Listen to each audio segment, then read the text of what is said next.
Welcome to TCH Live. We are here at TCH Social in Austin, Texas. I'm Kyle Frisbee, and we have a very special stream for you today. We've got a Big O game and a Big O expert in the house. Greg Vail's with us tonight. Greg, welcome to the booth. Thank you, sir. He is at doublesuitedpoker.com. You're an author and coach for Big O, so be excited to get your insight tonight. And we'll get started here in a moment with hand one. We've got a lot of well-known Big O fanatics and professionals at the table here tonight. Kenny in seat 1, Dante seat 2. Got Lottie, who's in the booth frequently, in seat 5. We've got Sam, seat 6, and we'll get to know the rest of the players as we go along here. I've seen most of the players on the table I have seen before. Lots of experience with Sam, Matt, and Diego. Played with them for years and years and years. Did you lose my number? Yeah, I think all these players pretty familiar with each other. We'll be having a $10 ante tonight, and most players buying in for around 1K. A couple of players around 800 here.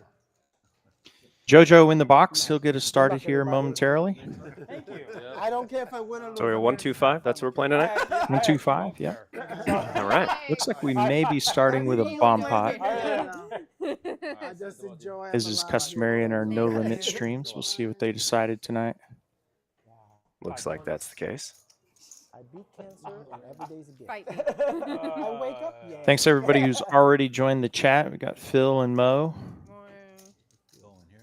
Thanks for hopping on with us. What? Did you switch the phone? Yeah. Okay, we're gonna leave them. Sam, I don't know if you heard this. We're gonna leave these on here. Check. Jojo taking charge. Known Jojo for a long time. Yeah, Jojo, great dealer. Yeah, he's a good dude. Funny guy too. Yeah, very fun. comfortable in the box. Absolutely, takes good command. Fun to chat with away from the felts as well. Good player himself, also. We're not gonna tell him that though. Let's not. Don't pump his ego don't unnecessarily. We don't need to tell him that. He can. So we doing ultimate high, or are we doing ultimate high, ultimate on both sides, or is it high only on if it's our typical bomb pot, unless they decided something different, it's going to be ultimate high, but they're all ultimate high and low on each. Yeah. Okay. Ultimate, the best high, best low on either board. Yeah. Okay. So we did, so many places do it so many high, different ways. Low. Yeah. Yeah. A lot of times with these when we stream a bomb pot, we're just trying to figure out what everybody has. There's not a lot to say about these, since there's a smattering of 40-something cards all over the board. We do have quads for Matt. That helps. Quad 8's a good start. We've got a couple of flopped flushes. It appears that Will may have the best diamonds. All right, Matt has 4 8s. And two players have quads? Is that what I see there? Is it Kenny with 4 5s? Yeah, quads. And then Matt with quad 8s? Quads. Well, this will have a good way to start or maybe not. Maybe not. I guess we have a misread there. Oh, yeah. That's not a good start. Yeah, occasionally, especially with this many cards, when they're dealt, they'll cross over another scanner. Appears to be the case here. Yeah, well, same result regardless. Yeah, it looks like Matt and KMR are going to. We'll call him Kenny. A little easier than KMR. So I've been advised we have players that have never played before. So who are we? My understanding is that is seat 2 and 9, but okay. We'll see as we go along. Seat 8, which will be very interesting because Dante in seat 2, admittedly, and I don't think he would mind this whatsoever. He's ready to fire, and he's an aggressive player when he plays Hold'em. So we'll see what he does in Big O with 5 cards. Most of the time when Hold'em players make the transition, they just do not know what to do with all of the cards. They get wrapped up in making all the hands they can make, like making a hand when they need to make the hand. It's usually a Hold'em player's first trouble when they switch over to Big O. overvaluing second, third nuts. anything. They look all these outs. All I can make all these hands. I can make this straight, this flush, that flush, 2-pair here, and when almost none of them, they actually might have 3 or 4 outs to the actual nuts.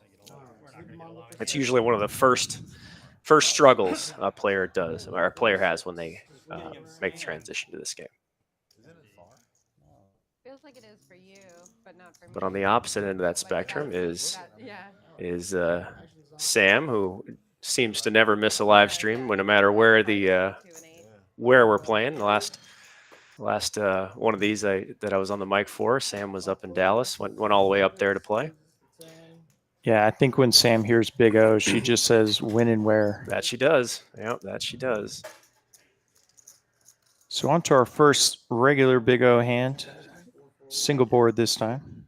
Yep, Sam opens for a small amount from early position to try and keep the pot down. Matt says, no, ma'am, and go ahead and puts a 3-bet in there. Dante's going to take a flyer from the big blind here. And it's going to like that flop. Dante's going to flop a king with a flush draw. Sam with middle set and Matt with a oops. Everybody likes this except Matt, but that's not going to stop him from putting a C-bet out. Dante calls pretty quickly. Sam's going to take, as the pro that she is, she's going to take a lower variance line here, try and draw a safe card, and then take control. She knows she's going to be behind the hands like, ace, queen, 10 of clubs. She knows she's going to be a small underdog to that, but makes a full house on the turn. And that is going to be good if she goes to showdown. Let's hope Dante doesn't believe he has a full house. Sam's going to make a value bet there, give somebody 5 or 6 to 1 to whoever calls, and she'll get that value bet done. Well done, Sam, as per usual. Yeah, as we called it, one of, if not the most experienced Big O player on the table, taking down the first pot. Just that, with 500 something in the pot, she made sure that anybody with a king or a deuce is probably going to pay that off. And she knew that with 5 something in the pot, betting 100. So that way Dante's going to say, oh, I'm getting 6 to 1. I guess I have to pay this off, when she's got no chance of winning that one. So well done, Sam. Already putting on a clinic. Is that also one of the primary mistakes you'll see is when no limit players are getting great odds in Big O? It's a fold more frequently than they would see in a no limit game. Yeah, that is something that Hold'em players struggle with because we all forget what a value bet really is. Like a value bet is we're making a bet and getting called by less. So if your opponent can't have very much, and we know that, they can't call very much. So like in Hold'em, you generally polarize. It's a huge bluff or it's a huge value bet. Hopefully we get called some of the time and we merge them all together. But in this game, it doesn't really work that way. You have to, in this case, you have to make sure, like what Sam just did, what's the most amount that a naked king is going to want to call here? Getting betting 100 on the river, getting 6 to 1. She's going to get that call every time by a naked king, where if she bets the pot, it might fold. And is that kind of the spot where it's kind of the differentiator? Everybody's going to play their share of big pots, but stacking up those extra $100 bets and kind of thinner value situations like that. Yeah, it's one of the marks of the better players is that they're gonna we're gonna avoid the marginal situations, and we turn marginal situations into no doubters, and that's what we saw in that last hand. But Dante's okay, flops a flush draw. Oh, wait a minute. Looks like we had a misread. Okay. All right, Matt's going to take the lead here with his set of 3s that he flopped. Now, Matt does play a lot more hands than normal people pre-flop, and he likes to mix it up. I assume we're going to see the same thing from Dante, being the person who is just making the Hold'em transition. He does have the 6 deuce. He does. He has the second nut low, and now he picked up a 6 high flush draw, but we can see that is the best low, and he's got half this pot locked up on all cards that don't end with a deuce on the river. But we can't possibly know that. And Matt is going to stick it to him with the nut flush draw, a set, and a draw at a wheel. Dante is going to have more equity here because he has the low locked up. unless the river is a deuce. It's the only thing that's going to change anything The for this hand. pressure. That's what I said. Take Not it. terrible. Good luck, gentlemen. Got it, yeah. 4-9 or club. Okay, burn is out. All good. And that won't change anything. That's going to be... Jack deuce 3. Got two Oh, that's not a set. He doesn't have a set. Oh, looks like. Yeah, Uh-oh. the We're board having board must have reading, misread. board reading problems here. Well, disregard everything I said there. The 6. Well, still applicable if that yeah, were if that's, the but board's not. Yeah, so I can't. yeah, in real life here, Dante's going to win both, and maybe we can get the overhead shot again, I possibly. guess that board was something else. That I think it was ace 7-5. If I can read the pips right. If it was ace 7-5, then Matt was just going to town with a double gutter. Needs a 6 or a deuce to take down the pot. Yeah, hopefully we'll get that sorted out. Occasionally when the dealer deals the cards over the sensor for the community cards, they'll be red, so Oh, that must likely be that's right. what happened there. Okay. All right. Well, we'll make But- do. We'll make do. You saw the same video But- I saw. Nonetheless, the analysis was applicable if that were the cards. If those were the cards, that would have been applicable. But since those were different, disregard, please. But it's always a good thing when the new player wins a large pot. Yeah, Dante up almost 500 now. Always good for the game. I do appreciate the old school tipping thing. I kind of missed that when we were way back Oh, in the the day cash when we had to tips? tip with cash, and you just had to go get a bunch of ones from the bank. And I always get some weird look by the tellers. They're like, "You're bringing Why are in you-" ones? Yeah. Or you're taking out ones? Yeah. Most people bring them in." I'm like, "Not for me. Not for me. Not yet. Yeah, we often get the question in the chat if Dante's tip money plays. It does not play, No, it doesn't play. Yeah. but it does allow him not to use his stack for tipping. So Yeah, that's how we all used to tip. We used to be that way before we were allowed to do that. Some goofy little state rule. Ray with a nice starting hand here. How much is it? 10 right now. Nice rattle. 9 calls, 1 fold. 2 calls, 4 fold. All right, Dante at 100% VPIP. We like to see that so far. Has not folded yet. 45. I would not be surprised if that stays close to that number. Yeah, probably. Those are always fun. All right, Matt's going to keep his foot on the gas. This is rather typical for Matt. He does love to gamble it up. He is not afraid of anything or anyone. For a guy who has such a light and humorous demeanor, I always appreciate that. I always appreciate that kind of demeanor in a poker player when they can gamble it up and take some chances, and they're just the nicest people around. And that's Matt for you. Man, he's a funny guy too. Yeah, I totally agree. If somebody's a pleasant player to play with and action, that's kind of the perfect, It's the perfect match. So Dante's going to flop a straight, and he got they just shove fest and get it all in. Yep. So Ray with the ace-2. His high is basically dead to running spades or running full house. And Dante has the nut straight. So as long as I got out. an ace doesn't peel off, Dante is going to win the. It also has. Dante's not going to win the low unless an ace peels off. And Ray is only going to win the high if he backdoors a hand with his aces or spades.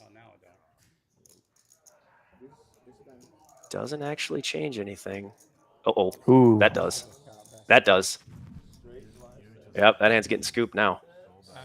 Live seven's gonna sweep it. That is a qualifying low. That's a bad beat.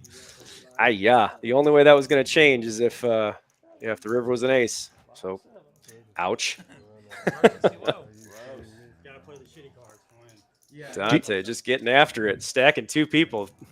So speaking of bad beats, do you find for the No Limit listeners, which I imagine is a decent portion, a lot of Big O fans, of course, as well, but do you find that the variance in Big O, or how would you compare the variance in Big O versus No Limit? So if you're doing it right, there should be almost no variance.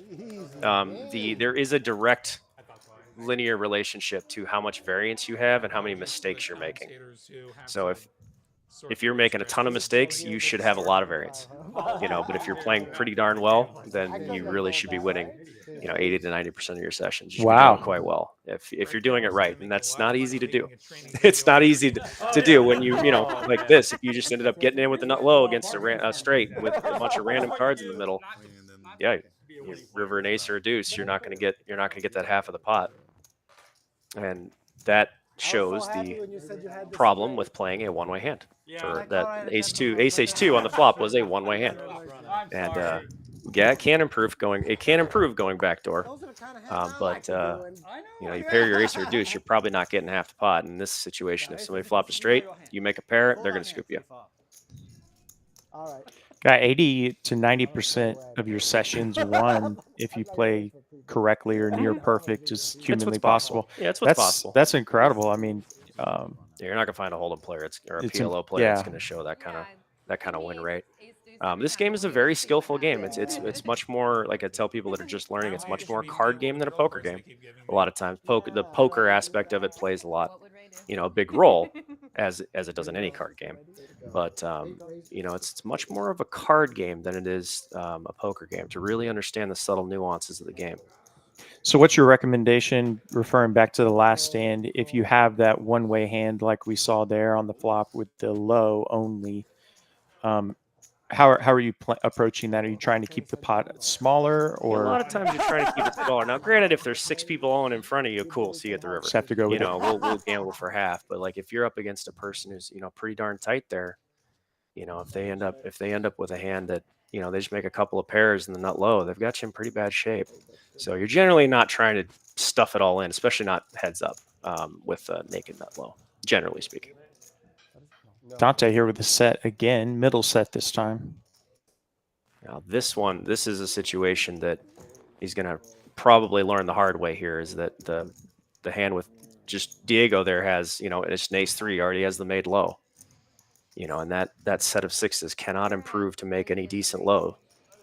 But now Diego turns a nut flush draw, so this is a pretty big free roll here. Diego has no risk here. He cannot lose the low here. That is locked. He's locked into a 6-4 smooth. He can't lose the low here, so that would be a typical free roll situation. So speaking to the variance here is that Diego's playing with no risk, and so the rest of this hand will continue out. He's guaranteed to get half the pot. So that leads to you having the split pot aspect, the thing that most people complain about, is what leads you to have less variance, because you can risk nothing to win something. Yeah, only upside. Yep, there's only upside. So in scenarios like that, are you typically trying to just, I assume multi-way, you're doing your best to pile as much money in because you're getting half, or are you trying to pot it and win the whole thing? Well, it depends. I hate to do the coach answer. It always depends, right? Yeah. But when you're trying to bring more people in, we call that a pull. You're doing everything in your power to increase calls and raises. And when you push, you want to lower the field. You want to push people out. You are encouraging folds and discouraging calls and raises. So it just depends on the situation. If you have the nut low made and the nut flush draw, there's a good chance you're going to be in pull mode. You're going to try to get more people in. Now, it doesn't matter if you pot it once and get called by one guy for $500, or you bet 100 to get called by 6 people. Option 2 makes more money. Right. So we're doing whatever it takes to pull people in a lot of those situations. But here we got a couple of premium hands. Dante with a big high hand, Matt with a premium low hand, and Ray with an ace-2 combination here. This is a fairly common spread of hands that see a flop. In this game, you generally see a much more multi-way flops. You don't see like a lot of hands that end without a flop. Most hands go to showdown. Everybody's taking their time. Okay, Dante with a couple of over pairs, Ray with queens and 2 ace-2s in there. 8-7-7, nobody with the sevens. Oh, goodness. Dante is going for it here. A lot of times betting into 2 players here on a paired board is asking for pain. Because I say a hand like ace-ace-2 or ace-ace-3 is just going to flat there, and those kings are going to be betting into a better hand and not know it. I don't have a 7. Oh my God. This is the action you get a lot, is that, a hand like this, queen, queen, ace-2, ace-ace-2, you're when they're short like this, they're just going to get it in. Those kings are basically hoping for half the pot, or some, hoping for a, running high cards, and that's going to be the end of it right there. Ray doesn't need to make a low, but a 7 on the river. Now the kings took it back. Gross. I Wow, Dante running hot early here. Whoopsies! Dante running hot. Oh, man. Already up over 2K. So for those of you that play only Hold'em, you have to use 2 cards in this game. So when there is trips on the board, the only way you can make a full house is with a pair in your hand. So if there is trips on the board, no matter what, that ace now does not play. And the 2 kings beat the 2 queens. Again, kind of a bad beat. So Brutal Dante river running, for Ray Ray. Dante running hotter than the sun to start. We have a new lifetime Big O player. 100%. I believe that's already solid. No matter what happens from here, Dante will be back. I He can will nearly be back. guarantee this. It's like, getting grandma to put in a bunch of money in a slot machine. She just hits the big one. She's hooked for life. Wow. It's not a game that gets spread here a lot. Sam says time to take off the coat and get ready for battle. Before the play, I was starting to make Big O a thing. And Got a few folks in chat. John says, "What's up, Greg?" What's up, John? How you doing, buddy? Yeah. A good friend of mine down in San Oh, nice. Antonio. Amanda, how are you? I had ace-3, so I would've still had She it. played on a couple of streams. Arthur, a good buddy of mine from New York. Big O a thing. Yeah, yeah. All right. I thought you had ace-2, so I didn't want to get I had cornered. Mo would be my lovely wife. I keep telling myself. Oh, awesome. Hi, Mo. Yeah. Or even just playing cash at this All point. right. Well, let's get back to the craziness. Yeah. Kenny, Dante's riding high. He said, well, I might as well. I like this game. I just win every pot. I might as well just start stuffing. Yeah. And that happens. A lot of times when you have a player like this, especially when they get a little chest puffing, they get a bunch of hands like that, they're going to way overplay their hands. And I would expect to see Sam waiting around, Diego too. Sam and Diego are going to bide their time and just wait, because all they need is just a decent hand. If they saw like those kings, that last hand of him just stacking off with kings on a board at 8-7-7, it won't take long for them to wait him out.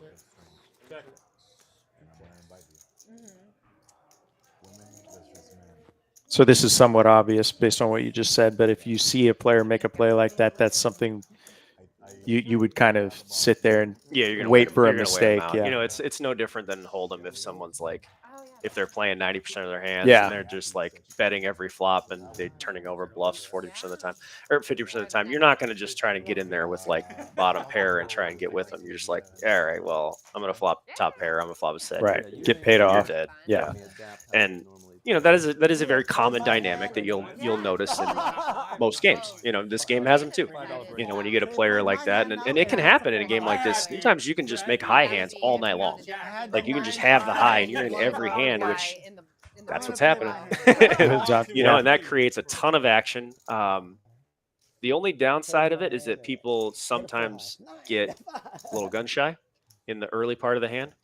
So they'll start limping in, rather than getting 3-bet and playing big pots. That I usually call that an extenuating circumstance. You generally don't want to limp in poker just in general.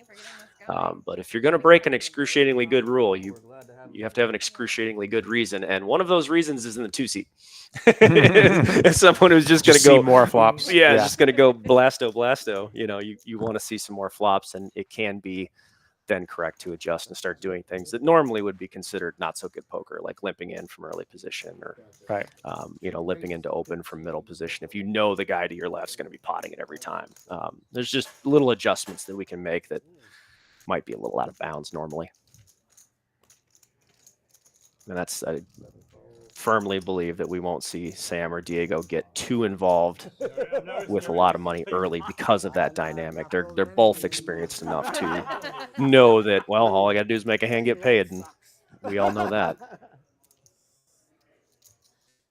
Got some mystery cards here for Dante. We got a 5-3-3 flop, and Diego did catch his 3. does have a 3. Couple of clubs out there. Dante with queen high clubs. Can't be too excited about that on a paired board. He did bet right out. So he is excited about it. He is excited about but it. This is why what I said earlier is why you're seeing why Diego is not raising him, because there's no need to. He doesn't need to raise him. He just makes the low, and now he's coming out firing. Now Diego knows that, he's probably got the high, but now if it goes pot like that, now the ace 3 kind of, his trip 3s kind of shrinks up. And so this actually It's a pretty decently well played hand by Dante. Is that he's going to force that trip threes to fold. I'm not sure that that's what he's doing here, but it is going to work. As Diego knows that if he's getting bet into twice, he's either looking at a full house or a made low. Either way, he can't win half the pot. We hope. Uh-oh, Dante shows He anyway. showed him. You don't want to show Sam. Oh shit, he plays good hands too. Comment of the night so far from Lottie. Oh, he plays good hands too. Look at that. Hopefully y'all could hear that at Oh, home. man. So Dante has played every hand and won all but one so far, so that's good. Yeah, not even 10 hands in, and Dante up almost 2K. Running over the table. So for those of you who say there's no action in Big O, I point you to this screen here. This is one of the what I had somebody in San Antonio called this he said it was heroin for crackheads in poker. I was like, that's a good way of putting it.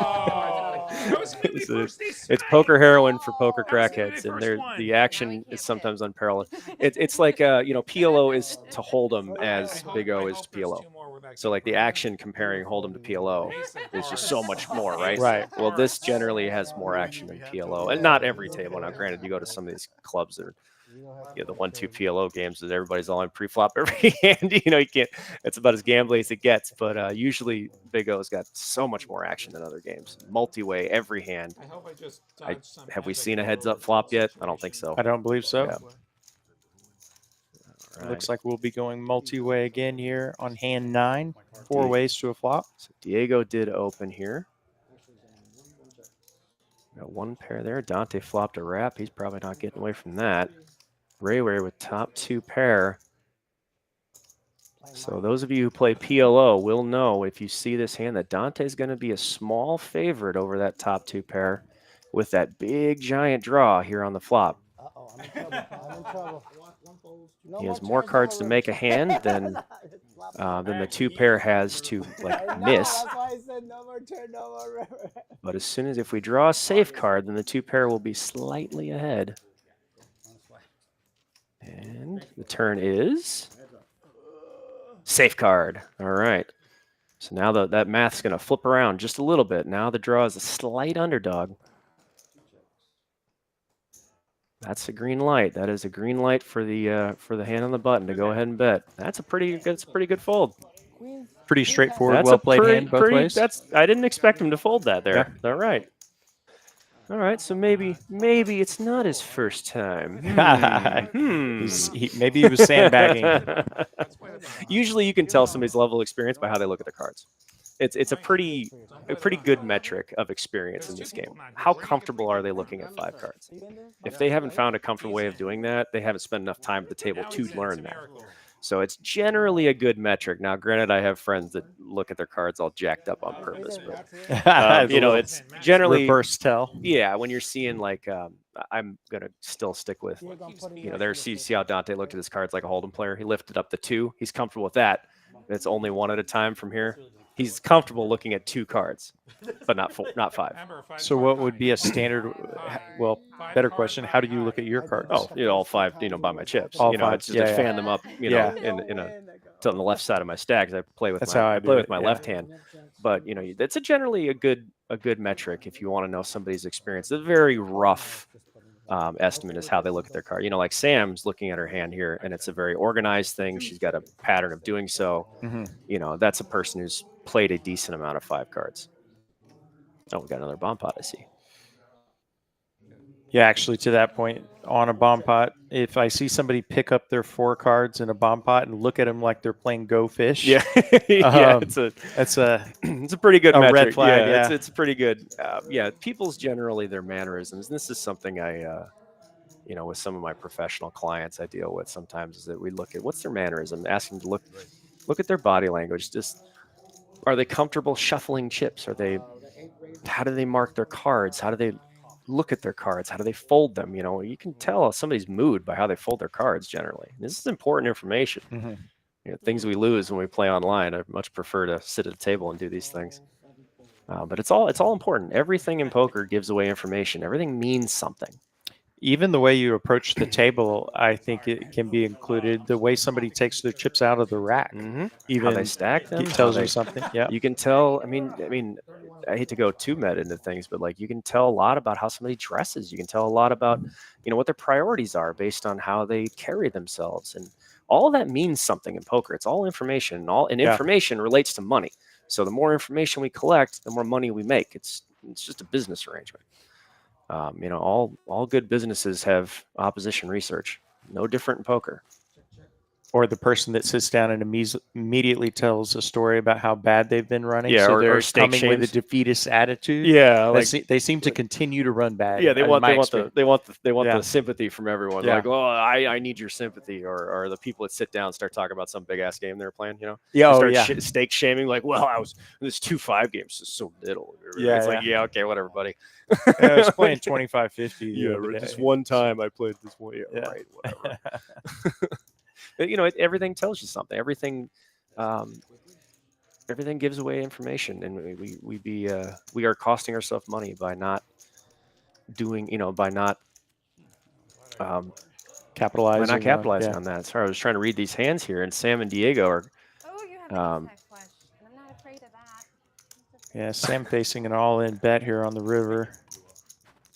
With her set of kings. And it does appear that and a flush. Diego does have the 7-6. That is the one hand that can scoop her on the top, assuming we're reading the board right. That is the one hand that can scoop her on the top. But and the nut flush on the bottom. She might not get away with this. I mean, she might not get away from this. Excuse me.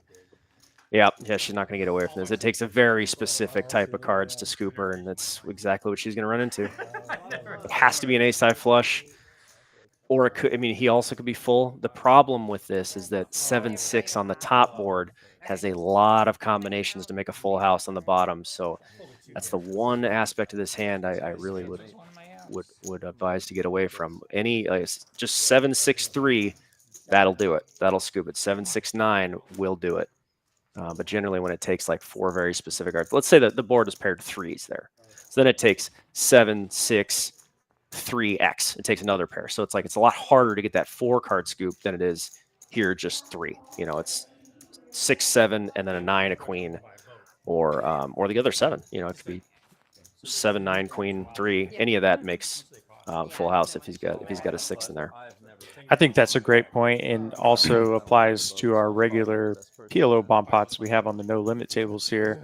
I noticed a lot of inexperienced players not really accounting for both boards in terms of card removal to a draw they may have on the other board, or even things like if they actually have the nut flush because a spade higher than their biggest spade is on the other board. You know, even just small things like that I notice players missing. And there's probably even more important in this case. It's even more important. I mean, you can see 15 of the cards. You know, it's like it's no different than if you got to see one hand that was mucked every time. It's a lot of information.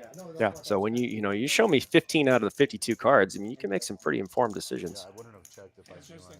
I love bomb pots personally, but I've made the argument publicly. I don't think they're good for the game overall, but reasonable minds may disagree on that. You know, it's my personal opinion and my professional opinion are exact opposites in that scenario.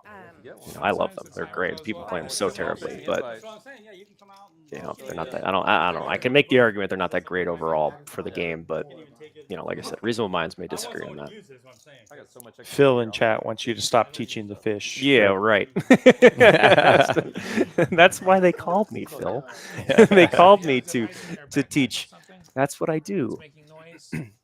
It's so much more fun than playing cards. I much prefer to coach than to play. It's just so rewarding to watch somebody's whole poker life just change around in a matter of weeks. It's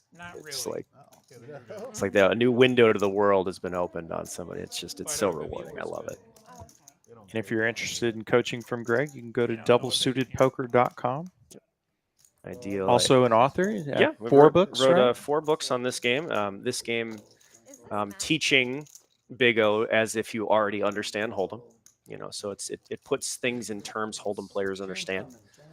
Because we all know Hold'em, right? Everybody who plays cards knows how to play Hold'em. Even if you played stud your whole life, you understand Hold'em. So we use it in that context. You know, it's like if this was your situation. Oh my goodness, Matt flopping nut. If this is your situation in Big O, this is what it would look like in Hold'em. How would you react in Hold'em? It's the same math. And it makes things easier to explain. But Matt flopping a pretty darn big hand here So this would be a pull, right? That Matt's you going to were- want to pull here. He's got it both directions. Now, granted, he can be beat by a straight flush. He does have one of the 9. He does have the 9, making it less likely. We can see that the 7 is in the muck, so that is the nut high for now. But yeah, this would be a pull. He's trying to draw players in. He wants people to play as many. So that's now normally you'd want to make a bet here to guarantee that your opponent would call. So Dante is a player that's, if he's going to call a flop, he's probably calling turn. That turn does not change anything for the hand made on the flop. He rightly assumes Dante would call a larger bet here. Matt's going to hope for a clean river, and he gets that. So now he's going to bet the amount he thinks that Dante will call. 675 was it. It was all the money. That was the answer. Wow, big pot going Matt's way. So remember what we were talking about earlier? Is a lot of times Yeah. you just have to, for a player like that, a lot of times you just have to wait, make a hand get paid, and that's exactly what just happened. There was nothing fancy about that for Matt. He just made nut, blasted it 3 times, got called by less. That's not going to work on most players, but Matt does. He's been around enough. He knows that it's going to work on a relatively new player to the game. Thank you. What? An application. No, I don't Well done, sir. Dante still leading the way up 1.3K. Gets a little dip. Barely even took a chunk out of his Yeah, out of his winnings there. he was ran up so hot. 2K in 10 hands, running hot. Ray down the most, but it's early. Long time to be able to come back. We'll be with you until 10 o'clock Central here at TCH Social in Austin, Texas. I'm Kyle Frisbee. He's Greg Vail, joining us as a special guest tonight. I love these streams. They're just teaching gold. And I take these. That's the only agreement I make when I was asked to do this. As long as I can use the footage, then we're good. And so I have a library of several hundred instructional videos on this game with several hundred videos of just live streams. Where I break down the hand. I mean, Sam's in most of them, actually, and where I break down all the different concepts that are in all 4 of my books. I can show you here. I'm in the process of making a huge playlist with just physical tells. So I'm in the process that I actually I need to buy some AI tools to help me organize everything. But I find physical tells fascinating. So if I can get information from that, Oh, that'd be very cool. I love it. It's like a window into somebody's mind. It's like you're seeing, and we all do it. Most of our communication is nonverbal. And we don't necessarily think about that at all times. Most of everything we say is not with our mouths. And I find it just to be fascinating. It's a really fun part of poker. The side effect is that you get out into the world and you see everybody's lies and exaggeration, and then nobody can lie to you. You're like, yeah, I know what that means. That's a bluff I call. This is Kenny's rig. So we got a 3-bet here from KMR. He's going to be called in a bunch of spots. 8-8 deuce on the flop, 2 clubs. That is not the flop a 3-bet is looking for, but Will is going to flop. Deuce is full, and this is a very tricky full house to play here. Very vulnerable. It's very vulnerable. It's very tricky. Sometimes it can be very lucrative, and sometimes this can get you hit by a truck. And so Dante's going to go ahead and fire out with his second nut low draw. Yeah, most driving married to someone who retells. Yes, sorry about that, love. Not really, but we got married eventually, so you're welcome. Oh man. So Dante's gonna fire out here with his second nut low draw and his flush draw. He's gonna get called by the. Oh no, he got raised and just got rid of it. Okay, that's one way to do it. Is just to fast play that super quick. The problem with that is if somebody has ace 3-8 or ace 4-8, you're probably gonna flip a coin, because if they improve in any way, you get swept. So it's a very dangerous thing. You see that situation in PLO a lot. It's really difficult to play that small full house, especially when you get bet into. Because you can just be totally dead. They can have you dead to rights already. Same situation here. It's a very, very tricky thing to play. But it appears at the moment that stepping on it there was the right answer. Yeah, and Will, a very experienced player. I think to your point earlier about some of the experienced players kind of waiting for other players to make mistakes here. Will was quiet early, but takes that one down and now up almost $200. So. Right. There's a few players here I've never met before. Ray I actually know from a long time ago. I got taken to his home game a long time ago in a donut shop. That was a lot of fun. He comes running up to me today. Do you remember you came into my game? And I was like, I remember. It's 2017. It was a long time ago. Yeah. I hate thinking about 2017 being a long time ago Oh my already, God. but it is. Yeah, let's not get on that topic. That was yeah, this was what that was 3 BC, so 3 years before COVID. Yeah. You see him. Okay. Jack Ray high Ray, flop. Ray Ray with the ace, ace 2 something. There's Sam is gonna there's like one that say, flop. well, it's like, Sam's got a gutter. No, only a 4 makes her the nuts. It's not an open ender. A 9 is not the nuts. We don't count that. I'll put it that way. But Dante did flop a straight. I do expect him to step on the gas here. That's exactly what he's doing. Sam kicks that away real quickly. She now knows that her straight has no value, her pair has no value, and she does not want to get involved with an ace-3 draw with the opener to her left. Sam proving again why she is every bit as professional as the best out there. Sam routinely calls me her one-man hype crew, and I'll own up to that. she's just wonderful and everything. She's awesome. I have a lot of instructional videos showing the plays she's made and how to breaking down her game, and it's very good. Yeah, Sam, a joy to have in the booth as well. She's in here for our streams on a regular basis. Now, see, here's another thing that we can see, but the other players don't. Now, potting this out into the field on Jack 8-7 with a wet board, and the board pairs, he doesn't slow down. I fully expect Diego and Sam to be very much paying attention to this hand going to showdown, because they want to know what he's taking a line with. If he's betting twice without it, if he's overplaying his straight, or if he managed to check raise with a hand like a set of jacks on the come and got there. So they need to know that. Didn't show. Okay. And he got Matt to fold 7s full.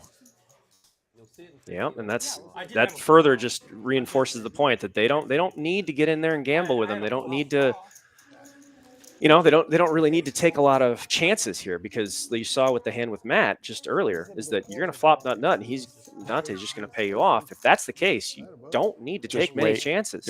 Yeah, and that's that adjustment. That's that more of a card game. Like, we're taking this poker aspect of it and using it to adjust our strategies post flop. And now what Dante can really do, if Dante really wants to throw these guys for a curveball, is that he just sits on his hand until he has it. And then there's a good chance he'll get a lot of action when he does. Uh-oh. Ray going dark. Pot's in the dark.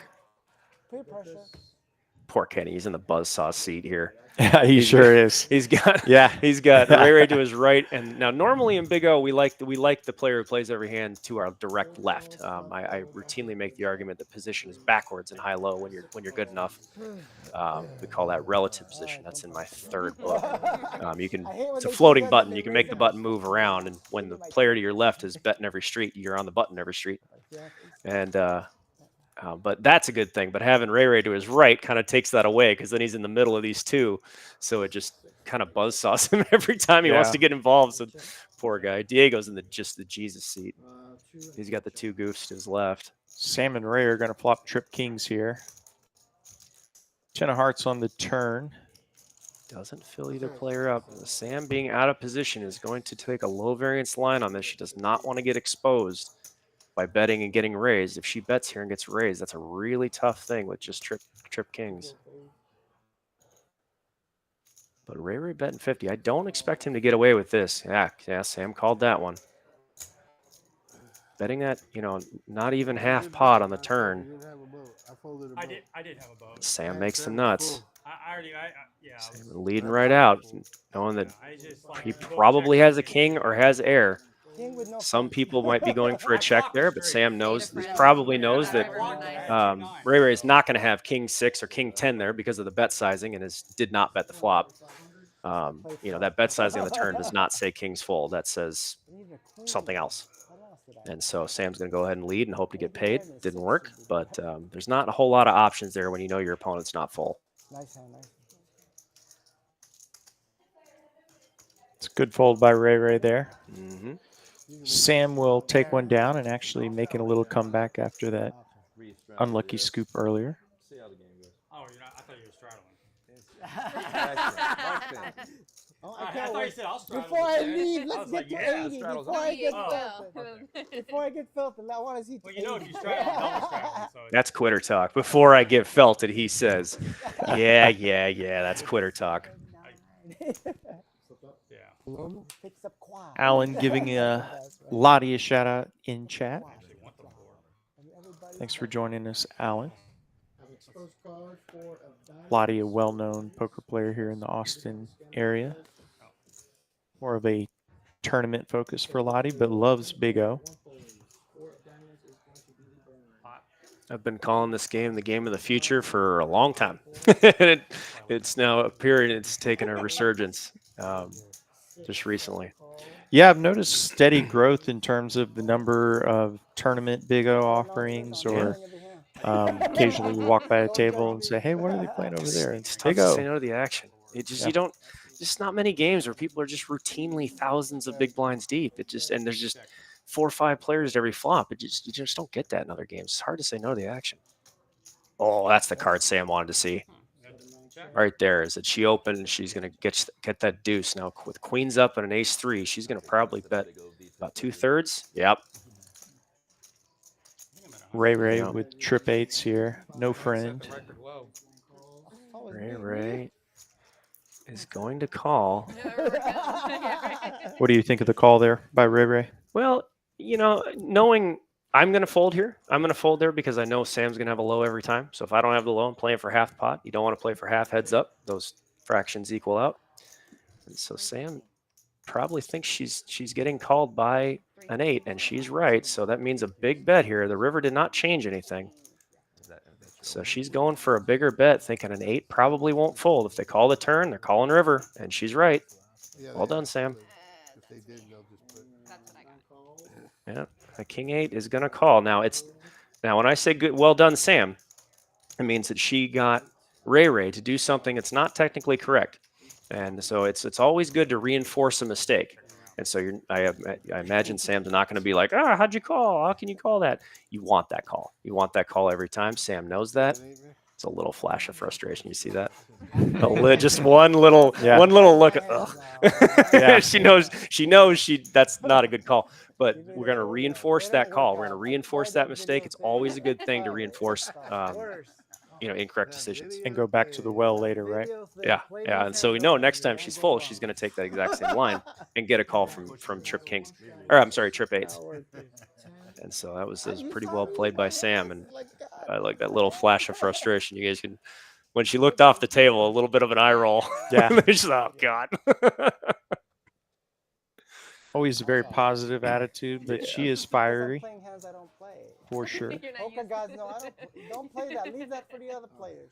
At least you know where you're at. Play your way. Yeah. Don't lose yourself. At least I had fun doing it my way. I did it my way. Matt knows how. Victor making the fold onto Will. Will Yet and to Sam see. out of there. We've yet to see the 3-seat play a hand. Not one hand yet. 0 for 16. And that is worth noting. So, people at the table are going to take note. You play 2 full orbits and not one of them. You still have a 0% VPIP. That is a very big tell that what the 3-seat's trying to do. He's not trying to gamble, not trying to get involved. He's just trying to do the right thing. So that tells you what his motivation is when he finally does play a hand. And Ray flopping trips for, I believe, the 3rd hand in a row. Easy He'll game, bet right? it. I'm playing my hands. Dante out of there. Just gonna get right through. Yep. Oh, I'm going to play shit hands. Take that down. My style, and I'm going to stick That's with my it. style. You took Ain't the nobody gonna fault you for that, sir. I don't have a job. You have the. Graphics catching up here. Ray did take the pot. Wins $60. You have the Yeah, 20. the program takes a minute with 5 cards. We deal out 40. There's Yeah. 45 cards sitting in the middle of the table. It takes a minute to catch up. Yeah, a lot of info being transferred here. So for the viewers, the dealer JoJo is relaying the bet sizing and who the action's on to a producer here in the back. She is entering the bet sizing, and that also adjusts the camera angles to focus on the correct player. So extra work for the dealer as well as the producer here.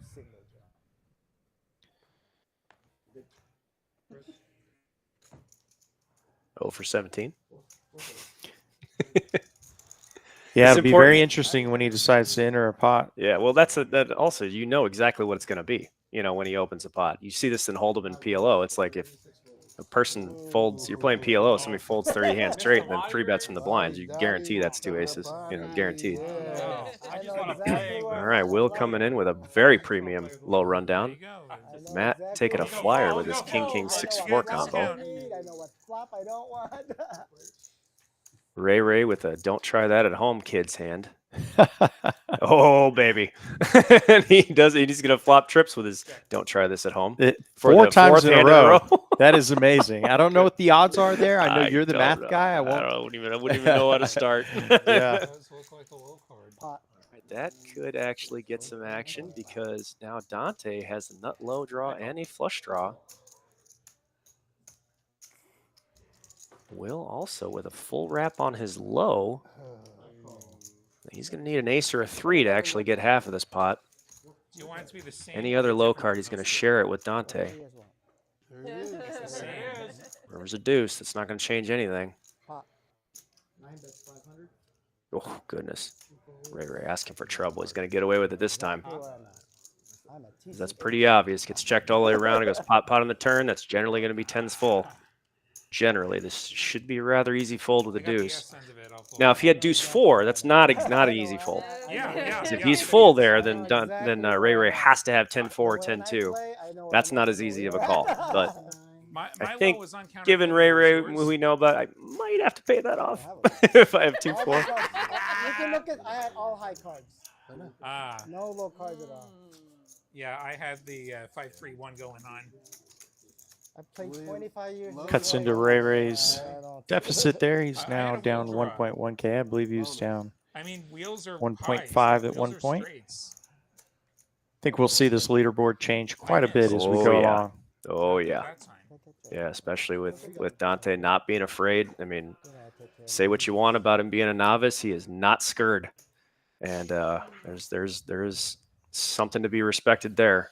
Dante not scared in No Limit Hold'em either, so he bringing the same energy here Yeah. for sure. Well, he knows that game. You know, he knows how to Right. play that game. It's Yeah. easy to be, it's easy to be aggressive when you know what you're doing. Overrated. But in a game where you don't know, it's brand new, and he doesn't know It's the every nuances. half hour, like Variance. To continue that aggression is admirable. It's a quality worth respecting. There's no button. It's roughly every half hour. Production Doesn't mean we're going to try and No guillotine low- him when he gets out of line, but Just to build still it worth up. respecting. Absolutely. She tells us when. Don't tell him in the It's the headset. magic of live streaming. She tells us when. How much?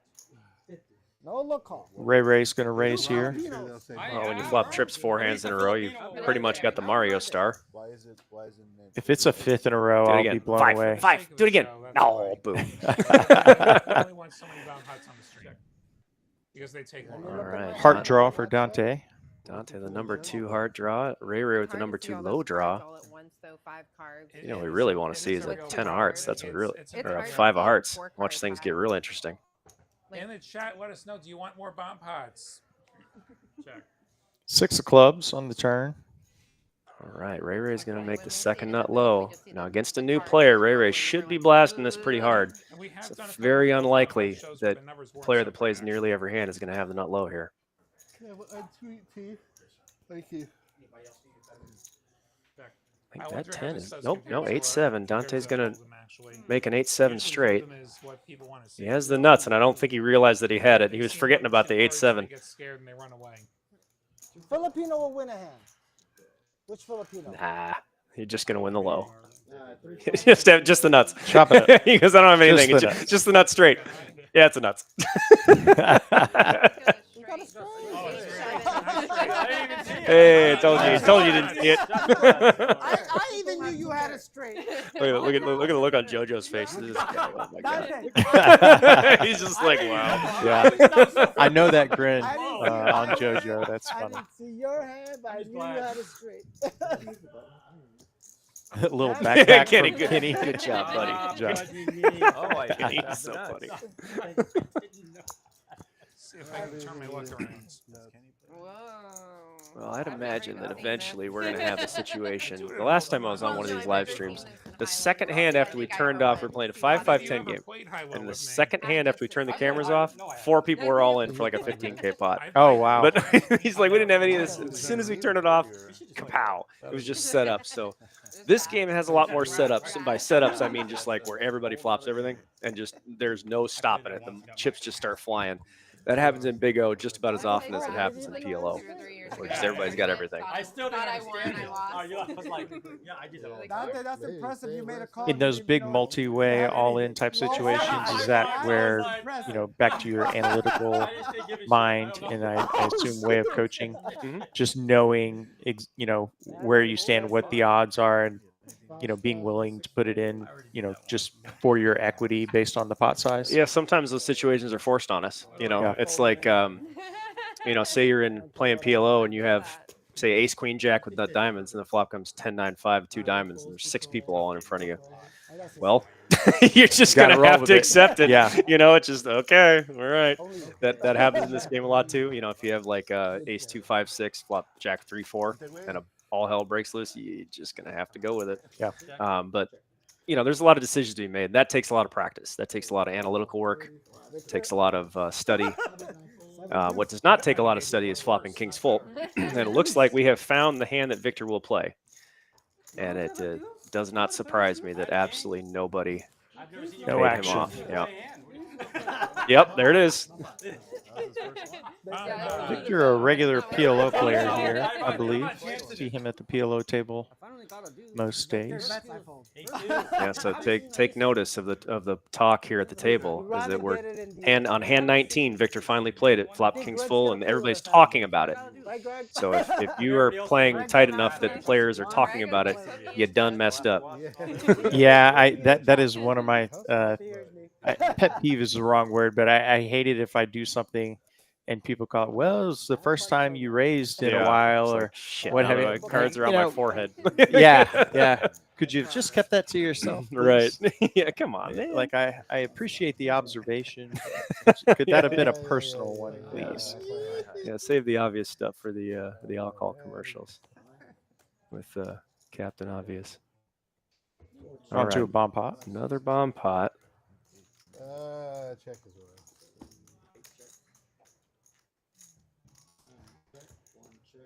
All right, Where's the 8? looking for eights, looking for eights, looking for queens, looking for There's quad 8s for Dante. Running hot, sir. running hot. No, yeah, it's going to be tough for anybody to have anything because most people have to play for both pots. So if all the 8s are gone, there's not much left to play for. That's no good. That's good. But Ray does have probably a lot going on. We can't see this 5th card, but I'd imagine there's probably clubs in there too. Yeah, probably an ace of clubs. Could very well be. Would make sense.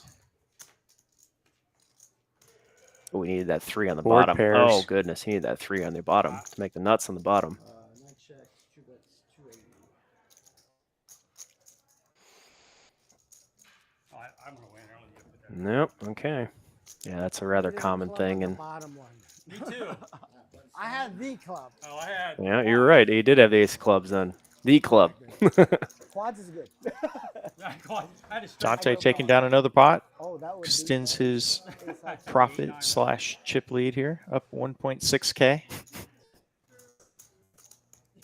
quads. Oh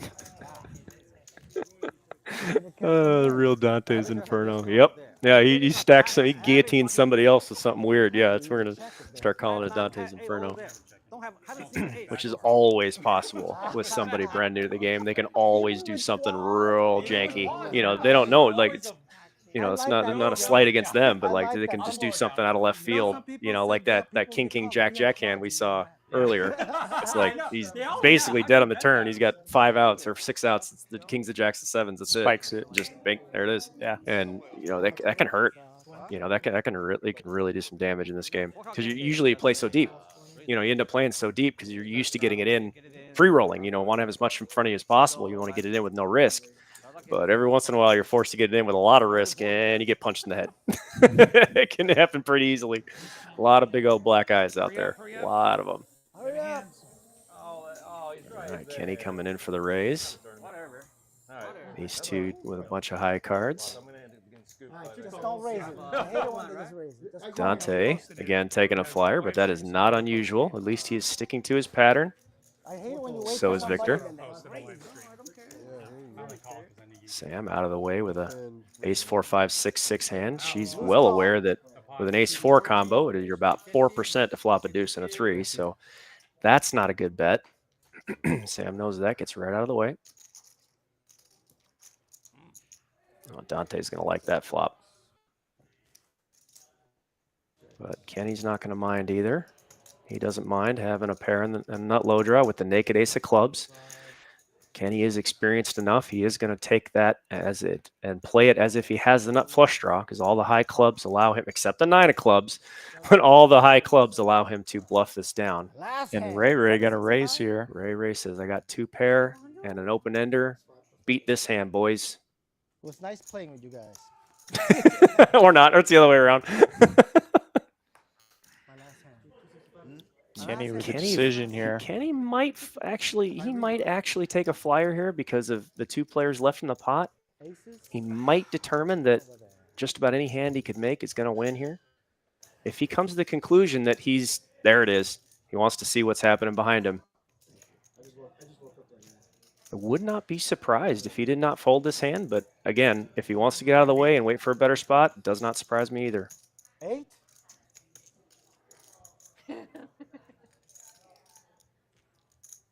Now Dante actually has the one hand that Ray does not want to see. You know, that would be like a low, a flush draw with a played low. That would be a small favorite over kings and eights if that's all he had. Yeah, if somebody has a hand like ace 2 of clubs there, they're automatically a favorite. Just automatically. Pretty aggressive move by Ray there with just 2 pair, right? Very aggressive, borderline reckless. Yeah. Because Okay. if you get called there, king 9x is the easiest flop to blast through because almost nobody, very few good hands are going to make a hand on that board. So if you can get through these boards rather easy. King 9x, unless like king 9-5, you're probably not getting through that. But king 9x, king 9-8, king 9-3, king 9 deuce.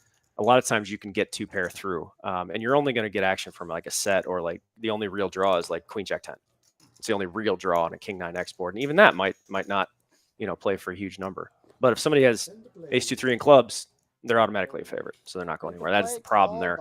When I say it's borderline reckless, you run into a real hand, you're in bad shape. So it's kind of turning your hand into a bluff, so to speak. All right, well, now Ray's with a better hand. Ace 2 4 4 7 with one nut suit. Dante doesn't see 5 cards he doesn't like. Victor playing his second hand of the night. Big high rundown. Big sigh from Victor. Sir, we are 22 hands in. You're not allowed to be frustrated yet. I don't know what I'm going to fold. I don't know what hand I'm going to look at. Maybe quads I would have folded. The more you're in the dark, the more they're in the dark. Oh, really? Looks like we'll go 3 ways to this flop. Ray, Dante, and Victor. I check dark. Not check. Ace 10 deuce, rainbow. Not what Ray was looking for. One of the quickest ways to bust up a good hand is to flop an ace or a 2. All right, let's see what we have here. Victor leading right out with 1 pair. All right, using his image to his advantage here, hoping that Ray opened with an ace 2 and is going to fold. If that's his reason, it's a good one. Problem is that Dante's going to call him with God knows what. So, Dante out of there. Got away. I got Dante acquiesced. So, all right. Well done, sir. I know that. I know that. Yeah, man, this is maybe not the right players to bluff through. No, probably not. No, probably not. Go watch the stream. Have a next ace. I know, but I got tonight. I still Got a question in the chat. OVO Chato. How can I get into a live stream game? Great question. You can go to texascardhouse.com, click the link at the top, and there is a short form you can fill out and submit to get on one of the streams. You'll be contacted by one of the producers here and set up the location, date, etc. that you would like to play. So just go to texascardhouse.com. Easy submission there. I will call dark again. straddles 10. 9 I would have not calls. even looked, and I would have folded if I knew Victor was getting in. Oh, Yeah, okay. Diego with the straddle. 3 calls, 2 calls, 4 fold. Kenny coming in from early position with a 2-3-4 combo. Usually want to see the king suited, but he's okay with it being the queen. Kenny's looking to flop an ace to continue in this hand. Matt with a premium hand says, pay more, boys. I don't see him. 7 raises to 65. squash, like squash player. Yeah. What's his name? Mike. Really good dude. Ray, high only hand. It's going to call. I expect this to go call, call. Ooh, I thought it was a raise. 1 and 2 calls. I thought snap. Pops. What would be the best way, mentioning a high only hand, what would be the best way you would describe the difference in how you would approach playing a high only hand versus something with, high-low options? Sure, it's going to depend on your situations, but we can quantify how often a high only hand is going to get a favorable flop. And thankfully, if you have 5 high cards, it's exactly the same price as if you have ace 3 and need to flop a deuce. It's the exact same price, which is about 23% and some change. So we usually just round up to 25 to make it easy. So if you know you're 25% to get a favorable flop, well, that's a draw. So if you're getting 3 to 1, it's the right price. So Matt flopped huge here. He flopped both his primary key card and his secondary. His primary is his 3, secondary is his 6. All that means is the card he's missing to make a wheel. No, don't worry about them. They're idiots. And that is a huge hand. Normally you'd want to pull here. Normally you want to make sure you trying to get 2 5s, aces up, like like a bad 2-4 to call, which is exactly what he's going to get. This is exactly what he's looking for. He wants a naked 2-4 to call, and if he makes it too expensive, that naked 2-4, especially from Kenny, who does know what he's doing, is going to get out of the way. So Matt is getting exactly what he wants here. Oh boy. And both players turn hearts. Matt's probably just going to rip this one. Normally this would be a pull. Normally you want to bet whatever you can get your opponent to call, regardless of what that is. Matt believes that's full pot. Sounds like Kenny has Kenny already called. just ripped it in there. Says, get it in there. He's going to run into the better hand. This is unfortunate for Kenny. This is just kind of a cooler. Brutal spot. Yep. 10, black 10. There's no risk here for Matt. Almost none whatsoever, except for a 10. That's the only thing that's going to 10 and a 3 is the only thing that could have changed that.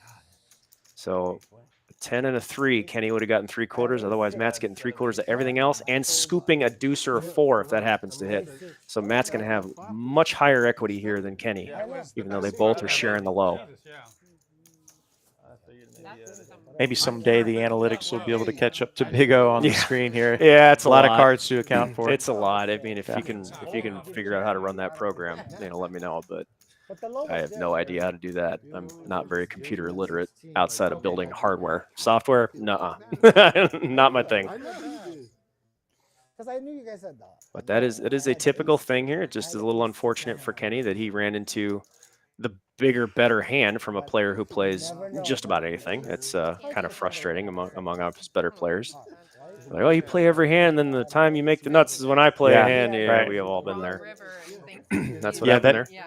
That's one of the plights of poker. Yep. If you're in a, I'm going to relate it to no limit hold'em, of course, because that's my specialty. But you sit there and you identify, maybe the weaker players, the players playing V-pipping too high. Yep. And the problem or the challenge is they get aces and kings just as Just often much as you everybody do. else. Yep. Takes no skill to be dealt the nuts. Everybody gets dealt the same number of cards, the same amount of hands. You get dealt aces as many times as I do. You make quads as often as I do. Yeah. And it's the stuff in the middle that makes the difference. But yeah, that is kind of frustrating. It's going to cost Kenny half his chips, and it's just he's going to be like, son of a man. And I get buzzsawed when I finally get in here with a good hand. Yeah, so unfortunately for Kenny, he's now going to be Throwing stuck the party. 870. But as we've seen, Ray's already dug out of the initial hole partially that he had dug, and Dante's being a little bit quieter than he was the first 10 hands. He was winning. I think he won, He won 70 or every 80% of the first 10 hands. He won 4 out of the first 5 hands, Yeah. stacked 3 people in 4 hands. So welcome to the game, sir. It's always a good thing. That PTSD gets you. Gotta shake out of it. I'm telling you though, I love in this room. This is my first time in the new place. This Oh, is yeah. an impressive facility you guys got here. Yeah, very much appreciated. Appreciate that. Yeah, Yeah. it's exciting to have you here. Yeah, we love the new room. I certainly do as a player and commentator. We have a full bar and restaurant. The food is amazing. I don't know if you've had a chance to try I any have of the not. food. I had lunch with Diego right before the stream, and he was just raving about it. He's like, "This place is great. It's so new. It looks just like we're in Vegas, and all this high praise." And I walked in, and I go, "Yeah, that's accurate. Yeah, Yeah, that's accurate. yeah. The atmosphere It is was second accurate. to none. It was really good. I'm really impressed." Yeah, and I know I could sound like I'm biased given the fact that I'm here on the mic, but That's if obvious. Yeah. if the room was only a restaurant, I would still come here to eat. You're the That's second how good person the that's told food me that is. today. more. Yeah. Yeah, we have So- people. I've talked to them that came in, didn't play poker at all, just enjoyed the restaurant. So Nice. I saw a billboard driving in here that was advertising the bar and the restaurant, not the poker room. right, I was yeah. like, "Hey, wait a minute. That's is that real?" I'm like, yeah, man, this must be Yeah. good. So as advertised, I can vouch for that. So we got queen, queen, 8, and nobody with a queen here. Yep. This is very common. We can quantify how often some of the players are going to have a paired, going to make queens, trip queens are better. It's going to be with two players in the high 30 percentile here. So if it goes checked around, there's a decent chance that those kings are the best hand. Not anymore. Ace on the river. Yeah. So Victor's going to have the nut low and aces up, which is a big hand considering how this hand played out. He'll drag another pot after a quiet start. Yep. And that would be a situation where we were talking about value betting, right when we first brought on the stream, is that if he's getting called by less than a trip queens and he rivers an ace, he basically has a nuts. He has to treat it as that. So if his opponent can't have anything, he's not calling a pot-sized bet. It has to be a very small bet. You have to target like, a non-nut low, or you have to target a hand like jacks up and a 2-6 or something, and that's just not going to call a large bet. That is something that's pretty. You see that pattern quite a bit with players who don't study the game, but players that do study the game, in which you'll see this from Sam. I bet you tonight that you'll see it from Sam, where she's going to bet some very weird amount on the river, like a very strange amount, and it's done for a very good reason, a lot of good reasons. Up and one, I'm willing to bet we'll see that, is that she'll recognize a situation like that and end up betting like 1/6 or 1/10 pot. You're trying to hit right at that number, the biggest number you can, where they'll do the shrug call. Yeah, flick it in. Yeah, you're generally looking for the okay, I'll just pay to see it. That takes 30 seconds for them to make the wrong decision. If your opponent takes a long time to make the wrong decision, you probably had a good line. If they make the right decision quickly, we done messed up. And you know that from other games. Yeah, too. absolutely. We want to do our best to make our opponents make the wrong decision after a good amount of thought. If you did that, probably took a good line. I've never heard it articulated exactly like that, but yeah, if you're going in for a value bet on the river and they call quickly, you absolutely left some value on the table. Yeah, you messed up. Yep. Yeah, absolutely. All right, Ray coming in for a raise again. Here's another ace-2 rundown. Ray getting hit in the head with the deck post and pre. Dante, decent hand and deuce to 7. Wrong game, sir. Matt folding pre. That's I wanted to, but Okay. go and see the Ray flops an ace again. it was one of those when they all call. Same thing with Kevin. Neither player with the ace in their hand are going to like this flop. I don't expect too much to happen here. Yep, checked around. Turns a 9. That opens things up for Dante a little bit. Yep, he's going to go ahead and take the lead.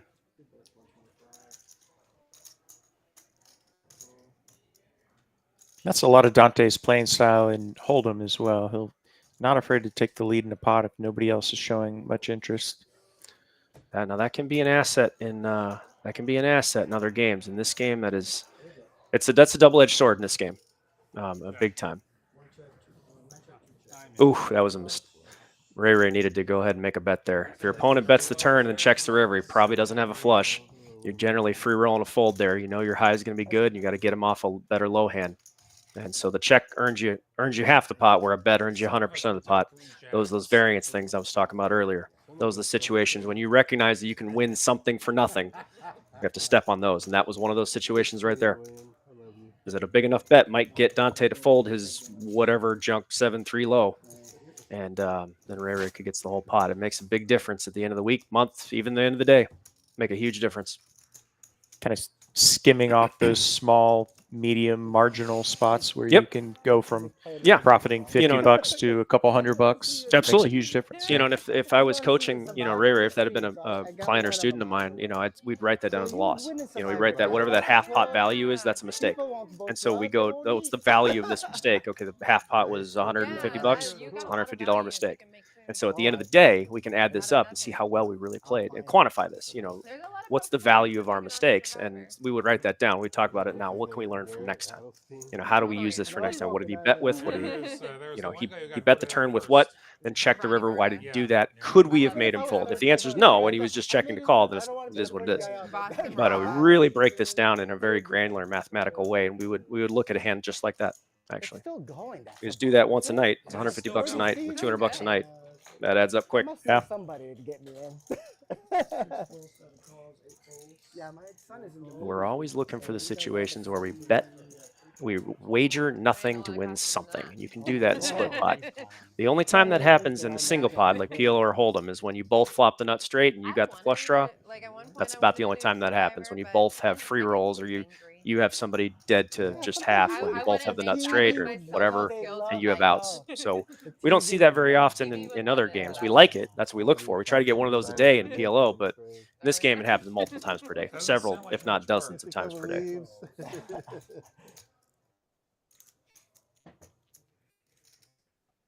Yeah, and that makes a ton of sense to your earlier point about being able to win such a high percentage of your sessions if you play correctly. Yeah, you got to be able to step on those situations. You can't miss those. You got to get a lot of them.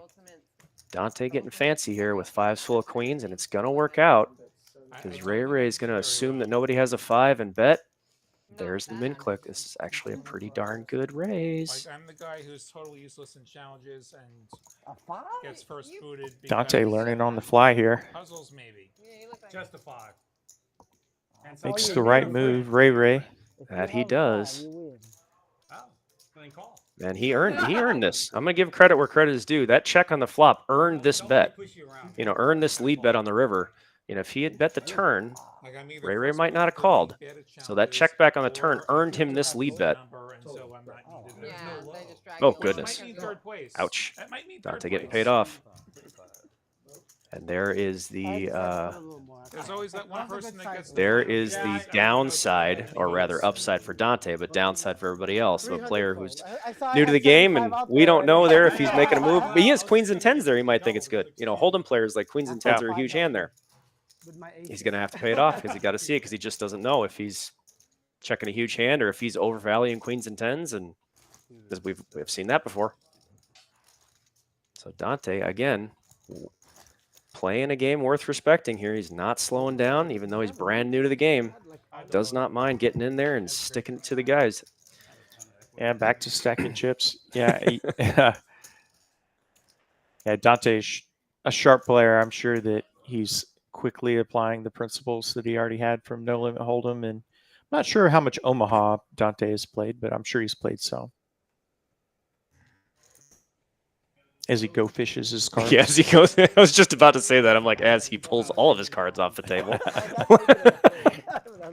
Shows them to the security guard behind him. Couple of aces, couple of kings here for Lottie. Yeah, Will's going to open with this in early position. You generally want to get this, make this a bigger bet here to, because he's likely to flop a push. He's likely to flop a hard hand, you know, a set or a bunch of high cards. It's going to be pushing the field, so you want to make a bigger bet in early position, which is what he did. He's going to get one of those flops. He's an overpair with a nut flush draw. He's probably going to step on the gas here. But Dante also has a pretty big hand. Once again. Smaller bet. He's trying to now. The smaller bet is leaning into the value of his nut flush draw. Yeah, Dante's got a huge hand. Assuming we're reading those cards right, that's a pretty big one. Everybody, we want to see a 10. That would be the big one. That's the card for Dante. He just not going to know it that he's.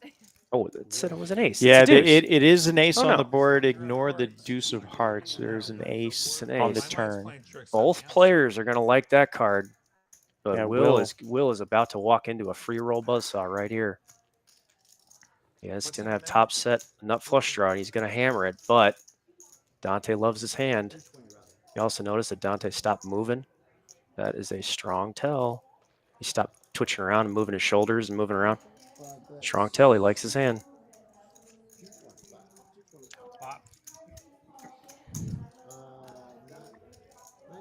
Oh, do you just? Yep. Yep. Check potted it. Oh man, that sucks. When you're sitting there with a set of aces and then a flush draw, you know you're up against a 4-3. It's like if you're up against a 4-3, 3-4-5, you're just in terrible shape. He's gonna go with it. He's just gonna hope that he's wrong. Will's gonna hope that Dante doesn't have exactly what he's representing and exactly what he has. Big pot. Yep. So unless a 5 is, it's not going to change unless a 5 peels off. It's the only thing that's going to non-diamond 5 is the only thing that's going to change this outcome, which is good news for Will. But like if he looks down 3-4-5, that's painful. Like 3-4-5 King Jack or something. Oh boy.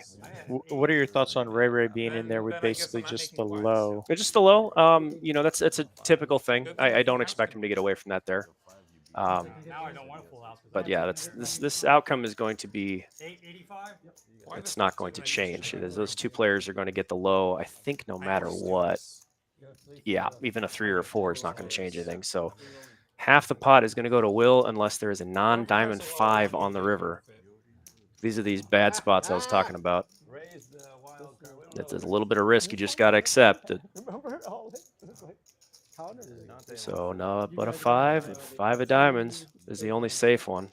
3 punches in the side of the head in the deck. I'm getting quarter. We're getting quarter. To a river. Not that one. Okay. Flush. Doesn't actually change anything. Lottie doesn't change. Yeah, has the high. Had it the whole way. Yep.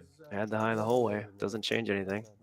Will's going to get half the pot. The other two are going to chop the low that's good for 25% of the pot. Both players with the low will take a tiny loss on the thing. It's not going to be that big of a deal. Sounds good to me. I have 2 sets actually. While Ray gets this pot split up 3 ways, we'll tell you about the Trailblazer Tour. We're going to have 15 events coming here to TCH Social in Austin.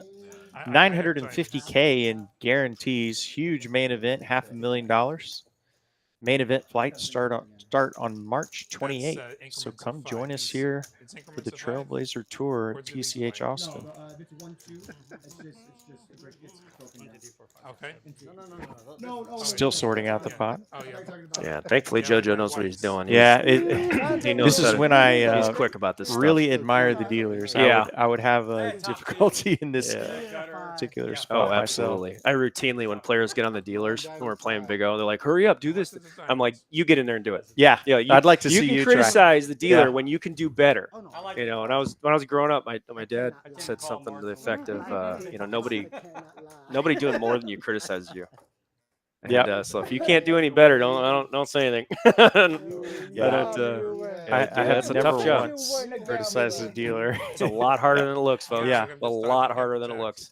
Especially Speaking with all of this. tells and dealers, I feel like it's a tell if somebody makes a lot of comments about "come on, dealer," or "you've been giving me this," those types of things. Because that tells me this person believes a little too much into luck, and if they actually believe the dealer has any influence on the cards that they receive, that gives me a feeling that they may have a weaker mindset and approach to the game altogether. They have a very special relationship with cause and effect. Yeah, and right. It's you see that a lot. Yes, it is a common thing that those everybody out there who plays cards, you look for that. Is when somebody it's one thing to say it, it's another thing to joke about it. Sure. To like, JoJo, you're the worst. I do it to him all the time. It's like he thinks it's funny because he knows I don't believe that. So I try to convince him that I do. It's when you can tell that they actually mean it. Yeah. Or they're like, "Oh, you've been getting all the cards in seat 9. That player leaves." And they say, "Hey, I want to move over to seat 9." It does not work like that. Yeah, they have a troubled relationship with cause and effect. Right. And so when that's the case, if they don't really truly believe in superstition, I've always believed it's bad luck to be superstitious. But in poker, when somebody does actually lean on that on superstitions, we know that they're probably not very advanced. If they truly believe in superstition, or that the seat matters, or the order of the cards of the dealer matters. I mean, imagine what we'd all do if dealers could control things. Of course. How many justice things would happen to the jerks in poker. Right. Yeah, I completely agree. The people asking for a new setup because they're not getting new cards because a different color deck is Oh, going to right. help. Yeah. Yeah, I all those win more with the things. red deck than the blue deck. Yeah, okay. Yeah, if you're listening and you're one of those folks, just know that you're putting a little bit of a bullseye on your back Yep, if you sure do are. that around a. Usually when somebody says strong that, card. I win more with the red deck, I would say, show me a receipt. Yeah. Just publish your work. I'd like to see those results. You can almost guarantee that person is not tracking the results either, which is another. Yeah, if you don't track your results, you're not trying. I completely agree. For anybody that's playing and not currently tracking their results, that is a great place to start. That sure is. That's one of the first questions I ask with new signups when they sign up for coaching. You make sure you track your results, right? If they say no, well, let's start there. Yeah. And okay, another 4-way pot. Diego woke up. I'm going to give him a hard time for folding the last 15 hands. Sometimes. But Ray with a high only hand, not the worst flop, but nobody really tagging that one. Another check. Then I'm the one getting quartered. Ray don't care. He's going to go ahead and fire it out there with aces and a gutter. And the other guy won the bracelet. Smart fold. I'm going to show you my hand. All right, I'm gonna make a dumb call. Dumb. yet. Don't show it yet. And Matt, always honest. I can't show you. I can't No, show and in you. the game of liars, nobody believes the honest man. Oh, I've seen it so many times. Somebody will say exactly what they have. Yeah. Oh, that's a good card for Matt. What's up, Foxy? He likes that one. What do you have? I'll check you just to be safe. Whoops. That's a good sign for Matt. Matt makes a low. He's probably going to pot this right out into him. Nope, not that one. But that is going to be good enough to beat the high. 3 jacks is going to do it. See? Got to make a bet there, Matt. You got to bet your own hand. He's Sorry, poker, sorry. he's not checking back 2 pair on the turn. That's for sure. The turn didn't change anything. Just remember, What percent pot are you betting there if you're Matt? Probably like 1/3. You know, I want to get called from aces. You know, I want to make it look like, and Ray has shown that he's willing to make that call. We've seen it once Yeah, already. we saw it early. Yeah. So I'm going to make a bet that I think he's going to just pay off. Let me see it. And, you know, if he's shown he can do that for a full pot size bet, he can definitely do it for 1/3. Definitely. So you generally, in this game, for those who don't play very often, you generally have to do your own bidding on the river. There's not a lot of check raising on the river going on unless you're talking about 2 players that are leveling each other. I was going to ask that earlier. So It's not a lot, yeah. It's not everywhere. I had somebody about 6 months ago request me to make a video that when I ever check raise bluff on the river. And it took me 6 months to play a hand. When it Where you took me actually 6 check raise months to find one, and I spend all week on the phone with dozens of people. It took 6 months to find one where we are check raising the river as a bluff. So it doesn't happen very often. So don't spend a bunch of your study time on figuring out when Yeah, to check raise don't- bluff and Yeah, big O it's on the you river. generally wasting your time. Not to say it never happens. Not to say you shouldn't Yeah. have that club in the bag, but it's just not a common thing. It's just not going to happen. Generally, you have to do your own bidding on the river in this game. All right, we have still seen only 2 hands played from Victor and only about 3 from Will. So, Will, affectionately known as the New York Knit, he is from Long Island. He welcomes that nickname with open arms. oh, I bet. Nut right. flush draw here for Sam. Yeah, Sam. Along with The only thing that's going to irk her here is that she paired her damn 3. 50. Otherwise, she has a huge hand. If that was a deuce, it's a monstrous hand. But you know that pairing your bottom card is the quickest way to wreck a good hand in this game. No, that'll be on the turn. Sam deems that the draw at half is good enough. Well, no, I don't promise. She does have to contend with the 2-4 from Dante. That is a better low. But now Sam makes trips. Ray making 5s full.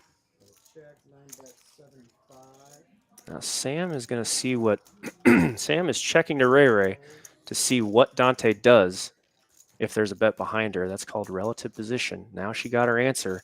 She's probably not going to be folding to the river, and definitely not now. Because now she makes a number 2 low, and it has to be a full house to scoop her. So she's probably going to make this call. Yep, snap call. Easy call. Good job, Sam. No Nicely need played, to Sam. worry about the rest. Just the ace-6 is good. Yeah, deuce of clubs is probably the card she'd pick out of the deck. I was playing for the high. Wouldn't be a king. You know, the deuce of clubs will mess up any ace two that's out there barreling against her. She very well could if she has a hand like, you know, ace, ace two, king, or ace two, ace, or something like that, because Sam can't account for the ace of diamonds. So if Ray has a hand like ace two of diamonds, she's going to scoop the pot there with that river card. That's why she called so fast. She knows that situation. No stranger to this game. Somewhat of a free roll call there. No, I don't say it's not without risk. I mean, Yeah. just any Low risk. Yeah, just I mean, ace 2 3 4 scoops her. Right. You know, ace 4 5, ace 3 4 5 scoops her. But you know, Sam knows what she's doing. She's not going to make too many incorrect calls. When it is an incorrect call, it's going to be like that bomb pot. It's going to be a very complicated situation. She generally gets her decisions right on the river almost every time. Now, Sam and I play a very different style pre-flop. She likes to get in there and mix it up a lot. Not in a table like this. I'm not surprised at all that she's not playing very many hands with this dynamic. But she does like to get in there and mix it up, and we have a stylistic difference there. But if you look at her decisions from flop, turn to river, they're generally pretty darn good. I'm here. Another bomb pot here. I'm not here. But it is on you though, because you checked. I'm here for the I don't know why I'm here. Hey, Johnny Anderson in the chat. What's up, buddy? Check. 5 check, 6 check. Dunning and Kruger would have a word with me. Yep. I have a few times told somebody I went to Dunning-Kruger University as a reverse troll. For those of you psychology people out there, that'll be really funny. Everybody else, don't worry about it. All right, mass card chaos. We'll just let this play out and see what happens.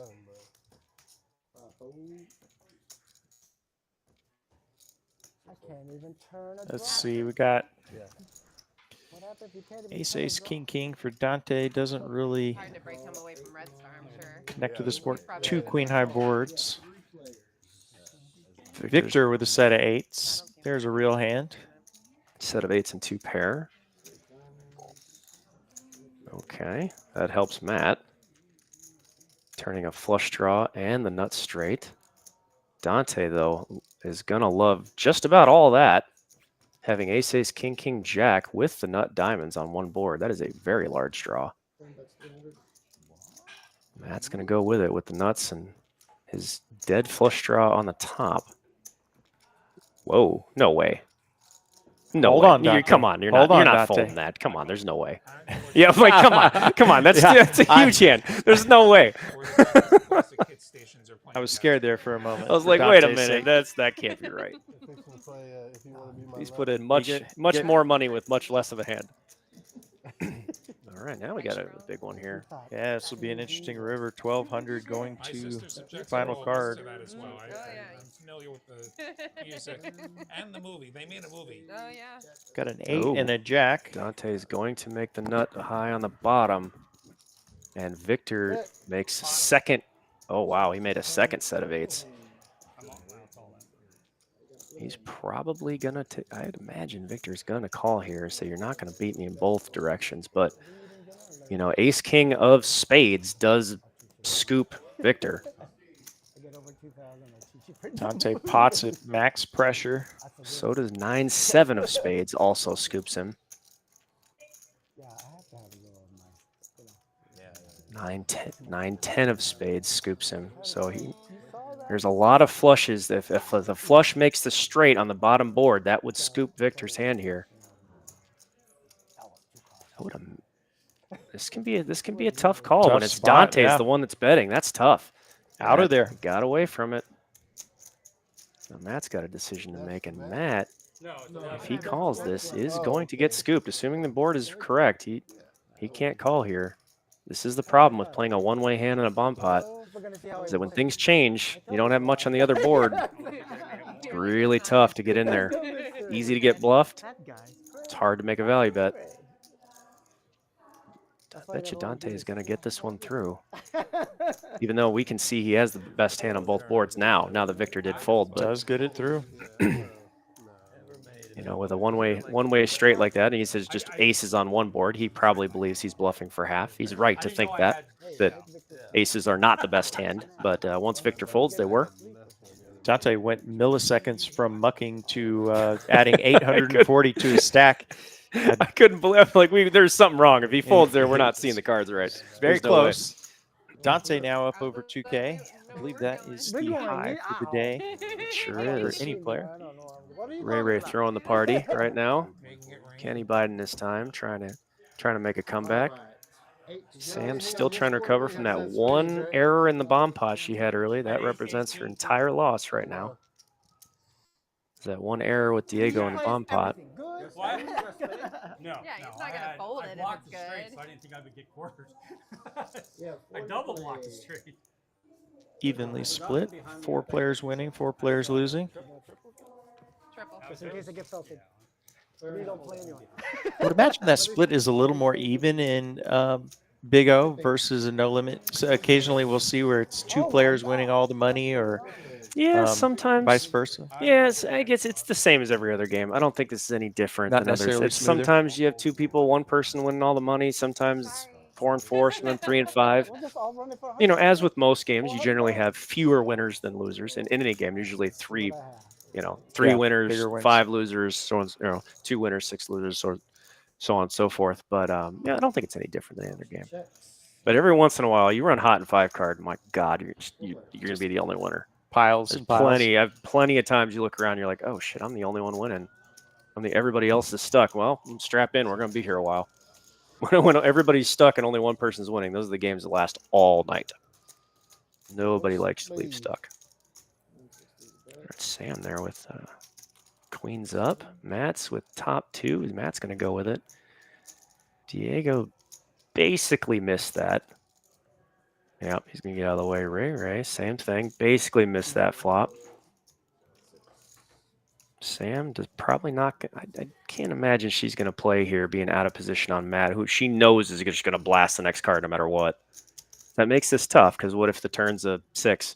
If the turn's a 6 or a jack or something and he blasts it again, Sam knows that she's going to be facing fewer good situations on the turn than not. So, as we say with people who are just learning the math of this, we always want to do we plan for the most likely thing to occur. What is the most likely thing to occur, and in that situation, Sam's not going to like the turn. Yeah. So she gets out of the way now. Acquiesces to the position. Yeah, I think that's a great point. It applies to all forms of poker, but I think a lot of people can be a little bit nearsighted, thinking, well, I think I'm ahead now. But to your point, you maybe you feel that way, but what are you going to do when they barrel the next? Yeah, and what's the most next likely to happen? Yeah. If the flop is 9-10-5, the next card will probably make a straight available. 10-9-5, Right. Probably. So, if you have 2 pair there, what's most likely going to happen on the turn? You're probably not going to like the turn, so you can reduce your variance and your exposure by just getting out of the way, because it is most likely that by the end of the river, that 2 pair ain't going to be very good. And since most hands go to showdown in this game, we basically plan as if we are going to go to showdown. Just plan for it, play accordingly, and we generally avoid a lot of the bigger disasters that the high variance disasters that can come from not doing that. All right, Diego getting in there finally. He probably is getting a little card dead. Diego loves to get in there and play flops. When he chooses not to, usually the reason is he's just card dead. Ray going to raise up the ace 4 deuce 6. It's called by Victor, someone he knows is going to be playing a lot tighter than normal. He's verbalized that twice. It's a good check back. He doesn't want to get check raised on an ace high board. Most certainly not from the tighter guy at the table, who's going to take aces and kings, and he's probably going to step on this. Yep. Careful. Quick call from Ray. 125. 500 in the middle. Oh. Ray turns a nut flush draw. Don't expect Victor to bet here. He does not want to get check raised. No. Oh, so Ray could have stolen that one if he wanted to. Another one of those spots where could have. But it also makes sense that when the tighter player is betting a flop ace king 8, checking the queen, they're generally going to be playing 2 pair in sets. So a lot of times you're going to be firing into the better hand there. So it's not always the right idea, but a lot of times he's just going to have aces there. Because if Victor's only playing a couple of hands, he's going to have, you know, like some junk aces there most of the time. So usually you make a bet there, and yeah, you're just going to get raised by the better hand. I like that party we went to in Vegas 2 years ago. But if the river had been a low card, that's different. Then you could probably, you might be able to get him off. Might be able to get him to fold. As JoJo deals hand 33, I want to tell you about the Texas Card House Hijack app. I am a regular on there. Play under my alias Whammo. Use TCHL20 for a $20 bonus when you sign up with the Hijack app. A lot of good action on there. Texas players only. Got a mix of games. Omaha, no limit hold'em. So that's gone now. Okay. Hi-Lo. All right, party pooper. Actually, final table tournament on there. Took a bit of a bad beat in to take second, but nothing wrong with second. If somebody had told you, would you accept second place when you signed up? Yep. Yeah, you Answer sure would would. have been a definite yes. Yep. So that's a positive outcome. Dante with aces coming in for a raise. Victor calling with some kind of junky aces right behind it. Both players with 1 suit. Ray getting in the middle there with a thought and a prayer. He's the best, man. I love him. He's super nice. Uh-oh. Victor's going to like that flop. Dante with a double gutter. Can't be a heart, though. It's not as strong of a draw as it looks. But Victor's going to keep going with the aces and the nut flush draw. He's going to take that momentum away and bet right out. This is fairly standard. Neither player wants to get involved with somebody they know is playing only premium hands. That is the downside of not giving action and expecting it, is that you're generally going to have a lot of players getting out of your way. I had no heart. Generally. Tough to get paid off. Generally. And I'll say that next time he'll bet and there'll be 6 callers, you know. Well, I had ace. Yeah, I had qualifier. Yeah, that's always a spot that I kind of loathe when I'm playing, is to have that tight image where you finally get a hand and then you can't get paid off. It's kind of a bad spot to be. It's probably saying too much, but oftentimes early in a session I'll try to give a looser image than I plan to play long term. Yeah.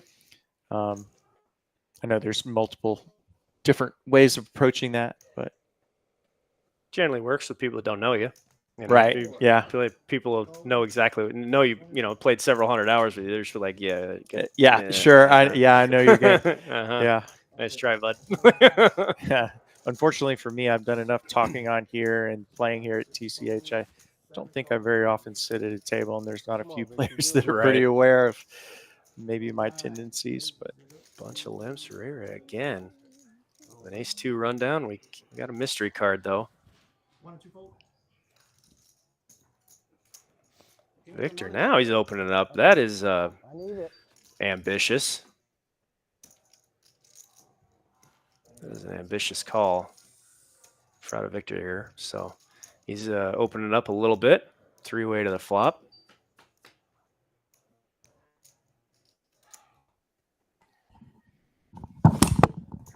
All right. Matt has the naked ace here. Victor, a couple of draws. Ray with a gutter and a pair. Nothing much here. I mean, this is not much for most people. This is very common. Matt turns the best hand with aces up. That is tough to know. It's not going to stop him from betting. He assumed if nobody bets here, the only thing calling him is a 9. It's going to have the best hand here a decent amount of times. He knows that. For as many hands as Matt plays, he is a pretty experienced guy. That's gonna scare Matt right there, even though Victor is calling with not the best hand. I fully expect this to go check. That's unless Victor wants to try and bluff, which would be good given his image. Nope. Well, if you're gonna have a tight image, you got to use it. Thank you, Victor.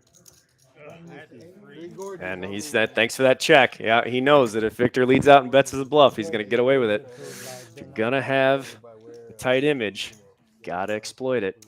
All right, Hunter T in the chat. How do you play Big O Never Played? Good thing I have a whole book series on that. doublesuitedpoker.com. You can order my scoop bundle for 20% There's several. lower than anywhere else on the internet. Big O is a 5-card game. High-low means the best high hand and the worst hand are each awarded half the pot. You must use 2 from your hand, 3 from your board, just like in PLO, and there is no other way of playing it. Therefore, if the board has 3 of a kind, you must have a pair in your hand to make a full house. I love high So fives. 5-card high-low is what we're playing. That is Big O. You win that already? It's called 10 seconds. The O stands for Omaha. Big Omaha is where that name comes from. Special noodle, good. No. It's not special noodle. It's called Little Happy Land.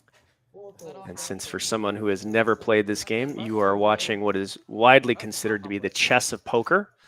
This is a very complicated game. It's very granular in mathematics, whereas other games can be very testosterone fueled, should I say, where moxie and guts play a good portion of the outcome, determine the outcome rather. In this game, that is a good way to get your head cut off. All right, Dante flopping an ace-high flush. Sam flopping the nut low with a flush. I expect to see some fireworks here. Sam's probably going to get check raised, and she's not going to mind one bit. No, he didn't. Nope. He had the dry guy. No raise yet. Yes, you had spades, right? Nothing changed there.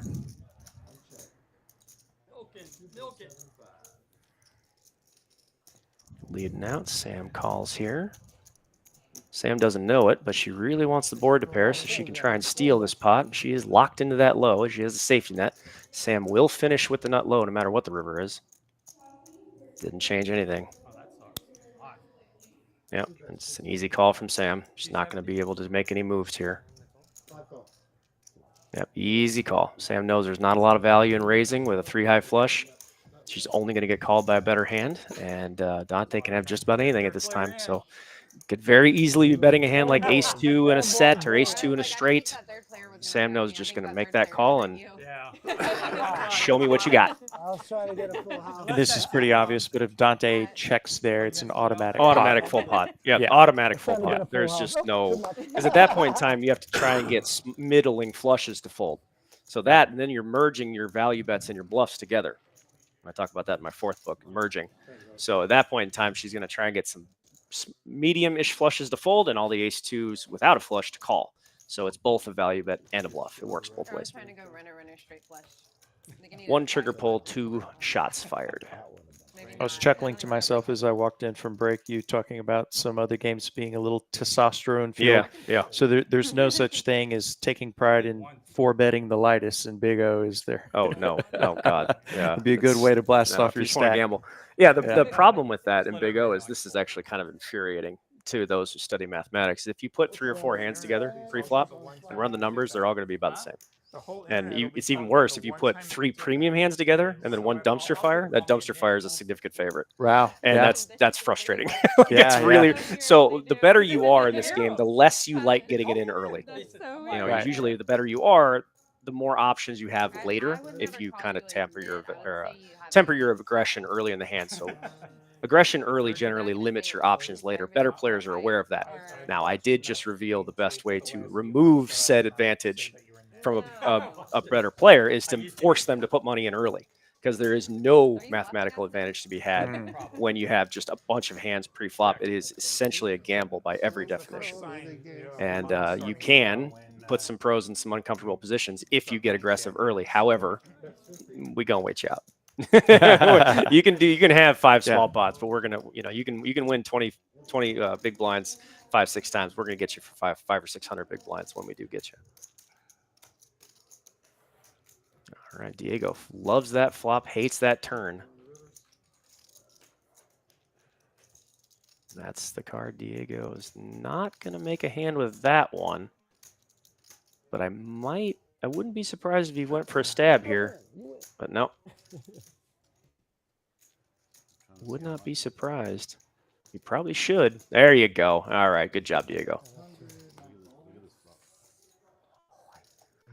Takes it down. Yeah. So to your point you were just making, so in Big O tournaments, I assume that strategy has to evolve quite a bit as the blinds get bigger and everybody's so much shallower, right? You're going to have to do a lot more. Your guess is as good as mine. Right, I think yeah. I've played all of like 8 Big O tournaments ever. I think, or Yeah. like 10 or 12, something like that. It's not that many. It's really a game made to be played very, very deep stack. Yeah, right? it's an interesting format. I be the first to tell you. I mean, I'm kind of a tournament fish. I just never play them. He's buying. He's Um, buying. Yeah, put it Then again, I did play the 10K Big O last year at the World Series. It was great, but it's a really interesting way of playing cards. I don't care for tournaments. We were talking about this before Right, the stream right. came on. Is Actually, likewise. there's nothing about poker tournaments that I enjoy.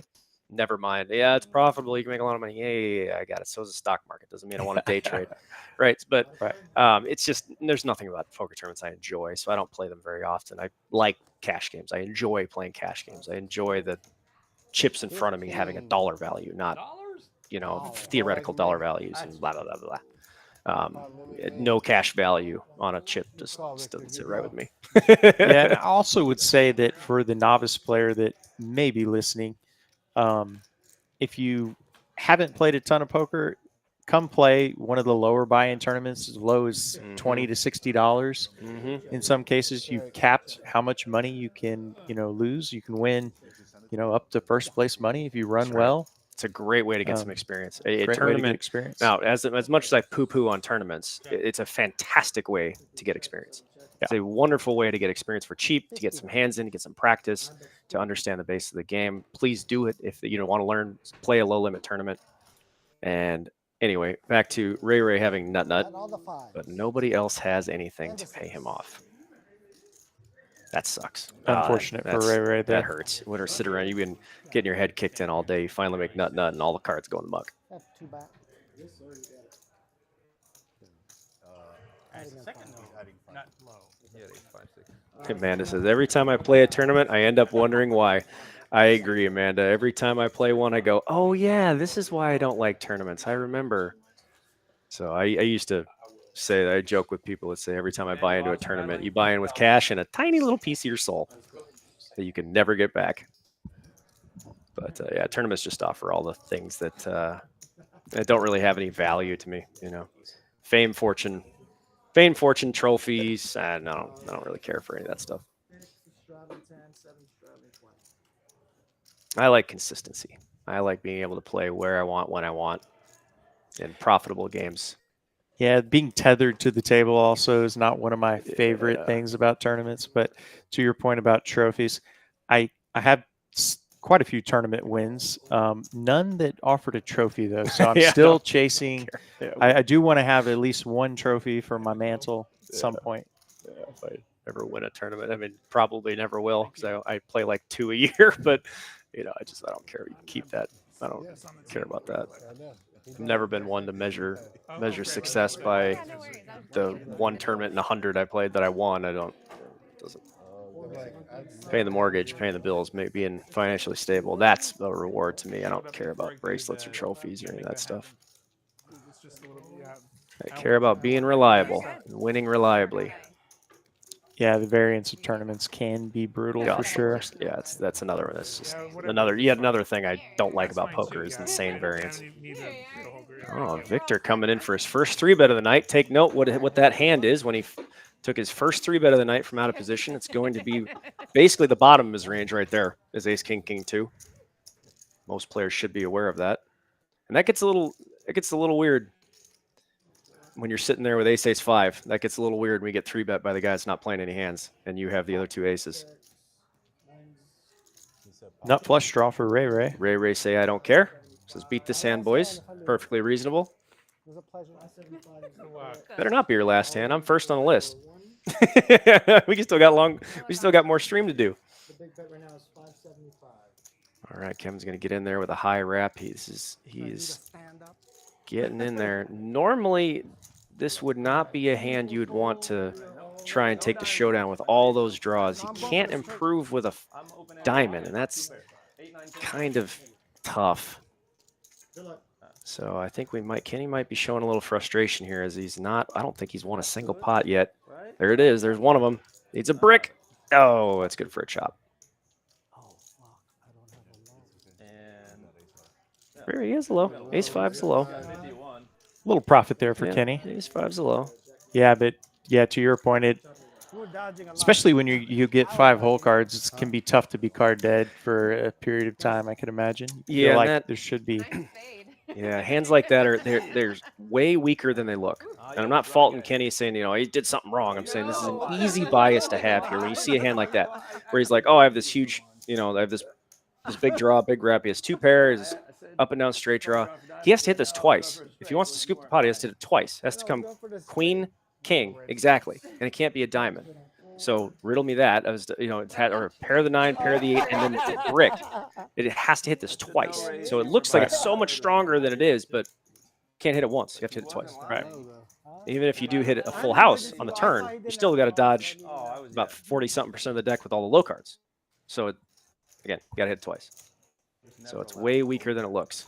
And a lot of players fall victim to that, especially when you're frustrated. And I think we might be seeing a little frustration That would from have been a Kenny. big pot if one of us won that. They always Well, that'll bring us to the halfway point, and Uncle T is going to take it the rest of the way with Greg. I'm Kyle Wemo Frisbee. It's been great being with you guys. He's Greg Vail. DoubleSuitedPoker.com. You can check out his website and his books, along with coaching opportunities. Thank you, sir. Great to be with you, Greg. Absolutely. And, folks, here's America's favorite uncle, Uncle T. Tag, you're in. Shouldn't be playing on the high side anyway, but What is live? We'll see here. But that's the kind of, you know, you want to hit one of those. I'd be even, yeah. Dante coming in for a raise again. Opens for 40. Yeah, especially in that hard game. That's speculative. Deuce 497. uncharacteristically terrible tonight. Well, hello everybody. How you doing? How you Good. doing? How are you? I mean, I'm sitting back listening to this commentary, this really clinic, Thank you, sir. and my brain's bleeding. So, gosh. Much appreciated. Spend a lot of time working on this game, and with lots of clients and students that I help get better with this. Do this all week long. All right, nobody with a queen. Yeah. Again, Diego with Boat the best for- hand. yeah, But it's not. Diego's got the boat. Very Diego's- good PL or Big O player. This, Diego. this is one of the situations we were talking about. It's not much of a hand. It's a lot right now, but if you get action, there's heavy action. Not Yep. gonna like your hand, so Yep. it's kind of. I kind of have it, but I kind of don't. Well, so in a hold'em philosophy is you throw out a bit of a c-bet or whatever Mhm. on that flop to find out where you are. Do Yeah. you do that as much with Big O? We generally try to avoid the find out where I am. You know, the mindset is that I try to get people to articulate what they're trying to accomplish. Like, we're betting here not to find out where we are. That's a big open-ended statement. You know, that's Yeah. that's just pointing on a map that said I'm in this big square, right? Right. Where we want to actively articulate where we're going with this. So if you're making a small bet there with Diego, are you trying to get check raised by a queen? You know, are you trying to get this through because you want everything else to fold? Are you trying to get just called once? Like, what's the plan if you get called in 3 spots? Yeah. That's tough. That's really tough because one person's out of line, you know for sure. Yeah. So that, you know, what's our goal here? You know, are we betting really small? Are we trying to get floated by aces? Are we trying to get called by a flush draw? You know, we want to articulate what we're doing. We're not, quote, finding out where we are. We want to make sure we articulate that path down the road to success that we're doing. Yeah, and obviously this is a different game. Sure. We were talking about that outside. We Yeah. were talking about, you know, drama hall being your Yes. kind of, your, what'd Drama. you call it? I've called it Drama House my poker mistress. Yeah. and Big O is I kind love Drama House so it much. kind of is mine right now because you know, I love playing mixed games, but this has got so much more depth to it. Yeah. And obviously you haven't read your first book and soon to read your next one, so hopefully build a little depth of my own. There we go. Dante flopping a 2 pair in the nut flush draw. I expect him to step on it. Oh, Boing. he's gonna fill up. Yep. And made the flush. So he's got too much here, but Ray does have the same full house. They both have the same way of improving, trying to make better than 3s full of queens. That can only be done with an ace or a king from both players. Nope, I won't do it. Brick, yeah. 350. For those of you who like body language, see how Ray threw those chips out there like that with that flick with that wrist? That's a pretty strong tell. That means I got it. It's kind of this like subconscious thing of trying to be nonchalant, like in the irony of being nonchalant about having a huge hand, you actually tip it off what you have. So like trying to be tricky, but the you know, act of being tricky actually gives it away. about a month ago, we had a lot of the pro Hold'em players come over and Yep. play a live stream. T1000, Crypto Mag, Stash, Trey, a lot of the local. That's High. amazing. There were so many reverse tells. Yeah. Oh God. I was yeah. spinning in my seat. Yeah. It's Things like you just talked about yeah. with the bluff. You know, There's so like much I'm fun. I so love it. strong. If you start staring, and I know that you are looking for something, yeah, those of us who are good at this stuff, I will show you exactly what you want to see, Yeah. and it's not going to be what you want. Yes. It's not going to be what you want to see, and yep, it's once you start that leveling war, it's on from there. Yep. He Hey, had Amanda. full houses, he had a She full says house hi, with Tom. Yeah. You had the nut flush, Amanda's right? played on a couple on live streams before. Yeah, she'll be commentating on a. I on a heard big that's opening. Yeah. fantastic. I like it. I'm going to be sitting in here just operating the computer while her and Matt see Yeah. C7. Oh, that'll be Do the fun. commentary. I'll Yes. tune into that one. I tried to get Diego to give me a seat on that. He said it's full, but Oh, that's too we'll, bad. We'll see. He said if That somebody would be backs some- out, I might get a seat on that one next Well, month. maybe I'll just break somebody's ankle. Get you on there. Somebody's brake cables For got a minor cut. How'd fee. that happen? For a minor fee. Another bomb pot here. Again, we'll just kind of sort through the chaos in these bomb pots. These happen way too fast to really tell what everybody else Yeah, has. we kind of have a rule in the booth. We don't really talk about the hand much because it's scrolling by Oh, until the God. turn. Yeah, it's just scatter shot. It's like It a is. shotgun. And then of you have cards. like Matt with a couple of cards don't even, or KMR, you got like 3. yeah. Yeah, it's not going to be a lot of analysis yet. What's your opinion on bomb pots overall? Uh, Are they good for the so- game, bad for the game? What do you think? I was just telling the table because I was out playing. I always say that bomb pots are a good night of Hold'em gone bad or a bad night of Hold'em gone good. They seem to polarize whatever you're doing. Yeah. I Sometimes suppose. it's just bad.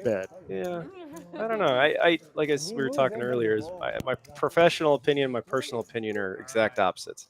Personally, I love them. They're great. I love playing them. People play them They're more terribly. fun than a box of monkeys Yeah, if you win them. box of monkeys.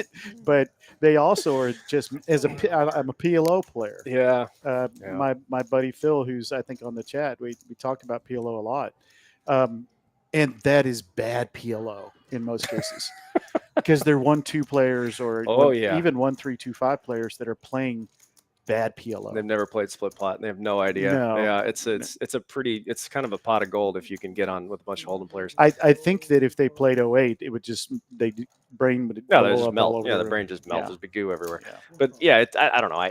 I wrote an article about this for a now defunct poker magazine about my professional opinion on this. Is like it's time to talk about bomb pots in the industry. And I can make a good argument. Now, granted, reasonable minds can disagree, but I can make a good argument. It's not really good for the game overall, but I don't think they're going anywhere. I think the first few years that they blew up, I called them poker crack. Yep, pretty much. Quads again. Yeah. Diego with quads and tens full. Oh my God. Yeah. Wait, that's not right. The graphics isn't right. No, I don't think that's what the last. I think those You may be deuces are having on a the little same bit of- board. Yeah. Because because the deuce of clubs, ace of diamonds are switched because the board is 5-3-3 ace. Yeah. So one ace is full and one quads and one tens full. Will is just stuck in the middle of this buzz. Victor with a set on both boards. Oh now, in man, reality. Dante's full on the. He's got threes full too, but got away from it. To his credit, got away from it. I'm all in. Oh boy. Oh goodness, Will's just gonna get Not a while. paddled upside the head on this one. Oh boy. Oh goodness, God, that hurts. 10. I actually talk about this in my fourth book. We can quantify how likely it is you're going to run into quads, and it is frustratingly often when it's deuces. Not that anybody picked their hand that they play here. It's just the deal of the cards. But oh no, I folded 3-5. You guys are shopping. That's a good fold. Fuck PLO 5. there we just realized what just happened. Oh, I was like, I don't think he sees it yet. Oh, now he does. Yep. Ouch. Wow, That's just a cooler. Nothing you can do there, sir. That was a It bad was a turn. really bad turn. All right, Will, I just need 520. I'm glad I didn't have anything else. I flopped.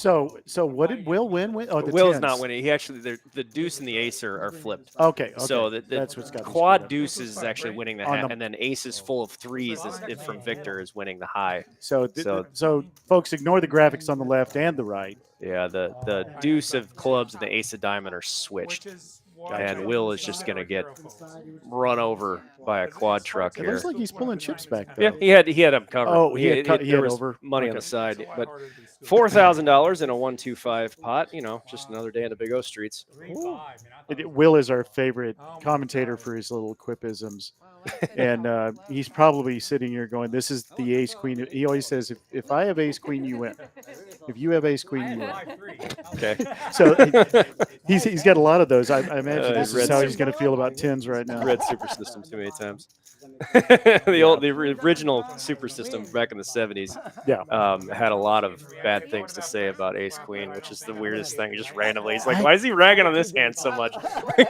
I know. The first time I read that book, I was like, "Really?" And it affected my playing. Yeah. Now, reading that book is like saying you read the Bible. Oh, it's so old. It's so antiquated. I mean, a lot of it still applies. But It still applies, but it's so much to get through, and to figure out what you think applies to today's game. today, it's like reading. It's Totally like different. reading a book from a bygone era. It's Yeah. very interesting. But yeah, I think if I remember correctly, he called that hand "Walking Back to Houston" in Yeah. that book. Yeah. Well, I was like, why is he likes he hates it so much? yeah. He managed to publish a nickname for this hand. I'm Yeah. like, what is this deal? Yeah, I remember that. I always use the dolly.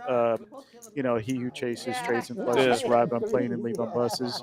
That's another one of his. That's right. He had a That's million right. of I them. remember that. There's a lot of little like Yogi Berra isms. I think they were like tools for him to remember certain things about what he did and didn't like in position or Some people, chasing. their brain works that way. They Oh, need yeah. a mnemonic device or euphemism Yeah, or something to that's remember exactly- everything. Now he's smiling. Oh my God, throwback. Yeah, sorry, I'm throwing back to 1970s poker. I wasn't even born then, but we're gonna go. Yeah, me either. Yeah, he just said me either. Actually, I started watching poker when I was about 7 years old, sitting over my grandpa's shoulder. Oh yeah. If my mother, I always say, if my mother had known how those men talked around me, she would have never let me hang out with them. Oh yeah. Yeah. But It's also where I learned to curse. Clubs. We've come a long way. Yeah, we have. Oh, Kenny with the That club draw. that club. I'd be willing to bet that mystery card is going to be a low card. Yeah. If he's firing out here, that's probably going to be a deuce or He a likes, three. yeah, he likes the 7, 4, and the clubs. Yeah. So I'd imagine Kenny's going to have a pretty big hand here. We're going to see it. We're going to get it. No, but he's got the ace of diamonds, and we know the deuce of diamonds is in the muck already, but there's a good chance that Kenny likes that card. If that hand is a deuce, or if that card is a deuce They're of gonna 5, rescan. Maybe it'll pop up here. it's a deuce or a 5. Kenny has a huge hand right now. because you gave me a lot of money. Nope, he's going to get it through. I'll give it back. We may never know. Oh, he's going to show it. He's going to show the ace Clubs king. and 5. Okay, Oh, he had ace 5 okay. 6. Turns nut, second nut. Yeah. That's a good one. So I'm sure you and Kyle Whammo talked about the tournaments that we have here. Yeah, was he talking mentioned a about- few. Again, not my lane, but I have to brag on myself. I finally won that tournament last night. Now it was not a huge field, hey, it's still a but tournament I was win. playing it specifically learning Big O. So Big O may become my mistress. Yeah, Poker. It's It's just such a relaxing game in a way. After playing Hold'em, too much. Hold'em. It's just once you start playing 5 cards, it's playing 2 cards. It's like watching paint dry a lot of times. Yeah. It's just so overtly simple when you play something this complicated. You know, instead of having 151 or whatever different types of suited or unsuited hands, you have over 2 million combinations of 5 cards here. So it gets very complicated very fast. To me, it's like I'm listening to you talk and analyze these hands and values and perceive values. Like you say, what you're trying to get accomplished. And I'm thinking, gosh, this is bridge. And yeah, it's a good analogy. Makes Hold'em, more like Gin or crazy Bridge. ace. Yeah. Like Gin or Bridge. Yeah, There's and a high level of skill involved, not a whole lot of variance. Yeah. Yeah, it's a good analogy. So I guess then Hold'em's like, Yeah, go fish.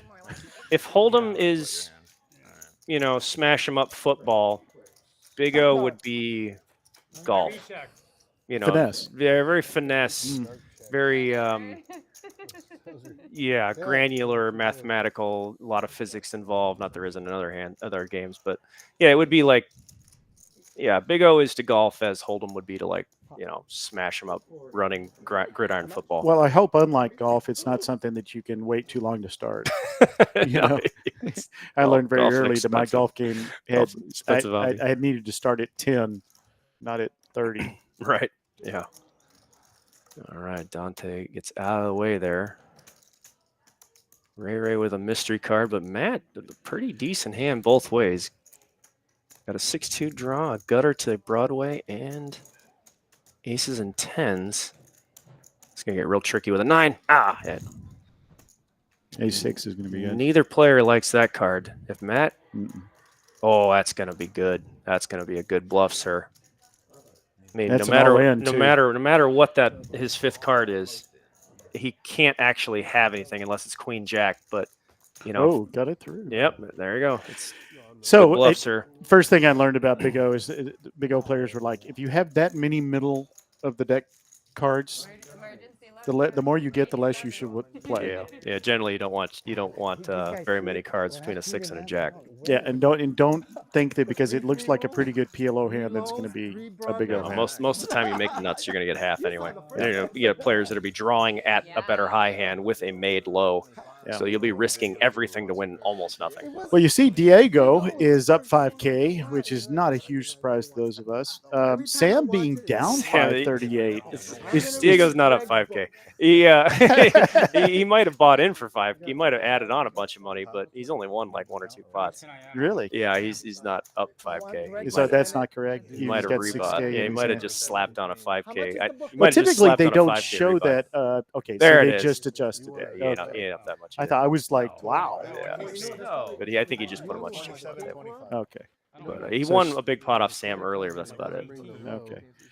So Sam being our favorite poker girl. Yep. In the world for me. I love that gal. And, you know, I brought her into the booth. I was like, Sam, well, you got to come in the booth. She is so much fun. Yeah, she's great. And smarter than, well, you saw when she came in the building, it came up and said, I'm her one-man hype crew. She runs up, giving me a hug. She's like, you're going to talk all the good things about me today. So how has her game been tonight? She hasn't gotten involved much. You know, she played a big hand with Diego as kind of a cooler, made a mistake calling the river bet, but otherwise she's kind of staying out of the way. You know, she is across the table from both of the action players. She's got Dante to her right and Ray to her left. So she's, and I mentioned this within the first couple of hands, I said you can probably expect Diego and Sam to just kind of wait back and wait to get paid. Because with players that are playing this many hands this aggressively, all you got to do is do what Matt did earlier in the stream, is just make nut and get paid. Yeah. And so Sam's probably going to reduce a lot of her risk and her variance by just waiting for a hand. And, you know, sometimes Sam's every bit a pro, and sometimes that's just your job. Sometimes you just have to sit there and sit on your hands and make a hand get paid. Yep. You know, the crazier the action is, generally the less options we have as better players. A lot of times things are just crazy. You have to just make a hand get paid. Well, Matt's got the best of this one so far with the ace-4. Actually, it probably doesn't assume he's good. Ace-4 clubs, yeah. He's got ace-4 and clubs. Second. He gets beat by the ace-2s, but he's got the clubs too. So just one call? Yeah, one call from like it. From Ray. Oh, God. Yeah. Matt doesn't like that card. You don't want to make aces up when you already flop a low. Yeah. He's going to keep on firing, but he is firing right into a hand that is scooping him right now. The 4-5 loves that river or that turn card. He folded. Oh, he didn't realize he had the straight. He folded the nuts. Oh, really? He didn't realize he had it. Wow. Now, see, that happens a lot in this game. It does. It happens a so lot. Much to take in. So many cards out there. So many combinations. He opened, folded the nuts, didn't even see it. Literally, early in the tournament yesterday, throwing my cards, I wanted to reach out and grab them in midair because I saw the bookend, you know, made the straight. Oh, yeah. And I'm like, oh, no. Now, it wasn't the nuts, but I had put the guy on just crushing the low because of the flop anyway. And I was like, oh, I think I was good. And that is one of the bigger advantages that more experienced players have, is that we experienced players are almost never going to do that. Not to say it doesn't ever happen, ever. Yeah. But you know, it does happen. I've folded things by accident here and there, but generally speaking, we don't make that mistake. Yeah. But other players will routinely. They forget. They get locked into, oh, I have the nut flush draw. Then they forgot they had a gutter to go with it. Get there and don't see it, and then they don't plan for it, and then I always say in PLO, when I see people look at 2 cards, look at 2 cards, look at 2 cards, you know, they got them separated in 2 cards. inexperience. That tells me that they're going to miss some things. Yeah, they're gonna miss things Because they're kind of I don't want to say bifurcating or splitting their game in their head. Mm-hmm. Yeah, it shows it's a physical representation of their actual thought process, Yeah. which is very telling. Brian Dowd, how are you, sir? Yeah. Brian looks Where at in every stream. Florida? I believe. What did he tell me? Saint Augustine. St. My Augustine? memory serves correctly. Correct me if I'm wrong, sir. That's- But I believe he's in the I Jacksonville. think that's St. like Augustine area. Grapefruit League Central, right? I there. wish. I'm a huge Twins fan. Or I used to Are be. you? So I would like to, the Grapefruit Leagues down in Florida. That's where they go to spring training. But Rangers used to be down there. Not anymore. they're in Arizona. Yeah, Actually, I just saw them on the they're- schedule. They used to be in the Grapefruit League. Yeah, the Cactus League now. Okay, Dante. No, we need a 6 and a 3. Sam's got that. Sam's got nut with the nut flush draw. Sam just flopped everything. This is what she was waiting for. Yeah. Because Ray flopped a wheel, and that locks him in. He's handcuffed to the table on this one. So assuming it doesn't go backdoor hearts or 5-10, Sam is going to get half of Ray's money.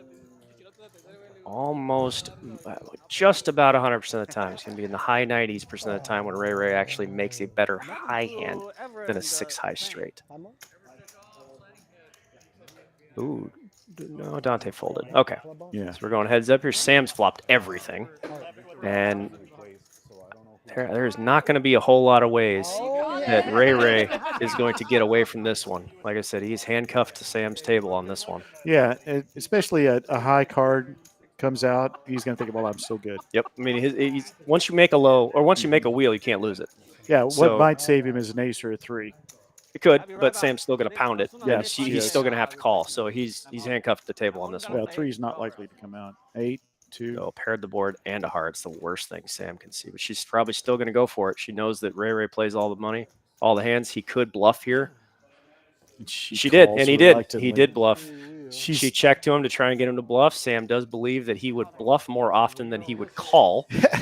Well done, Sam. Now, granted, those of you out there thinking, "Wow, that's kind of a nitty thing," or the result is the same. Whether Sam bets pot and gets called, they're past a 1-to-1 SPR. It doesn't matter anyway. Yes. So Sam then. So break that down a little bit. Even if we're talking about 1-2, that whole stack to pot ratio conversation as it applied in this hand. Yeah. So with I didn't see the exact size of the pot, but I'm assuming based on their stack size that Ray he's going to be all in if he calls. He was short stack. He's going to be super short stack. So if Sam pots it into him, he's going to call regardless. Right. If she checks, he's going to pot it some of the time as a bluff. Even if Ray has a better hand, the result is the same. Sam bets, Ray calls, or she checks, Ray bets, she calls. The numbers are exactly the same. We still go to showdown with a pot size bet in the middle. Doesn't actually change anything. Although you do get people complain about that a lot. Yeah. Like, whoa, why would you had to bet? I'm like, well, if I had to bet, it's the same thing. Who cares? You're not going to raise. So what difference does it make? The result is the same. And I think the bet it goes Sam, says Amanda. Yeah. Yeah, always rooting for I Sam. can't show favoritism here, but I can. yeah, exactly. Yeah, but honestly, I was going to comment. What I love not being in a hand with Sam. Yeah. When she shows what she just showed, which is a tremendous amount of confident intensity. Mhm. Like that was before the 2 came out. She got that. She's looking at Ray like she's reading his soul, and she's already, her mind is moving so fast. Yeah. It's almost intimidating to think, I think I'm about 4 steps behind. Yeah, and it can feel that way in this game. It can really feel that way in this game. But what's going on is that Sam is every bit a pro, right? So a lot of the things that most people have to think about have been habitualized. So they're just habit for her. And one of the most important lessons I learned in the military, and this is going to sound kind of funny, is that I was told that an expert is nothing but a master of the basics. Yeah. And here I'm standing in a formation, listening to that. They're talking about soldiering, and I'm like, oh, poker. Yeah, that's great advice. But when we experts No, like our main some of the superpower is players- that basics are No, habitualized. some We already players know all don't. the basics. When It's just everybody's part of our playing the DNA. same way, So we every can't time mess it up. No, I And don't so play this. if you're just an So, expert of the those basics, kind of games you plug in. that's Well, there was you a know, famous Right football now, coach I got that, and I always one remember this about. I actually worked for People the do military just like this. in military Yeah. medicine, and one of the things that poker and this medicine, especially surgical medicine, is very precise and very about them not thinking about what they're doing Right. because they're doing it on a level that doesn't it's a good require it. analogy. Yeah, you're not thinking about keeping your hands Practice steady. You know? in poker, just like football. Practice doesn't make perfect. Practice makes permanent. So if you're perfecting what you're making permanent, you're just going to be that You're at the level habitualizing. you're talking Yeah. about. You're habitualized. Yeah, you make it a habit. But if you're practicing what is imperfect, you're going to habitualize your lose. Yeah, and your it makes loss it rate. magnifies your mistakes. Yeah. Yeah. And that in this game, and that's one of the advantages. I tell people that I often make a challenge. They say if you want to learn this game, this is a very skillful game. You fancy yourself a good poker player. Prove it. Yeah. Learn this game. Play this game because No, this that's game a challenge. this game magnifies your magnifies your mistakes. Oh. You know, things that may not be a mistake in other games are a massive chasm of problems in this game. You know, you overplay a hand from out of position here, you can get waxed by multiple people. It's not just like you're going to lose one hand. You know, you might even overplay a nut hand and get quartered for all the money. I don't know if I can admit that to my Big O friends. that this is a superior game of skill. Yeah, it is. Amanda, don't use that on me. Yeah. It is. It's a very skillful game, but you know, it's just different. It's just a different. You need different. You need different skills to win this game than you do in other games. It's no different than saying like I'm a poker household. My wife's been a pro for a very long time too. You know, she played fixed limit hold'em. Mhm. You know, so I used to tell people it's like when I've talked to people who don't understand poker. You know, oh, do you guys play against each other? No. It's like we're both professional athletes, but she plays soccer and I play hockey. You know, like totally different skill sets. You know, it's in the same world. You're still an athlete. You're still going to have the eye-hand coordination. Yeah, but it's very, very different set of Soccer, skills. eye, foot. You know, it's like if you're a basketball player, you're probably not going to be very good at hockey. Yeah. Right. It's very, very different skill set, and that is a good analogy for Big O and Hold'em and all the other games. So you're the Ertzes of poker. Yeah, I suppose Zach so. I guess. and whatever his name, that his wife being a soccer player on the women's national team. Yeah, that Zach would- Ertz being a football player. It's Zach Ertz. Yeah, he's the wife of a gold. Or he's the husband of a gold medalist. We'll go that yes, way. yes. And she's got the eye, hand. He's got the eye hand, and she's got the eye foot. Yeah, she's the soccer player. Yeah. She's the finesse. He's the brute. They're gonna have great kids. Yeah, probably. Yeah, probably. You're gonna have great poker kids. Do you have kids? No, I don't. No, okay. You can get in that way. So the night before the 10Ks. Well, work on that. We need more smart poker players out Yeah, there. that's the Julie, idea. thank you, Julie Mo. Ertz. Thank you, you, Mo. Julie. That is my Ertz. wife, actually. Mo Mo is is my your wife. wife? Yeah. So she is the Julie Ertz of this Yeah, family. she's- Well, yeah. And I'm yeah. just the guy that's tethered to her. That Lucky enough to be along for the ride. that just tells me she's much more attractive than you are. Obviously, duh. I outkicked my coverage on that one. Obviously. You outkicked your Yeah, coverage. duh. I love it. Oh, that's such a fun That's term. cool. That was my plan. Rex Because Ryan I made that know comment. in this Oh, one, man. they're looking Outkick at full 10K, knowing coverage. the deuce. Everybody got a little bit of something Those guys here. all know what they're doing. I think she really liked the Ertz. Oh, yeah, she likes it. I'm a 1500 kind My of guy. wife's a big fantasy football nerd too, so she's Oh, all okay. about He that was life. one card away from All right, winning it. Ray flops his key card. He's gonna make a low with any low card, doesn't matter what it is. Dante flops a big wrap. He's probably gonna take this one to the felt. That is a PLO player's dream flop, You're gonna be a great and that is his comfort zone. Why? Well, PLO players are used to flopping big draws and big wraps, and they know internally that that's a hand of value. So since he's a PLO player, I expect him to lean on what he knows. You know, dance with the one that brought you. Yeah. Come on. Yeah, me too. So Ray flopped a huge draw. So right now it's a draw at half. If he gets happens to make a 5 or a 3, yep, there it is. You can make a pretty big hand. Ray has a safety net. Ray is going to end up with the nut low no matter what. And I was wrong about Dante. He did get away from this. Dante making good folds. That's scary. Sam is going to fold here. She's going to fold her ace 8 10. Yeah. And Sam knows that if you're calling flop betting turn, that's going to be an ace 4 every single time. Yeah. Almost never anything else. Sam Okay, gets right out of the way. so into my simple mind, inject some wisdom here. You got 5 cards coming to you. Mhm. You want to see what on the first card? Exactly. When are Ace? we going to win a seat? Well, yeah. Okay. I mean, yeah, you won't. Second card, what do you want to see? Two. Boo. Two. Yeah. Okay.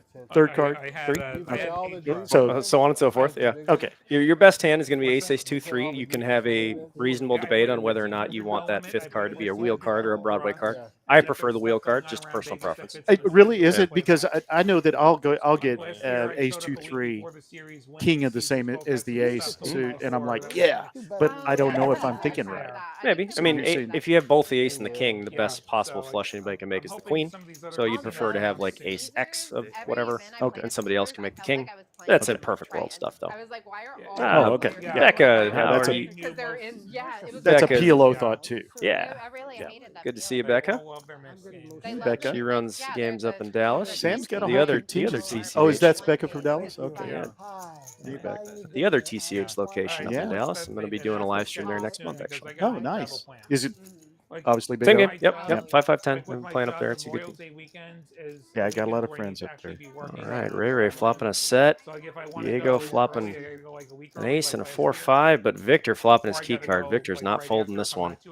I mean, That I Victor's feel hand, that 2, 3, the 4, 5, 6, cards requires an that ace you to got continue, and he got exactly that. cards, you're going to run into that schedule. Yeah. Victor's really wants to see a 5. That's the card he really wants to see. Mhm. A 5. Yeah. Because I'm still working during the day, like unless there's a tournament that's on the schedule. I know. Diego probably not going to continue, nor Matt. Okay. Heads up to the turn. You owe me money? Or Prompts me or that you? you do something with NASCAR. Could see some fireworks here. Work on a fantasy Nope. racing game. Not on a 9. So kind That of gets a like, straight available there, really knows and what Ray Ray's to going to do. check here. Now, if if Victor makes a low, he's going to want to bet here. Yep, well done. does. That's exactly what happened. Except that's the one card that makes Ray a straight. So bet, call, chop. You're gonna bet, let me- We also have free fantasy. That is a standard play. You need to have that in the bag. You need to be bluffing for half, because if No, just kidding. Ray does not have a 10 in his hand, and he does have a set, which is exactly what he has, there's a good chance the low can get the set to fold the river, because it just takes one card to make a straight. So that's a mandatory bet. You have to make that bet. All right, I'm gonna jam it. If I got the nuts, I'm jamming. Plus, it's good advertising Oh, when once you get called. again, You say, "Ah, I don't have anything. my Yeah, brain's bleeding again. I'm like, really? yeah, I got to think about this a second. Oh yeah, I'm supposed to be talking here. yeah. I got you. Don't worry. Yes, we play in 5 card. We played Absolutely. we Big played, O, 5 card Hi-Lo, chess up poker. Yep. One of the more complicated games out there.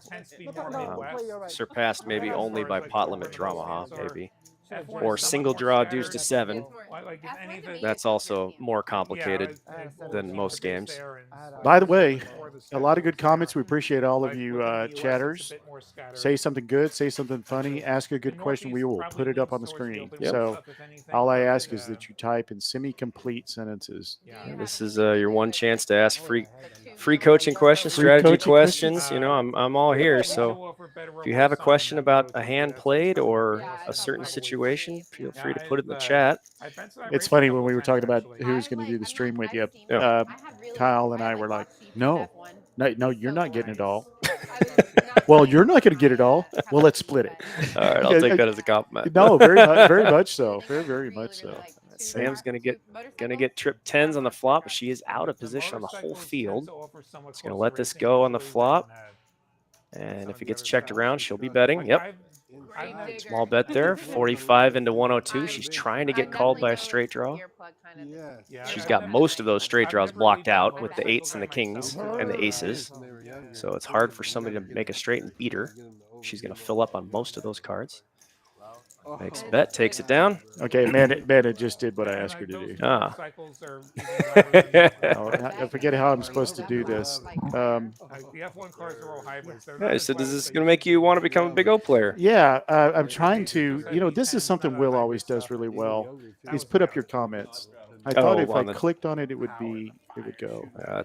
That's above my well, pay we grade. changed the system a little bit, so the chat's outside of the main screen. All right, Yeah, Amanda asked. that's above my pay grade. Tom, does this make you want to become a Big O player? I hate to say it, Amanda, and if you tell people, I'll say you're lying.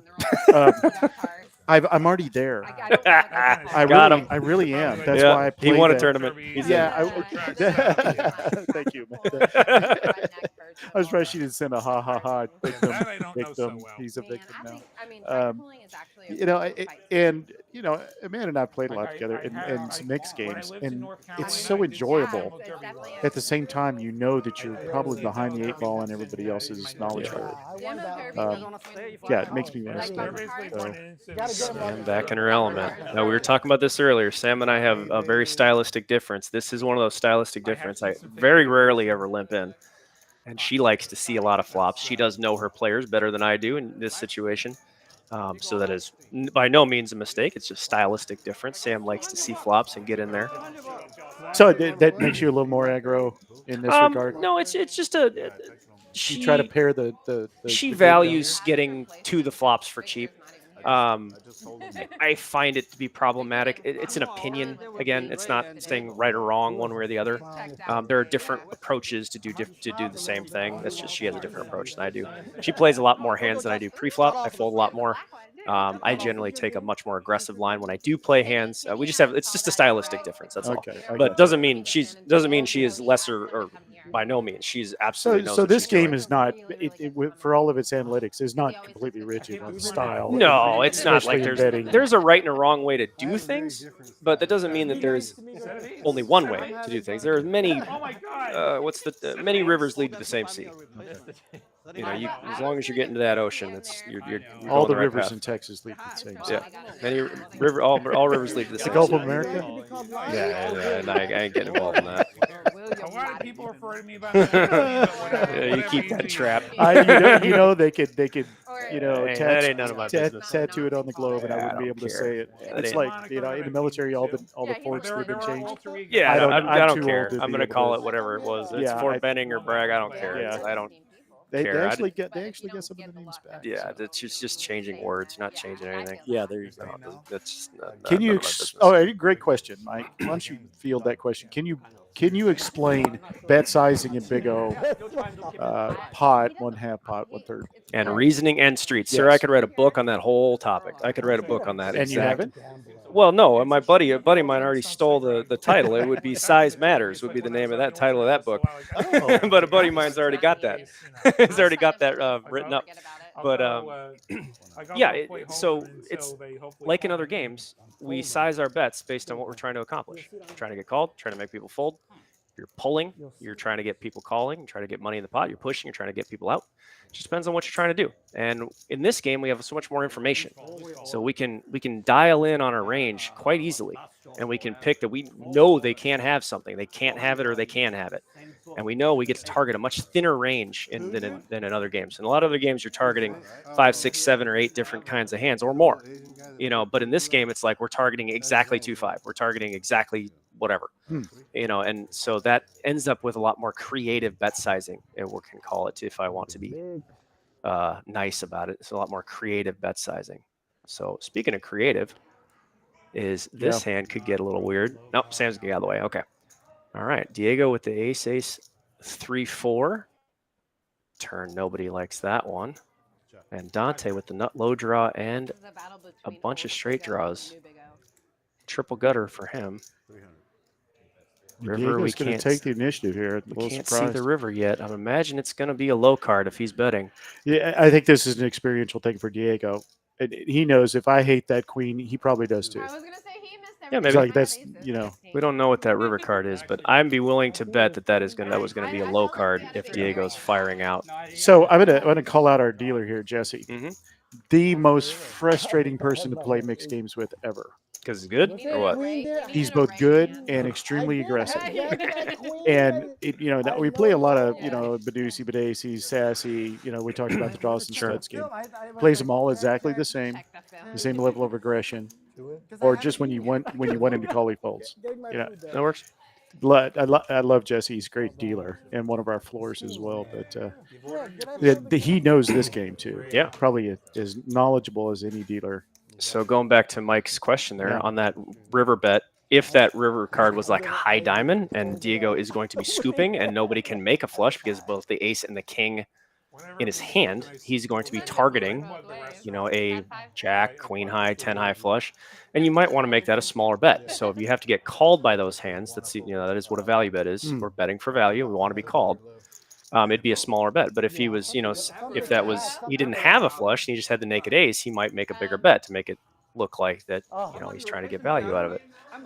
If it's a small diamond and he makes nut, he might try to blast it and get another nut low to call him. So it just depends on what you're trying to accomplish, how we size our bets. But the point is, we have much more information in this game than we do in other games.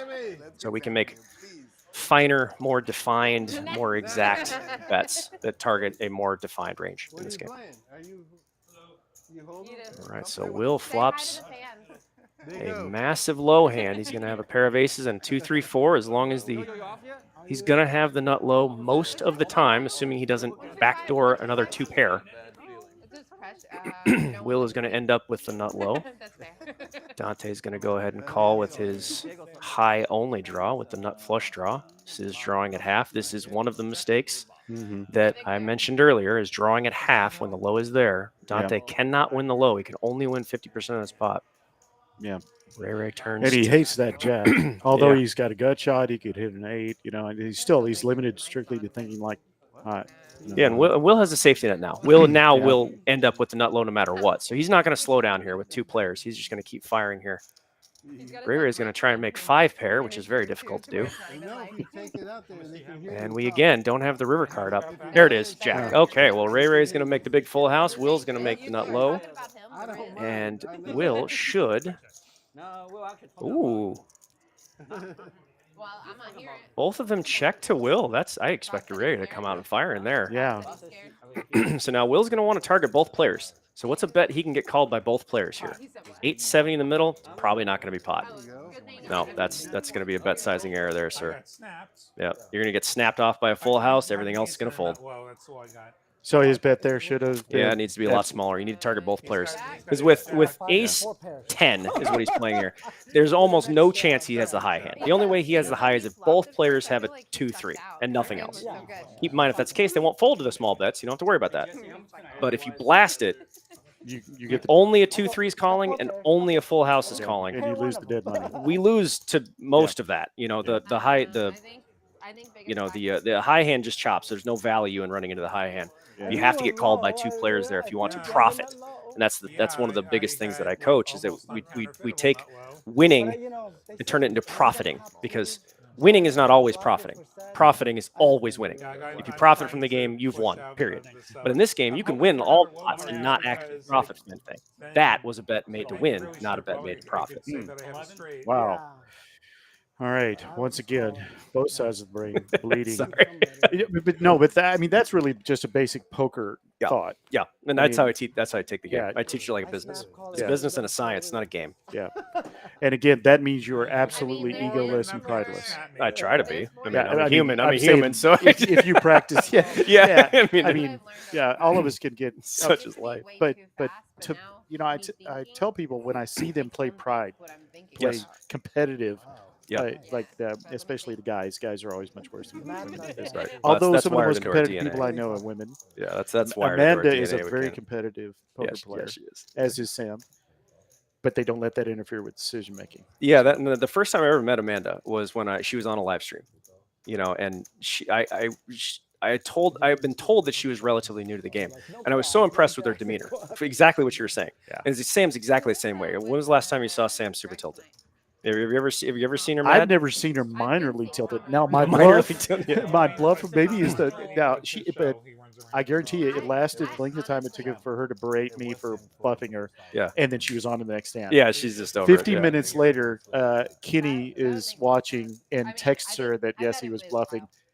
She had another 2 minutes of berating me, and then she was gone. Kenny just chooses violence. He's like, "Watch me stir the pot." We're playing a completely different hand, and she goes, "Damn it, Tom!" And I'm like, "I knew exactly it had been 15 minutes." Well, Matt's got a pretty big hand here with ace 2-3 and a gut shot. Got a baby flush draw. Ray's going to call with his top set. Ray's going to get there. That's so frustrating when you have the soft hand, soft being the draw, hard being the set. Man, that is so frustrating. We have a huge soft hand that the board just pairs and they get bet into. Ugh. Oh, well, he checked and then he bet. So that's just, man, that's frustrating. Now, Matt knows that most of his draws are probably dead. He's probably drawing at half. If he check calls here, I like to be the He's just like, drawing to get his money back. He knows better. Yeah, Well you done, see sir. his frustration. He's Yep, like, you damn see it in that's his face. 7. That sucks. Like that's No, it's a we all tough have pill to our swallow. like, You know, like when you having flop a someone huge hand there. navigate Like if you have a hand like it. ace 2 3 jack 10 or ace 2 3 queen 10, like you had with nut clubs, We've been board pairs, hands Yeah. over. It's just like, man, it really. It's a kind of a slap in the Yeah. throat. Yeah, back to the tilted side of this. I can tell you, just looking at these players, there's not a tilty personality in this whole group. Not yet. You wrap Not yet. Guess who's first on the list? This guy. So are you rooting for somebody to get knocked out here? No, so I you mean, can- I'll play whatever. I don't care. You guys got me till 3 o'clock tomorrow afternoon. That's my flight leaves. Oh, is that right? Nice. I can sleep on the plane. And where do you? I live in Phoenix. Yeah. Oh, Phoenix. Yeah, Nice. Nice. A lot of friends out in Scottsdale. I love Phoenix. The Phoenix Valley is just, it's my paradise, man. I love it. I lived there from 03 to 2010 and split my time from 06 to 10 in Vegas. But I always knew when I left, I knew I'd always make it back there. It's the first, it really felt like home. You know, I grew up in Minnesota, went to high school in Colorado, Egan in Twin Cities. Oh, I dated a girl from Mankato. Oh, I know those, yeah. And Waseca, actually. She went to Mankato State. Yeah, I That always is knew. not the place that I would pick to live. No, I mean I just grew up there. I'm a huge Twins fan, but that's about it. But even growing up in Minnesota, Phoenix felt like home. So Yeah. I knew I was always going to make it back. And you know what also feels like home is flopping the nuts right there, which Ray did With again. Big Ten, yeah. Again, he's flopped trips so many times, and he's like he is just getting hit with deck, which is really kind of a bad thing to say about somebody who's stuck. But it just Yeah. is what it is. Everybody folds. If you're known for cheating, Everybody folds. Yeah, that's an honest statement. You see the undulation in his voice when it tailed off at the end. That's usually a true statement. it is. Sorry for getting really cerebral Wow. on that one, but I did.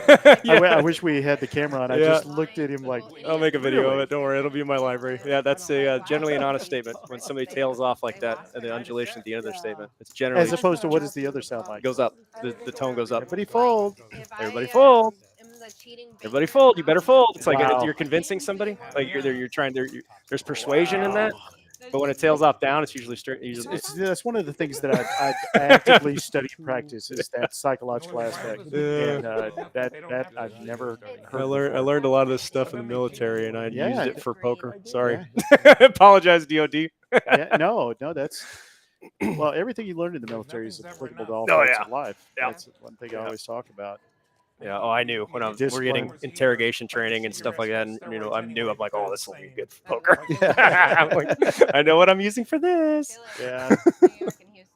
Recognizing psychological patterns. San is the thing I Francisco. probably- Oh yeah, it's fascinating. Because we talk about stress and stressors in military medicine. To Oh, know, yeah. to find out when a pilot in human performance is reaching stressor points, Oh, wow. and inflammation starts in his body, and all this other things is cascade, Oh, my. or to doctors in the field that are like in Sure. a forward hospital. Way above my pay grade. Recognizing in your surgical team who's under Yeah. the stressor Right. that you need to go say sit down. Absolutely. So Yeah. this is applicable here too. Yeah, a lot of stuff for a lot of people on this flop. This is not uncommon in Big O, where just about everybody has something. Yeah, a lot of open draws. Yep. It forces hands like these in Big O really force you to be selective, because if you go with making a hand, you're going to make a hand every hand. You got to make the hand, not just a hand. Now you fail 3 tests your bands like permanently. The first time I now live in it's like, Yuma, Oh, that might be a says. different Becca then. You Never know, I mind. have a T-shirt at home, Becca, that says "Happiness is Yuma" in my rearview mirror. Oh, there you go. I was Oh. at the test firing range out there. By Oh, I Yuma, missed so- some time there. Yeah, that might be a different Becca. I apologize if that's not Becca Thompson from Dallas. I apologize. If Oh, so, that's- hey girl. If whatever. Okay, so we turned to blank, but that is not so much a blank for all the draws. So Diego is going to take his up and down straight draw with his 2 pair. He just nailed the nuts. And he's going to have to chop it. God, it's frustrating. You finally make the nuts and you have to chop it. That's frustrating. It is what it is. It happens a lot. Straight can be made 4 different ways. So a lot of times straights have a little lower value than other high hands, other made nut hands. I have gotten an 1/8 of a pot with a straight once before. 1/8 of a pot. Yeah, it doesn't happen often. I've gotten an 1/8 of the pot with a nut low like twice ever. Wow. But straights can be shared 4 ways. They generally have lower value than other hands. But I was telling you that when I get on my hot run last night, there were 2 hands where I took half the pot to Oh, right, yeah. because I had the ace deuce and so did they. Yeah. but then I won the high. I had the diamond draw on both cases. So. No, from Dallas. Okay, sorry, just a different super fan of Sam's. Well, the And Becca that I know is also a super fan of Sam. Yeah, don't get me wrong, Becca. I was in apologize. Yuma in June through August, so my negative comments about Yuma were 100% based on the temperature there. I'm bombing you 126 one day. All right, Dante took a break. Let me take your fool. Kevin's gonna limp the hijack. Usually you'd want to come in for a raise here. If you do flop what you need, you're gonna want to control the action. Again, stylistic things. Not like Kenny doesn't know what he's doing. He most certainly does. I'm going to ask you about this afterwards because it was, especially with the way it came out, it was an interesting fold on Diego's part. Okay. All right. Well, I got checked around. Kevin, he is gonna try and draw a safe card. You know, with a deuce 3 4 4 6, you have a deuce, but you can't beat one. So it is standard when you're out of position there to let a card peel off and make sure it doesn't go. Make sure all hell doesn't break loose in front of you. So Diego, unless it was a misread, had ace deuce. Is there any ace deuce that he's not at the table? So well, is there any ace it wouldn't deuce have been scanned if he hadn't been at the table. Oh, okay. He left right after he folded his hand. If there are ace deuces that you will fold? Yeah, sure. I mean, there's plenty, like some junk ace twos from early position, or like, you know, facing a raise from a pretty snug player. You know, I mean, ace 2 7 7 jack, or you know, ace 2 6, you know, 9 9 or something. Because what I see in the big O that I've been playing is that nobody folds an ace. Yeah, generally, you know, it's about, you know, we have to keep in mind what our objectives are. You know, if you're not going to make the nut low every time. It's not like a guarantee. Now, granted, if you have a wheel in your hand, you'll make a low if there's a low. Yes. So you'll make a low 54% of the time, which is the chance of there just being a low in general. But, you know, if any ace deuce, it depends how you calculate it. You can put the other cards in and it's going to be lower. But with just by itself, you're going to make it in the mid 20s percentage, like 24-ish percent of the time just by itself. You can manipulate that if you add all the other cards and then a board down to 17%. But you're generally not, you're not going to make a nut low that often. It's not just a free pass to make a nut low. Like some people think, I get dealt ace deuce, I should get half the pot. That is incorrect. That is a false assumption. It just doesn't work that way. Now, Dante flopping big hands does work that way because he's been doing that all night. But Victor also flopped a 9. He's probably not going to fold. This could get ugly. Dante with the super boat. Right now. This could get ugly here if turns a. Oh, I was going to say. What, they just checked the turn? That's not good. All right, River's a queen. Doesn't change anything. Victor does not.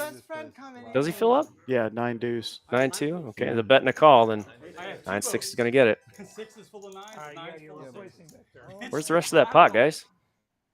That's what I want to know. Where's the rest of the pot? How thin is that pot? What happened for the draws there, or for the big hands? Maybe Dante went for the check raise. He might have gone for the check raise. I think he wanted. You know, with Victor behind him, he probably wanted him to do the betting if he had a 9, and he didn't. He's done, huh? Victor decided to break even and deuce out. Okay, well, that's a choice. New player. No surprise. We've got a new player in the Yeah, house. that old familiar face. And around who here. is this gentleman here? I'm going to wait to see what he put his name in as, because some people have their online their names. goofball names. Yeah. I've never understood that. You were given a name. I mean, why I not always use call it? them IRS Dodgers. Never gone by a nickname. If I have a name, you can just call me that. You know. Yeah, but see, for the reason that I go Uncle T. Well, first of all, nobody wants to be an Uncle Tom. But that's what my nephew's always called me. Is that there's so many Toms in the building. Fair enough. Yeah. Yeah. All right. So and everybody called me uncle or unc. I guess because of my age, it's a little bit of an ageist thing. But so that I get. Ray Ray is just Ray Ray. Yeah. He's always Ray Ray, no matter where he goes. Well, that's unique by itself. Yeah, You know, it's not uncommon for somebody with the name Ray to repeat it. But it's funny to see Like the JoJo. Hold'em Pro players with their T1000s and their Crypto Max and their their names. I don't even know what you just said. Max, I don't even Seraphin, know these- I don't know and these people. JC with their names. But that came out of the online poker. Yeah. So Durr, you know. and Oh, all those and guys. actually, well, I used to know him. I mean, way Durr? back. Yeah, way back in the day. Back This before he is was Durr? 15, 20 years ago. Yeah, I mean, I don't know him personally. I played cards with him a few times, way back in the day, like 08, something like that. But he was the first player that I thought might actually be psychic. Like when I met this guy, I'm like, he's so good. If he said I'm psychic and I'm deucing out, joke's on you guys, wouldn't be surprised. Yeah, yeah. I felt that way about Negrano, but I used to think Daniels actually calls when he's called out somebody's hand. He'll call anyway. Oh yeah, yeah. Just to make sure that people don't think he's psychic, because Yeah. I do think he is. No, I've never actually met the man. In all the poker I've traveled and played, I've never actually met him. Really? Yeah, so I have no opinion one way or the other. And Well, I don't judge until I can do better, and I can't do better. No. There's I no just way. love him as a personality because I think he's similar to me in personality. I get the verbal diarrhea at the table too. Yeah. So So we're going by Big Daddy. That's this guy. Amanda Big says Daddy, he will yeah. have a high VPIP. Okay, well, let's see what that is. that is the perfect assessment. is I'm a little accurate. bit irritated, Amanda. I'm having to sit in this little closet. And you're stealing my lines. Yeah, he is going to be very similar to Ray. Perfect. This game will run all night. Awesome. Yeah, add a little action to the table. Yeah. So big 5-way pot here. Okay, 277 in the middle. Whoa, Dante is going to like that flop. Yeah. Flops a straight flush. Doesn't count. He's got to play one more. He's going to need the queen or the 6 to make a straight flush. Blocks his own straight flush. Usually 10-9X is not the biggest. That's kind of the dry flop in Big O, whereas in PLO, it's like the action flop. It's kind of a dry flop in Big O. You don't really want the 9-10X. You generally don't get a lot of action. People don't generally make hands on that kind of flop. Keeney comes out. Yeah. Kevin's going to go ahead and bet his set. He did he did the same thing last time. He flopped a big hand. He let a card come out. He got a safe card. Now he's going to go ahead and bet his hard hand. That is rather standard. Yep. All right, 3 callers. Dante trying to draw a half unless he makes the high end of that. Does Oh, make there's the the flush. spade. Yeah. Does make the flush, and he actually, I think he has it both ways, doesn't he? Yes, he does. Yeah, he does. 8-7-3 is going to go both ways. Which he has no idea right now. He's Dante done that has no multiple idea. times. He's done that multiple times. Really? He had an 8-7 nut straight that he didn't see earlier. And yeah, that's the Kenny's disgusted. Somebody killed Kenny. Kenny's having a really frustrating, rough day there. You know, I will say this. So nobody respects this man any more than I do, because he really, when we were playing the PLO, he would just tear down my hand for me afterwards when he'd see what I did. Oh, yeah. It's like, wow, Kenny. Yeah, Kenny knows He what he's doing. runs horribly in these strings. Just horribly.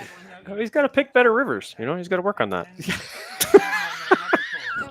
He's got to have better pitches to hit. Yeah, he's got to work on his flop selection. There you was know, he's a one night maverick thing. where he just crushed every hand until the river. Then he'd get quadded. Oh, out. that's We the were playing worst. PLO. Oh my God, that's a great way to have a bad day. When he got up and left, Sam and I just looked at each other like, Well, not after you. There's only one Uchi. you know, Yeah. I said, Sam, either one of the other, we have to go outside and hold him a little while. You know, just hug him, Wow. because he's That's such the a good worst. player. Yeah, that that's the doesn't worst. run well in the When lines. you get hit in the deck, but then the deck hits you on it's Right always back. on Fifth Street. Yeah, you're gonna have a bad day. There's almost no way around that. All right, Dante coming limping in under the gun. Most players would be folding this under the gun, but Dante ain't scared. Big Daddy limping in with a hand that most people will play. Matt's never seen 5 cards he doesn't like. You're so conservative. Is it 'cause you got So you said that about Big Daddy's hand, like most people will play. Oh yeah, But 10, but not No, 25. no, but Okay. that's a hand most people are going to play. Okay. There's, you know, you don't have to be a wild man to play that hand. I've raised more with less. because I'm sitting there after you said that, I was looking for personal judgment, because that is a hand I would play. All good. And you got 2 clubs on this flop and an ace, and you're like, I'm glad I played this. Yep. hand. I'm generally going to come in for raise with stuff like that. When I do flop well, I want to control the pot and want to be able to maintain a push if I do flop that. And there's going to be the nuts. Badink.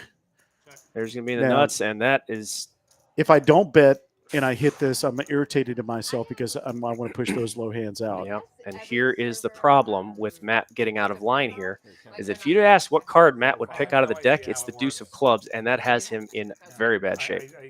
So you generally don't want to play hands that have a pair at the bottom. The same thing in PLO. You make stronger hands with a pair at the top. But this is the consequence of getting very far out of line, which this 3-3, 4-10, 9 is extremely far out of line. And there's the punishment. That is Take- exactly what that is. There's your punishment. Take is your the medicine, worst sir, and card. give him the pot. Say, nice hand. You generally get punished for making bad plays harder in this game than you do in other games, and that's one of them right there. Yep. Shouldn't have been in there to Big begin Daddy with. says thank you very Yep. much. You're going to get it. That's a free roll. Okay? Yeah. So Big Daddy could not have lost the high in any way, but he could win the low if a 3 or a 4 peels off. And so Now, there why we couldn't are. he have lost the high? I mean, if somebody had a set there. Now, If you're somebody looking at had the- one, yeah. But in okay. this situation, Matt had a flush and a So it's not that he knew he couldn't lose the hand. It's no. in this case. Sometimes you don't know that. I mean, you don't when you make the nuts on the turn. Okay. You don't actually know in real time. Sorry, if I'm the like feels always, drop it. like catching up with Of what you're course. saying. Yeah, of course. So we can see who's ahead and who's behind. Diego's had a good night, 2.2. Kenny, somebody killed Kenny. Yep. Ray Ray's kind of Cycle gear. is running like he's playing. Sam being down. He's running like he's playing. Yeah, that sounds very judgmental. But No, that's, Ray Ray and we're I- commentating, right? Yes, That's our and job Ray, is to commentate. Ray and I have played home games together a bunch. So. Yeah, he came running up. I said it earlier. He came running up to me today. And, you remember me? I'm like, no. What's it? And he's like, oh, you played at my home game. I'm like, I've only done that like 5 times in Texas. So who? He's like, you played at my donut shop. I'm like, oh my god, I did. Oh, Like that's 20 the one that had the donut shop. 2017. I'm like, wow, throwback. Yeah. At my donut He was so shop. excited. He's like, you played at my donut shop. I'm like, yeah, I remember. I remember how pissed the bakers were when they came in the morning too. Like, oh my god, you degenerates, get out of here. They Come in holding coffee. you Eyes gotta are love a barely poker open. game in a donut Oh shop. my god, it was after in hours. Steiner Ranch somewhere, and it was, they came in the morning like, come on, man. They're like, all right, wrap it up. We gotta bake here. We're like, we're not leaving until we That's get our donuts. hilarious. Yeah, they didn't. They don't want to talk to somebody early in the morning. As early as Oh they no, do. they just they all came in, just rolled their eyes like, oh my god. But anyway, that was a long Ray time Ray's a ago. bundle of enthusiasm. I like him. a lot. Long time ago. But again, big mess of bomb pot cards. So we're just trying to make sense of what we find. Yeah, here. well, we'll catch up on the turn. It looks like there's some club draws and some, obviously some heart draws on the other. Matt and Will are both going to like both flops. Yeah, they Matt and really Will do. have big hands. Dante's going to have a decent hand on some of it. Ray still with a mystery card, but he did have 10-8 There is is the not a current nut card hand on he one. has that would entertain me much. Yeah. This is one of the bigger mistakes that players, that especially newer players make in bomb pots, is they make a hand, not the hand. Yeah. And they get wrapped up in all the things you can make and don't have the discipline to get out of the way. Yeah, somebody asked me about, well, what were you worried about on the turn on that bomb pot? And I said, everything. Everything. All the cards are out there. Everything. If a better hand is to be made, it's been dealt out. Yeah, it's going to It's be just there. whether or not somebody played it or not. Yeah. I always joke when I go to play bomb pots. I'm really trying to work on my bomb pot starting hand selection. Trying to work on that. Trying to play better starting hands in bomb pots, I was looking at you like there's got to be sarcasm in here. Like, you This better is- laugh here if you don't make me sound like an idiot. Oh, I'm starting to catch on to your Like, sense of humor. It's I very say similar stuff to like mine. that. People are like, wait, what? You don't pick? Oh, I gotcha. All right. There's nothing I like better than being a smartass. My, And high quality smartass. We just had this conversation at home when my wife said she grew up to be the smartest of asses. Like, yeah, you probably did. It's not just a talent. That's another Yeah, skill you development. got to work at there. it. You got to have a chip Yeah. on your shoulder to work on I had a that. guy say, "What are you doing calling me?" And I was like, "I'm sorry." He said, I'm winning. "Why would you call me?" I said, "I guess just to piss you off." Yeah, you're right. Winning. he You're just right. looked Winning at me. sucks. I'll change it. I don't like winning. You're right. and he did the classic thing they do after you say something like that. About 2 beats go by, and he goes, "Nice hand." Nice. Good. Yeah.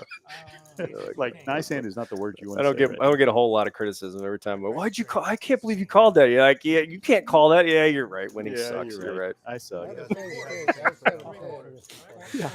Oh man. Yeah. I'm not much for banter and poker unless I'm kind of making fun of myself. But I do enjoy a good self-deprecating humor. But Yeah, having people off balance. If you go right at them, it's poker. They could reach across the table, they could call you out, whatever. But if you're really, really good at it, they're not exactly sure whether you were being nice Yeah. or what you were really being. Yeah, one of my best friends, Adrian, does that. He's such a good troll. He can have me going for 4 or 5 sentences before he just cracks a smile. He's like, "Sorry, I can't take it anymore." Yes. Like, son of a.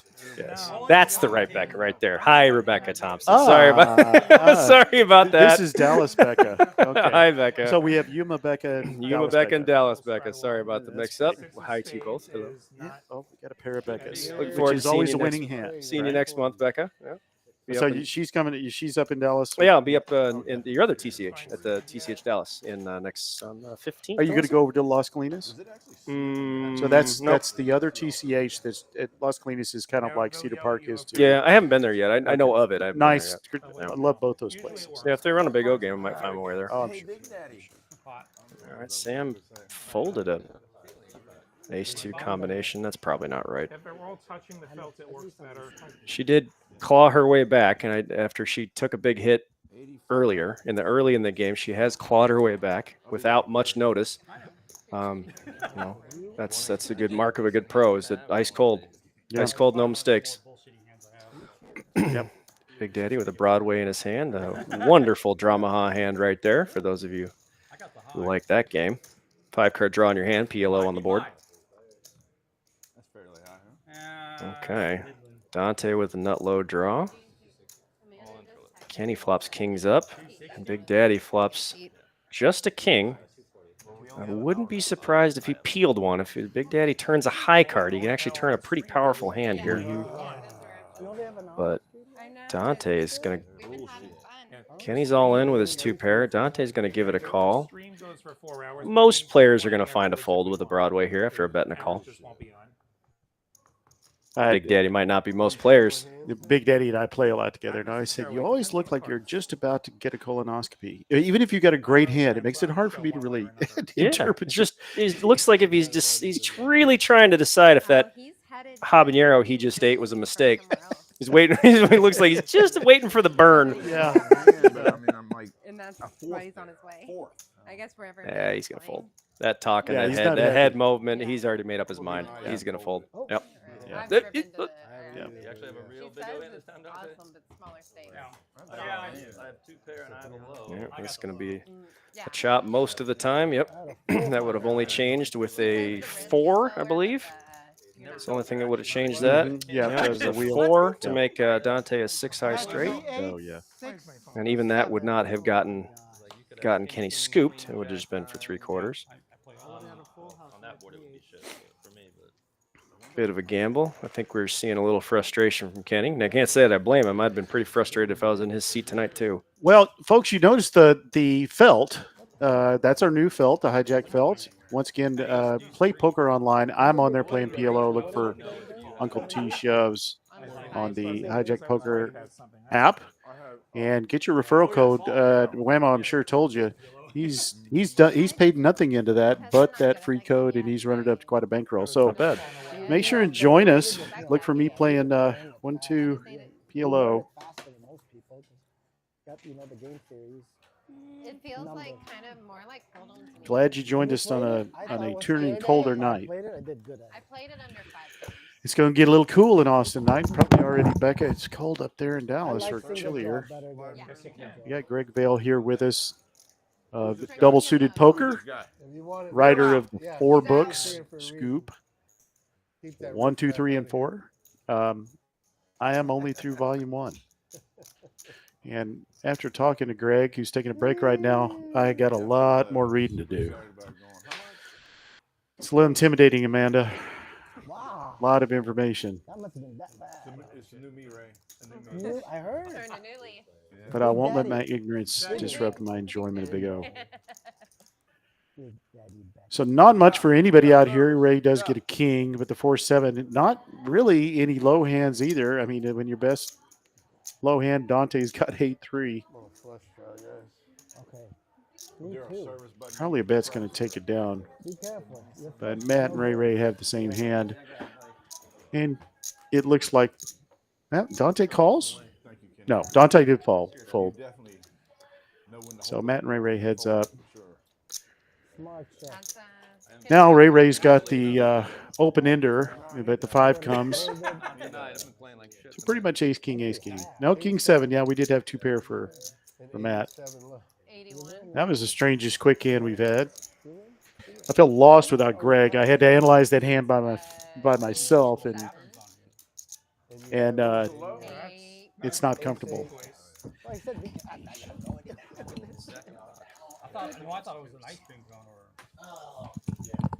You know, Whammo was just informing me, Amanda, why I couldn't. You can't with this new configuration we've got here. Put the chat comments up in the for everybody to see. I was bragging about how I was going to put Amanda's comment up, and I can't do it. We've gone back in time technologically.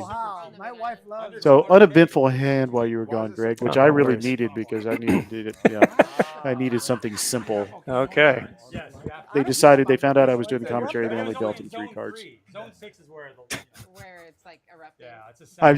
Thanks, Mo. I hope you're talking to me. Yeah. That's You're doing great. You're doing that's you know what you ought to say, Mo, is bless your heart. Yeah. She's the best. The best. The best. Yeah, I got a good deal. Are you selling? Right. Boo. Yeah, I'm sorry, Amanda. I'll talk to the powers that be about that. Diego coming in for a raise.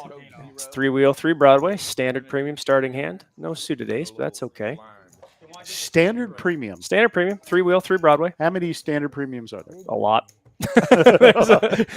I was expecting a mathematical No, certainty. 3-wheel, 3 Broadway. You know, ace 3, 4, king, queen, ace 2, 5, jack 10. You know, 3-wheel, 3 Broadway. That's what those hands are very difficult to miss. So they have a lot more value. Hands like Big Daddy is 3 betting here with ace 2, 3, 3, 7. That can be a powerful hand with a very specific flop. It's kind of like having 2 8s ish. So would you say Diego's is more generally premium than Big Daddy's just because of the high end? Yeah, I would generally rather have Diego's hand than Big Daddy's hand, not because of the, you know, one's better than the other, but A, Diego's in position, and B, Big Daddy can absolutely whiff some of these flops that Diego's going to hit, and Diego's going to make more hands than Big Daddy will. Oh, and which is exactly what happened. Yeah, so he's going to go ahead and rip that in there with just a draw, and he's going to hope for half. Diego's in a great spot here. He is not risking very much. The only way Diego's going to be in any sort of trouble is with a running ace paint like that. Okay, chop it up. Is running jack, or running queen, or ace, queen, or any combination of those. The only way that was going to change. And honestly, that noise that you just made, I call it the hairball noise. I do that at the table a lot. Yep. You know, instead of saying beat or brick, hairball. I thought that was I always A little bit of a James Brown going on there. Thank you, Mo. You're very, very nice. And Amanda, right? you know, I always say your offense offends me. Get a lot of that nowadays. So that is that Big that Daddy hand, is up $1. up $1. Hey, that's profit. Yeah.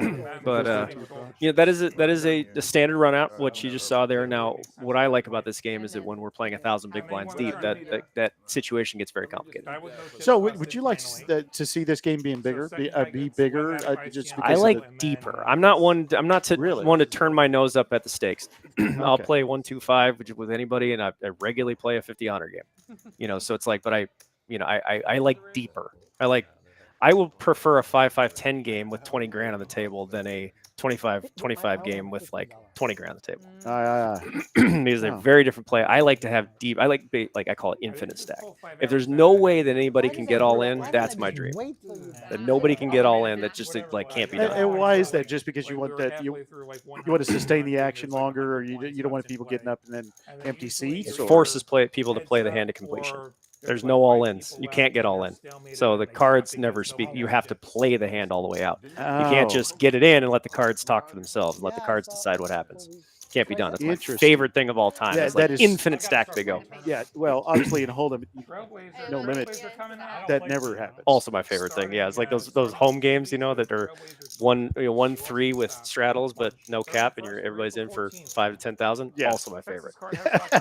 Yeah, I like deep stack. I like thousands of big blinds. Our PLO players out there will know what I'm talking about. Is when they're playing like 1, 2, 5 PLO and everybody's got 10 grand. They love it for the same reasons. Is that you can't just get it in and run it twice. You can't just flip coins. You have to play the hand to completion. Your skill's going to take over. That's my favorite. It doesn't happen all the time, but when it does, I ain't going to be home tonight. Sorry, babe. You're gonna ride it out. Yeah, sorry, love. Not coming home. All right. We're going to get this and just get it all in, and is what it is. 2-3 makes a straight. 7-4 makes a bigger straight. Chop it up. 7, 8, 9, jack. Big boy right there. 4 is gonna Move some people. I thought I had the low. Take that shit. I don't know exactly why we're staring at this So for so long. for those who like body language, I know I point this out a lot, faux pas or not. Those who like see what Big Daddy just said there, when he felt the need to talk about something totally irrelevant, I folded 7, 8, 9, whatever, to say that he would have won the pot. We talk about things that are new and interesting to us. Otherwise, we wouldn't talk about it. Yeah. And so if folding a winner is new and interesting, you already have a metric as to what his experience level is. You already know that he's not going to be deeply experienced in the game because folding a winner is a normal thing, right? It's just an average normal thing. Everybody does it. So that statement right there, Sam and Diego are the ones that are going to pick up on this. They're going to know if they don't already know them, which I assume they do. Yeah, they do. But when you hear that from somebody you don't know, you already know what they are not. And studied is what they are not. You know, they're not going to study things because that's a normal thing. You don't. So I have that's really fascinating to me because I play so much Hold'em, where people say things, especially you play low stakes, two home. People say things all the time, and I always have the same response. Oh, I had Jack 4. Oh, you would have made the boat. Fascinating. I always say fascinating. Yeah, whatever. But it didn't. But it doesn't reflect on their inexperience. I'm just like, I don't care. I mean, Jack 4. If you play that, you're an idiot. But in reality, what he's saying is, oh, I may play that next It's the time. keys to the castle. Yeah, it's the keys to the mental castle. Yeah, it's a big deal. Even in Hold'em, you think that cross applies? That's a human thing. That's just a we human talk thing. about things that are interesting to us. You know, we talk about things that are new and exciting, and things we want to share. I guess because you know, I had an old boss that say, you know, you have 2 ears, 1 mouth. You should use them in those proportions. Fair. Because most people want to talk about themselves. Right. So I just applied that and thought, well, that person, you know, me and Joe Blow that were just in the hand that I just stacked. Neither one of us want to hear what you could have done because it just sounds narcissistic. But you're saying it's actually kind of a key to what you think about them going keys to the forward. castle. Yeah, I routinely tell people that you should treat poker like the Miranda rights. Everything you say can and will be used against you. You know, Wow. that's why if you can practice this. Yeah. Don't answer a question nobody asked. So the question that nobody asked, that Big Daddy said, was, what did you fold? Nobody asked that question. Nobody but will he ever answered ask. it. So if you're not freely vomiting out this information, just don't answer a question nobody asked, and you won't be giving this stuff away. Now, most people are thinking, I don't know why you're talking about this. This is ridiculous. Everybody talks like that. No, they don't. When was the last time? Watch Sam. How often does she say she folded something? How often, you know? Never. Never. Because she knows if somebody's listening, that she just opened the window to how her mind thinks, and this is an intellectual game. It's all intellectual. There's no physical here. That's the keys to the castle, is what goes on inside your brain. So I'm sure there's somebody watching that thinks that's not a big deal. It is to us that study the game. You know, it is to us that like psychology. You know what you're telling me is there's nothing that's not a big deal. Well, yeah, you could look at it that way. There's everything. It was one of the first things. So far, I've gotten the way chips are thrown in. I've gotten this, which I have paid attention to in the past. But you're just saying you're gleaning everything. Yeah, we look at a lot of leveling that player on a scale in your mind, correct, experience, capability. Yeah, and also ultimately even more so what they like to play. Yeah, well, there's somebody else popping in the chat who knows exactly what I'm talking about. Mr. Sean Rice, how are you, sir? Very traveled poker player. A long-time pro. Good to see you, sir. He knows exactly what I'm talking about. Where's Sean from? West Texas, I think. Oh, West Texas. I've always heard there were people out there. We played a bunch. We played a little bit in Lubbock back in the day. A little bit back in the day, being like a year ago. Lubbock. Yeah. All right, Don. Oh, we got a misread again. Yeah, a set of queens for Will. Will, set of queens. Do we have a flush out there? Small flush. Oh, yep. Yeah, no, Ray's got the nut flush. And he's got a pretty good low draw. There's no ace two. Yeah, there is an ace twos for Will. And nothing changes. So Ray's going to win this one. 1/4. There you go. 1/4. Yeah, you're not going to get Will to throw in loose money, loose change. No. So, Sean, where are you located now? You're from West Texas? Where are you located now? Where do you play poker? Sean is a well-traveled person. I see him all over the country. See a road dog? I don't. I got all the respect for him. I run into him all over the place. You know, I see him in Vegas. It's during the summer. I see him in West Texas. I've seen him in Oklahoma. I've seen him all over the place. If people are saying, but yeah, Sean's a well-traveled, been around for a very, very, very long time. probably knows every player on this table. Yeah, and we just had a new player join in to see. No, I thought. Oh, I guess he was just coming over. I thought Ray left, and there was another player coming in. I guess there's Big somebody. Daddy is our new player. Yeah, I thought. But you know, as someone, I have never seen this player, the player going by Big Daddy. I've never seen him before. So you know, when you don't know somebody, you know, you look for certain things to kind of measure them up. You know, and you know the cliche, don't judge a book by its cover. That's not what we're doing. We're looking for quantifiable things that I can gain information of. How comfortable is he looking at his cards? What is he talking about? What does he value? What is he watching? Is he watching the action, or is he just folding cards and throwing them out? Is he looking only at his cards and nothing else? Can he not look at 5 cards and he's, you know, has never played 5 cards Yeah, before? we were talking about that with the. Yeah, so it's you look. Well, that's kind of a lot military thought too. I mean, I had to ask somebody. I said, "Well, why exactly do you do recon? And what are you looking for?" Oh, that's a habit. And they say everything. Yeah, it's like breathing. You just can't stop that. They look for everything when they do a recon. Yeah. I needed to give him a Sean in Lubbock tonight, off to Vegas. Yeah, that's that big stream at the Venetian. I heard about that. Well, if you can get me a seat in that, Sean, let me know. I'd love to play. Oh, the Poker Go live stream on Sunday. Love to play with a little bit of notice. Absolutely. All right. So anybody flop anything? We got 1-7 up there. All right, a couple of mystery cards.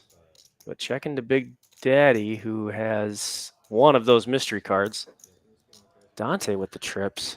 Sam with a big low and the ace-high flush draw. But she's got. We don't actually know if either of these players are full or not right now. So I wouldn't be surprised either way if Sam takes off a card here. This is one of those hands where you don't really know if you're drawing at a quarter of the pot, you're drawing at half, or whether you're drawing at the whole thing. You're not really sure. But she's going to go ahead and call here. Don't disagree with this one bit. Only thing that sucks is if the turn is a blank and nothing changes, and then she finds a fold. Uh-oh. The 7 went in the muck. We know that. Well, that's a good sign for Sam. Uh-oh. Wow. That mystery card might be the other 8, actually. Because that would make a lot of sense if you bet the flop and check the turn. Ugh. Yeah, that sucks, Sam. It sucks. I don't think I can call you with ace king, but I'm thinking about it. Nope. Don't do it. Don't do it, girl. Now, why would she even consider calling here? Well, I mean, it's like it's going to be quads or nothing. Really, it's going to be either quads or nothing. It's going to be a bluff or not. So he's either going to have quads or he's going to have nothing. So, I mean, I don't see how this is ever going to be. I mean, it's $88 into 1K. Yeah, she's just going to pay him off. It's $88 in 1K. She's only got to win this hand one time in 12 or something. Is it just an 8? Just a naked 8? 8, ace, 8, king, 4, 5, 6. Oh, it's just a naked 8. Oh, no. Oh, Sam was winning with ace, king high on the turn. Oh, wow. Wow. He never has the 7. You'll never get through folded. Correct. Yeah. He He probably never So has. she That's a correct statement, Sam. What'd she say? She said he never has a 7. And that's true. Because with the low draw available, as short as he is, he never checks a 7. Because he doesn't want a low to just come off and lose half the pot. She was right. He never has a 7. And that 7 was in the muck. Well played, Sam. Well read. I have the pair the next to a pair. Wow. I'm at I'm sitting here thinking, why would she ever call here? But when you said what you said about how frequently she's winning here, I didn't think I was getting she only has to be winning X number of Well, times. it's 88. bet size. You know, it's Yeah. 1,000 divided by 88. So Yeah. you know, if you Yeah. round it up to 100, that'd be 10. Yeah, to that's 1, very so, much of a hold'em thought. I only had, yeah. Yeah, so you know, with that price, she's only got to win one time in 11 or whatever to make it worth it. Yeah. I had that 3-3 thing. 3 to the wheel. And if three she to can bottom justify way. that he doesn't have a 7, which is pretty easy in that one, then it's either an 8 or it's air. And if it's air, she can beat that. So he's got to have air one time in 11. That's it. And she came to that conclusion. It's not wrong. A lot of times, it's also not terrible to pay for information sometimes, too. You know, Yeah, getting that especially much from a player nothing. she hasn't played with before. I don't think Yeah. she knows him any better than now. Those of us that play out on the tables out here know him. Yeah. but she doesn't. She might not. Yeah, So and that, she- that might be a value, like a valid investment to see what he bet the flop with into 5 people and what he took this line with. For $88, she might determine that that cost is worth the information is worth that cost. I've done it before. Plenty of times I've paid for information. All right, Big Daddy with 75% of all the threes. Throw out a little tiny. It's not. I'll throw out a big, massive $10 bet here. Big, massive $10 bet here. There we go. Bully. That sounds right. Yeah. Yeah, you're not going to get that through Will. He's probably going to just The bully. take the initiative here. He doesn't want to flat. He doesn't want to flat this bet and have it be call, because he doesn't know where he is. So a little bit of a raise here forces Will to, or forces Big Daddy to have the hand he's pretending not to have, and yeah, out of the way. Check. Aces up. I ended up getting the fucking low anyway. I had 3 fucking Ace 8, ace 8. Do 3 you have a low? 6. I have 7, 8. Live 6. I have a 6. Yeah, you have 6. 3 What a quarters. good bet. We got some check down treaties happening. Yeah, We both had ace 8. looks like it. That's not cool. My diamonds missed. I would have won the low. That I eight. had 2 pair. Check down treaties are the fastest way to sacrifice money for the cost of your integrity. That's all you need. Is it Poker giving up integrity. your integrity and your money Yeah, that was, with a check down treaty? So you're not big on the passive approach No, at the no. end there. 2 reasons. One, it's not professional, and it's not fair. It's not also professional. no, God, no. How am I supposed to check it down with you and then not somebody else? I'm automatically saying I like you more than him. Oh, I see You what know, you're saying. that's whether you say it or not. That's what you mean. You know, is that I like you, but not you. Oh, So interesting. now it's now I'm turning it, making it personal. That's ridiculous. Poker's not personal. But you see that's a primary difference between a professional and somebody playing out here. Yeah. I've got so many friends out there. I mean, me and Belly, who's a dealer here, she shows me her aces, and before she makes a bet because she likes me. Yeah, I mean, it's I don't really give a rip at anybody. yeah, thinks. it's the only way to be fair is to be fair. Yeah, is to I be get fit it. to bet I everybody. get it. The fairness is an aspect of it. Yeah, and you can't. You just what? You're going to check down with everybody you like and not who you don't. You're automatically giving the finger to people you don't. For what? And for what cost? Like that's ridiculous. I think it was. I think it Mo was. says it means I like you more than money, and that's not a thing. No, so no, so that's nope, not. we're here for money, and it's anyway. It's the only way to be fair is Yeah. to never check down with anybody. It's the only way to be fair. Keep your integrity, and nobody can get upset at you for being fair all the way across the board. It's like people who always run it once, always run it twice, no matter what. Only way to be fair is to be consistent. Yeah, and that's actually one of my pet peeves. I actually called out a player the other day because he ran a couple of times, only ran it once when he was his advantage. And I said, table for those of you Yeah. that just sat down. No more. He will choose. I'm running with him only once. Yeah, and that's So exactly I my don't point. like that. Is that there's no reason to add that personal, Yeah. It's all cost, no benefit. I think most people do it at the lower limit tables because they're playing for enjoyment. They're not playing True. for money. Yeah, and it's also like Yeah. it It at is the kind of a cost of screw what? you. You know, it's Yeah. the cost is your integrity. I have that word tattooed on my arm, so I'm not checking it down with anybody for that reason. Plus, it's just wasting value. That's all you're doing. That's what I say. All right, queen 3 bets, and the queen and the draw calls. This is what Kevin's been sitting around waiting all night for. Is this exact spot? He really wants to see a 10 or a deuce. Come on, Kenny. Yeah. Kenny wants to see a jack or a Well, there you go. Yep, jack or no, doesn't want to see a jack. Sorry, he wants to see a 10 or a deuce. Dante with this. Yeah. Oh my God. There's a reason why there's a Sun run look- from look- Dante tonight. My goodness, buddy. He is just. Oh wow, he's gonna have a black eye from the deck that hit him in the head. Yeah. Goodness sakes, buddy. Oh God, Kenny, I feel your pain, man. Oh man, it's all night, dude. All night. He's just. What did I tell you? I mean, Yeah. this is just. I mean, I've stood out in the parking lot and Oh, illustrated buddy. with Kenny about this. And he goes, I Oh. don't understand. God, I know this happened 15 minutes ago, but I can feel his steam through the wall. Yeah. We are on a 15-minute delay, by the way. So, If you would Yeah. like to go play, I will. When we're done. I will go get Whammo off the table. No. I'll wait my turn. Yeah, fair. I want to keep. Oh, it fair. aren't you the next up? I don't know. Whatever. That's fine. I got all day. You guys got me till 3 p.m. tomorrow. It's my flight. All fine. I wait my turn. I'm not gonna get in. Not gonna talk about an argument about fairness and then say no. Jump the line. No. You know, as I was saying that nice thing to you out of courtesy, I was like, please say no. Please say no. That's fair. I'll wait my turn. Yeah, we have a line for a reason. Yeah, nobody did.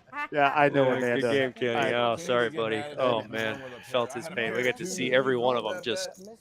Oh, he had nothing to play all night. He's like in the few times he does play, he just gets whacked in the head with a pool stick. I thought you have to go around, then get. All right, Sam is. There must be a straddle on. She's calling the 20 from low jack. You're right. Diego, ace 2-3 again, 3-wheel 3 Broadway. This is what we're looking for. That was your ace? Yes. Ace 2-3 queen 10, big hand. That's why he's sad. Dante calling with another not so big hand, but similar. Ace 2 and a bunch of high I cards. thought it was mine. I wanted it again. I'm looking for a very specific. Another 6-way flop with more hands in play than in the muck. It never should be. Only one hand in the muck here. So this is a good game. Will flops trips. Nobody else flops much. This is pretty common where one player is going to have trips and nobody's going to want to bet unless it's a bluff, and you're only going to get one street out of that. Check. Man, you must be like one of the best players. Doesn't change anything, but adds a bunch of draws. Most of them are live, except the queen 10 can't make a king high straight. Will make a full house with a 9. Sam playing ice cold again, no mistakes. Yeah. $10 bet, can't blame anybody for peeling there. She is the epitome of patience. Now we've noticed this Big Daddy has done this now twice. He has led for that big bet of $10 without a hand. He's done it twice now. So it's pretty easy to, when you see that, now you do something twice within one orbit, there's a good chance that everybody else is going to pick up on that pattern. Generally don't want to do that. This was good the whole time. I didn't see that river on that one. Negative. But it would have been good if you'd make jacks full or fives full. Don't do that. Kids at home, don't ever do that. Don't verify that somebody's read was right. Don't prove somebody wrong. If they think it was good, they thought it was good, let them say it was good. Be like, yeah, you're right. No, never interrupt an enemy while they're making a mistake. I believe that was Napoleon. Yeah. Well, my dad used to say, don't get in the way of somebody's stupidity. That too. Yep. I don't know if you get this, but when we had the there was some movie somewhere where somebody was about to do something stupid, and I think it was Burt Reynolds standing there go, please don't do that. Oh, no. You know, like go ahead. Yeah. Yeah, you kind of want to do that. Yeah. Hey, Ann Sadari, howdy ho there, neighbor. And is your husband sitting there too? Wake him up. I assume that would be the other half of Phil Sadari. Yeah, okay. Yes. I was like, I know that last name. I typically say that that's that Phil's the better or the lesser half. The lesser, yeah, she's the better half. Better half, lesser half. Yeah, of course. I fully understand that in my household. Yeah, definitely. We're both cat daddy, cat mamas, so we talk cats a lot. But yeah, like I said, I lived across from them for 2 years. Didn't know they were poker players. Thought they were just pool players. So love Phil and Ann. Miss living next to them. Good neighbors. Good people. Good folks. He's close by. I routinely say I am Mo's husband, not the other way around. You know, I'm the one. Yeah. I'm lucky enough to be married to her. I used to say I was Mr. Shanefield when I was married to Shelley instead of her being Mrs. Gardner. Right. Yeah. Right.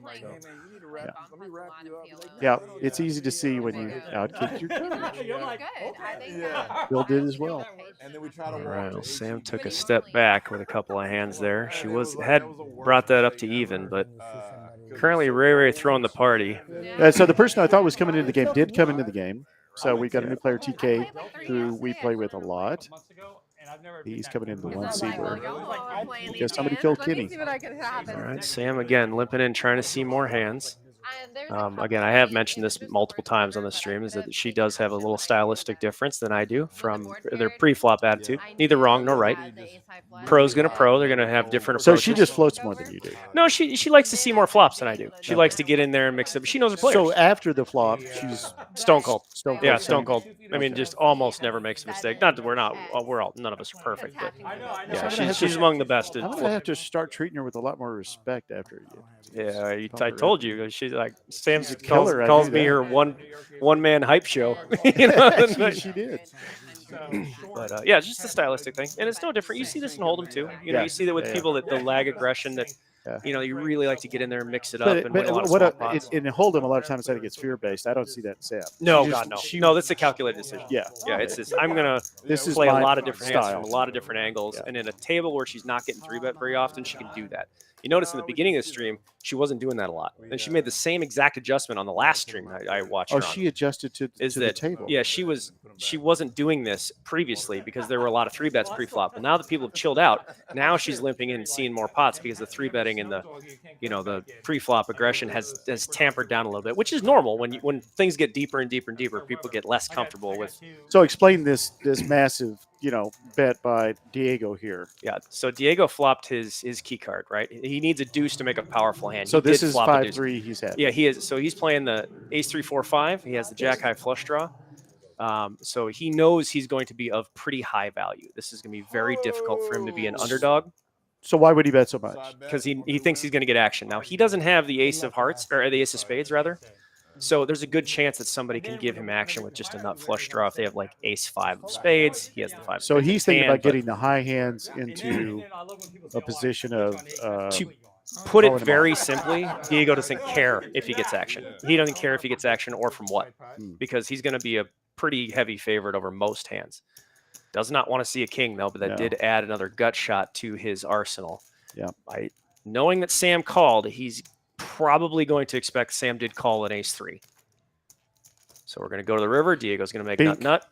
That is the most likely thing to occur from the flop, is that Diego's going to make a low 75% of the time from the flop right there. And most of those are just any low. Yeah. And so most of those are nut. Only the 7s and the 8s are not nut. So after the turn, he's 35% to make a low. A little higher than that. Yeah, it can be any low card. It can be any low card. It doesn't matter which one. It's a little bit higher. Because he's, Yeah, so now he makes that was just a bingo card. Yep. Spades miss. Bingo. He gets the nuts. Sam's going to be forced to pay him off and get quartered here.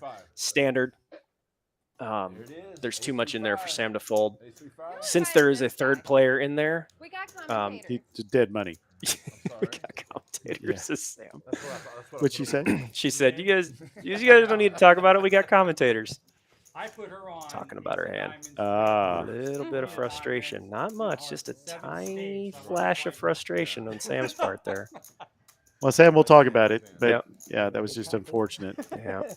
She doesn't show frustration very often, but when she does and press those lips together, that's frustration. Well, I'll say this, that these are two really good Big O players, in my perception. Yeah. Who are very competitive too. There probably is a little bit of that too. Well, they know each other. Yeah, they know each other. For Sam to fold there profitably, like if she calls and gets quartered, she's going to lose X. If she folds the turn, she's going to lose, or folds the river, she's going to lose Y. And so she needs for one of those two numbers to be greatly further away from the other in a significant manner. She has to be right like 90% of the time, as in she knows she's getting quartered 9 out of 10 times, and that's just not the case here. And with a third person in there, even if she is to get quartered, the damage is not that severe. So having the cards that she had, how are you calculating your chance of getting quartered? Well, so you look at the texture of the flop. Diego just smashes it on a flop of Queen 2-4. Yeah. Then checks the king. So he's probably not checking a hard hand. If he has a hand like Queens up and Ace 3, he's going to bet again. If he has Kings up and Ace 3, he's going to bet again. But the fact that he checks the turn and then bombs the river, he's going to have an Ace 3-5 almost every time. I mean, nearly every time. If that's a 7 and he bombs it, it's different. It's probably Ace 3 and a pair, or like Ace 3 and so whatever. this is something we talk about a lot in Hold'em, because we're almost more comfortable at the higher stakes because we know that the level of play is usually at a certain level that can make that more predictable. Sure. But when you're playing with a lot of amateur Big O players, which is who I'm playing with, really amateur like me, I can't count on that predictability. Yeah, Murphy's Law Combat number 4. The world is full, or professionals are predictable. The world is full of amateurs. It's, I actually forgot that. yeah. I was on the wall at my unit. Yeah, the big thing. I really? actually have those. Actually, have Murphy's Laws of Combat. On So my desk how at do you home. use that in your favor? Because Well, it's actually professionals, against you. yeah, it's predictable. You know what they're going to do. They're never going to surprise you out of left field. Right. Usually, Right. we can put some pretty advanced things on, but that's not necessarily a surprise. But like, you're not just going to. They're not going to. Pros aren't going to do things just way out of left Yeah, field. but I'm asking you, how do you deal with the amateurs? Suck it up, make a hand, get paid. Okay. ABC poker. Generally speaking, the lower our opponent's skill level is, the less we can do. We just have to play basic ABC poker. Sometimes you just have to make a hand, get But paid. you obviously know that your win rate is gonna be much higher in the long. In the much long term, in the short term, that'll give you some variance, though. Yeah, that'll give you yeah, some ups sure. and downs. That's where Yeah. your bankroll matters. Yep, that too. All right, Dante flops a couple of pairs and a flush draw. Ray's got a bunch of draws in there. Matt doesn't have anything, but Big Daddy is going to bet right out with his 2-4 and his 2 pair. Okay, Ray's not going to go anywhere with his kind of 3. He's got like a half wrap going on here. That's one of them. Now both players are going to like that card. Mm-hmm. Big Daddy slows down. I expect Ray's going to blast it. Yep, there it goes. You call a bet there and they check to you. You can pretty much assume a 7-4 is going to play as the nut high if you get checked to here. Big Daddy with the low and a flush draw. I don't expect he's going to be folding here. Now I'm looking at the way Dante's holding these cards. Yep. You notice how he's sitting back in his chair. He's comfortable now. Yeah. He's not getting involved as much. Oh, we're checking the time too. Yeah, Wow. what a tell that Locking was. that win up, sir. I'm taking this win to the bank. Yeah, you can take that to You the can have bank. a hard time getting me in a hand. That from is on out. means he's on lockdown. LDP, baby. Lockdown poker. That is a universal sign Yes, right there. it is. Yeah, he's not folding here. You're gonna get there anyway. No, well, You got deuce 3. the 2-4 in spades is actually in pretty good shape. Hey, oh, so close. There, that's one of them. 8-5. That is one of them. That it was, yeah, Yep, I was he trying to say had, that. That's he not had close. to draw to beat the straight. That's that one was of them. close like a hand grenade. Yep. Had to beat one. He had to beat a straight. That's one of them. That is free roll, everybody. Wow. So Big Daddy had very little risk. Not none. Now he gets scooped with a deuce. That's it. Only a deuce scoops him. I know. I just like. Sorry, Ray. Because Ray has to beat the 2-4 low, which is the second nut low. So that means he has to make a wheel to beat that hand. Good bet. Yeah. Almost So Big Daddy's only going to get scooped with a deuce, and he is going to scoop with an 8, a 5, or a spade. Or a 7, actually. I think in a 7, too. Yeah. Yep, or a 7. Yeah. So 5, 7, 8, spade. And he's gonna scoop with all that. So one guy's got more outs than the other. That's the best hand. Yeah, I think Ray's pulled the ripcord. Down 2.3 for tonight. Yeah, he's at Diego rough there. surfing it in. Dante's. Is he really only $704 up? Paired. Maybe. Yeah, I don't know. I think the numbers got off a little bit. Diego added on earlier. and it Well, called it a win. Dante's like got Yeah. 3.7 in front of him, and I can't imagine that he bought in. For No, that and much. Big Daddy's also not up. Okay, so 1.9K, our numbers so- are not correct on that. Yeah. Okay. I thought Dante's had the most, the worst, the best luck with the worst result. If that's what he's really. No, got. It's impossible. he bought in and he stacked somebody. The first 3 hands out of 4, he stacked somebody. Everybody does. Because like a lot of times you're playing on calling or you're gonna Everybody does. Yeah, We talked yeah. about it last night. Tough run outs and very difficult. They feel like it's their job yeah. to change your 4 card forever's Kenny. All right. Yeah, he joined that. Yeah. Kenny, I was just talking just explaining how you run in live streams. Yeah, that's how it goes sometimes. It's just stunning sometimes. We saw all of it. we Yeah, saw we did. all of it. We Like, just- oh, this is only going to change if this one little if Yeah. that happens. Sorry. Yeah. All right, Diego with a big hand. He's gonna limp from early position. I'd be coming in for a raise with a hand like Ace, Ace, Jack, Jack 3. You are gonna flop. You generally are gonna flop a push, which means you want a smaller field. But Dante made it 8. He's probably gonna back raise here. 150. Yep, there it is. Yep. Okay, so he limped with the option to back raise. I don't care for it, but that is a common thing with aces. You might as well just turn those 2 aces face up. Doesn't really help your case out. But then again, if you're playing, yep, see, you're just going to get everybody to fold. And even when they do call, they know exactly what you have, and it's hard to get paid. Yeah. 418. Was that the next live stream? Khalid. Hey, Callie. 19. Joins us. And Another Becca was PLO player that we play a lot with. And Big O gonna, also plays. All right. A friend of Kenny's and mine. 50. How you doing, Callie? Yeah, just brutal isn't. It's always the case in poker that sometimes you're just thinking that's too brutal to be real. It's for every game. Sometimes the cards just don't cooperate. That's not in anybody's power. That's not a negative knock on you, and it just doesn't work out. It just doesn't work out. There is still a little bit of luck involved. I for the first 4 months that this building existed, I thought, I want to go back to the old building. I just couldn't seem to win any race. That's all in your head. All my races were. Yeah. I was like, how is this possible? Yeah, You feel like you're a little snake bit. I'm sure Kenny does, but the live stream that way. But I felt that way before. There's places I've played 4 sessions, lost all 4. Or, it just happens to work out that way. It's not no hex on the place. 4. That's your. My example. It was the Aria. 4 months. For whatever reason, I just can't seem to win at the Aria. Really? At the Aria? I played 6 or 7 sessions there in the last 15 years. I think I've won one of them. Wow. Just happens to be that way. Yeah, that'll keep you away from a situation. Oh, I don't even notice until I look at my I have a record pair of books. shoes I'd never wear play poker again. Yeah, right. No. It's bad luck to be superstitious. And I am the most non-superstitious. Being an analytical person, but I still don't wear those shoes. All right, with top 2 pair. Yeah, then Dallas. No, he's checking it. He might be going for a check raise here. Generally, you want to do your own bidding with 2 pair types of hands.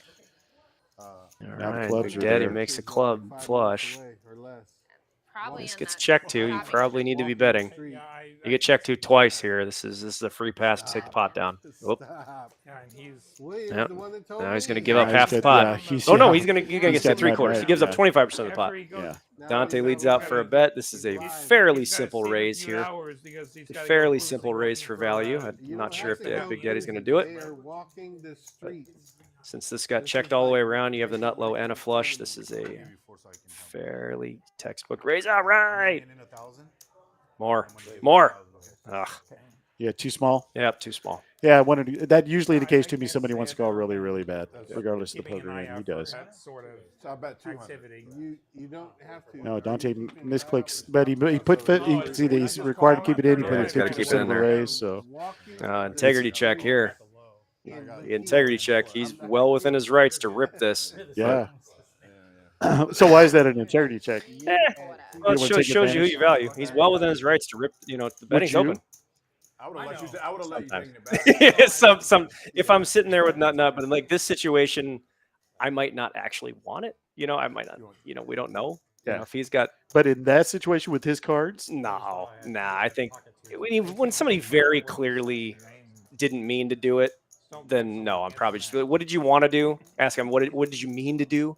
I meant to call. Cool, it's a call. So you're saying that there's an integrity from a standpoint of not dissing the other players at the table, but there's also a compassionate side where you clearly somebody misclicked. Yeah, well, you see this once when somebody thinks you called and you haven't called yet, and they show you their hand, and you can see that you can beat them. Yeah, you're well within your rights to raise. Yeah, and it's sometimes people do it to throw their opponent off, but a lot of times if you know they're not going to call a raise and you just it's like, you didn't mean to. It's kind of a kick in the knee. I had an integrity situation that happened in a PLO game about 2 weeks ago, where both the dealer and I thought that the amount of green chips, because the player had a massive amount of chips, I had an average stack. He put a massive amount of green chips out. I say all in. Now, we both, the dealer and I, dealer apologized up and down. He was $75 short of actually putting me all in. So I said call or all in, threw my cards over. I quad deuces, got there on the river, And Putting him in the booth. he goes, well, I didn't call. I didn't say I called. Oh, for the And extra everybody at the table was $75? like, yes, you did. Yeah, you you just do. grabbed a big wad of green Yeah, chips. yeah, you do. And He's just trying the to sneak table out of berated him a little $75. bit. Yeah, as they should. And I He's trying said to snake his way out of $75. Right. To me, that was a Yeah. huge Integrity mistake. check, which he failed. I don't think Yeah. they're ready for that. I'm just thinking, like, I gotta. Those I kind of gotta integrity make sure checks. that You know, but I let the table handle it. I won't pretend that there's plenty of players out there in the world who I don't care for that I absolutely would raise their. You know, there are a couple of them that you know that there are a few players out there that you know they act like shitheads. So that if that happens, then it's one of those players that gets out of line. Yeah, no mercy. And you remember those players Oh, better than you you bet. remember the Yeah, nice ones. You no mercy. But you know, everybody else, somebody I don't know, then yeah, of course. Just what did you intend to do? Do what you intended to do. If you meant to raise, it's on then. Yeah. But then again, if you meant to 3-bet like that, then I'm probably not going to raise. It's like you got to have it then. Can we get service back in here? Victor. So, folks, we're approaching our last 15 minutes. Thank you for joining us tonight. I'm here. Uncle T's joining you with Greg Vail. Whammo was in earlier. We've had a lot of fun. Again, I'm hemorrhaging out the ears because of the information. Really appreciate that. This is just a free clinic, which we very much appreciate. And I understand you're going up to Dallas Next month, yeah. next There's month. another live stream. And Your hopefully other you're going TC up to Las Vegas for a live stream here. Man, that's All right, well, that's Yeah, as just, soon I as your have buddy friends gets you in that the play door. it. I hope to get in someday. I mean, I understand. You going if to I- leave this card for us? Oh, sure. Yeah. Yeah. I hope to get into that Whammo live stream left it, so someday. it's mine now. Okay. I really appreciate it. Doing it for charity. Charity. And just a reminder, look him up on Double Suited Poker. You can get it any of his 4 books.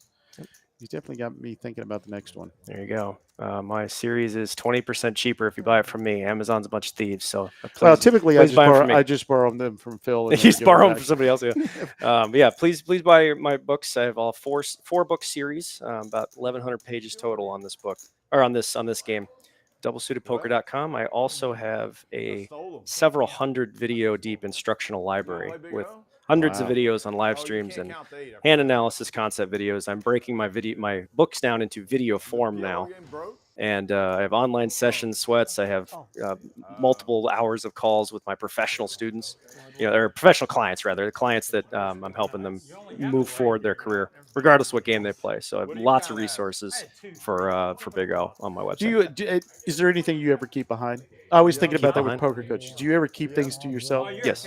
Yeah, there's a few things. Well, I see, that's the refuse to most publish. honest Yeah. answer. I really didn't expect this. Yeah. No, look, I'm in this to win it. Yeah, there's things I only give to people I coach. Yeah. Yeah. Okay.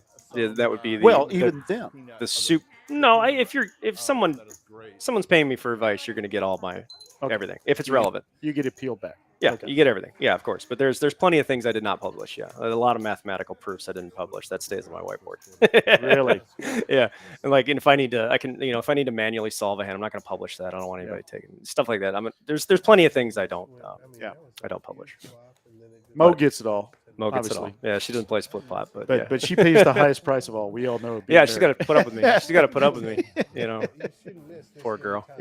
Yeah, Khaled, you're right. Integrity equals karma. Yeah, I'm not sure if I believe in the concept of karma, but I'm not going to test it. It's I go on and on about Judeo-Christian belief system, but one thing I do believe is I may not believe in karma, but I believe in poker karma. I do believe that there is a certain lack of integrity that costs the origin a lot more than the surroundings, especially in poker. Yeah, you reap because what of you what sow. you just said. You were talking about, hey, there are players around the country that I absolutely want to show no mercy to. Yeah, they're going because that they've been is jerks. a form Yeah. of karma. Yeah, you've been an open jerk. The truth and consequences. I mean, it's like action, reaction. Yeah, somebody's yelling at the dealers. If you're That's harping why at the I love dealers all day and that situation comes up, I'm probably going to make you pay for it and then tip them huge. Poker is a pragmatic sport.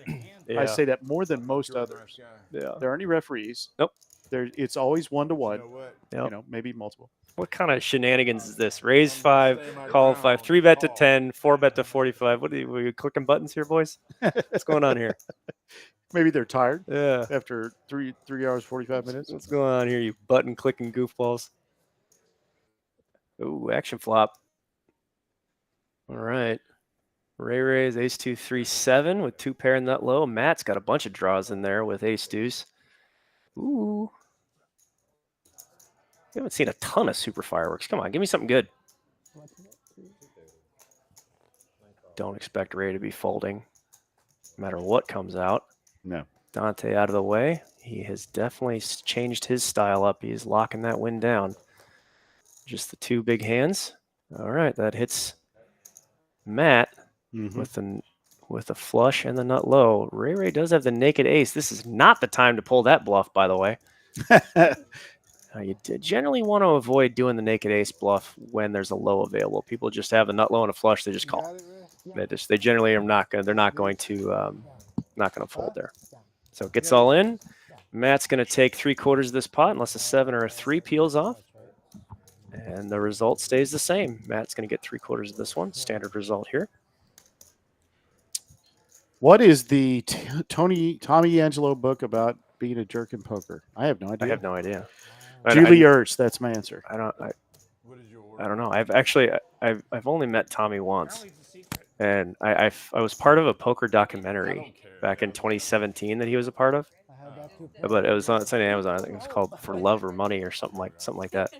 That's the only time I've ever run across him. But I don't know. If he has a book about being a jerk in poker, is it an autobiography or is no? It, Gosh, okay. no. Tommy's he's a good dude. I have no he idea. actually coaches a couple people I know. Apparently he knows his stuff. Really? Yeah, I don't know anything about him professionally, but he's from what I've heard, he knows his stuff.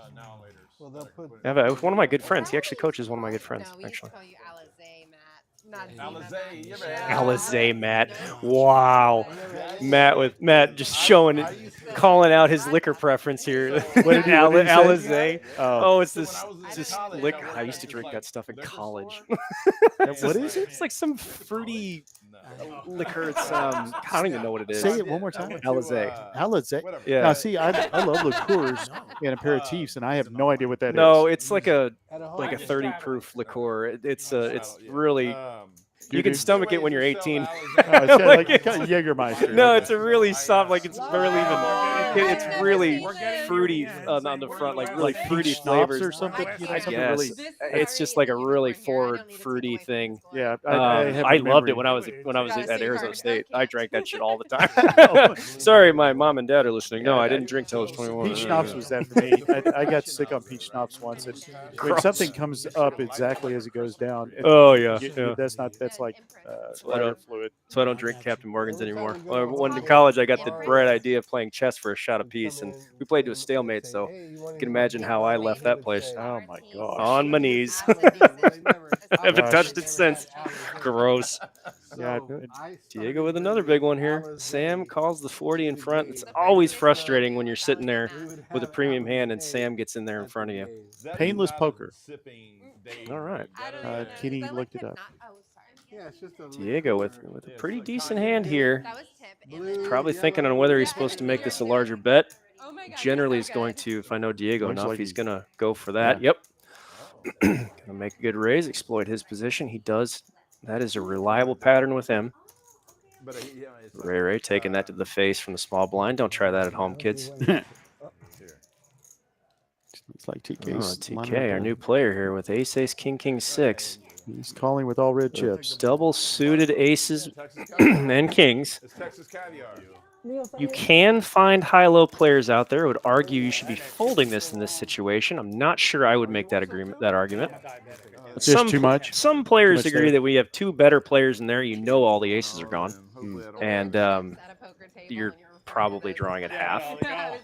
I'm not sure I would make that argument. There are those out there that would say you should be folding this hand pre-flop. I mean, I still haven't decided. Are you gonna bet that? In this situation, by the way, in this situation, don't go taking me out of context, internet. Oh, you're right. You're right, Kenny. I forgot TK only plays red chips. I forgot about that. I guess it just seems like so much more at this table sitting there. Well, how does He's he play 5-10? superstitious. How does he? Does he never play 5-10 or what? No, I don't think so. Yeah, you can't play or in like 1-2-5. That's the case. I do know some people are colorblind that do that. Really? Yep, I've seen that happen a couple times. Well, the red-green colorblind Yeah, is they the most prefer common. the smaller chips because of the Red-green colorblind keep you out of the Air Force. Yeah. Oh, really? Yeah. A lot of big hands here. Let's get a juicy flop. Yep, Diego flops a straight though. Yep.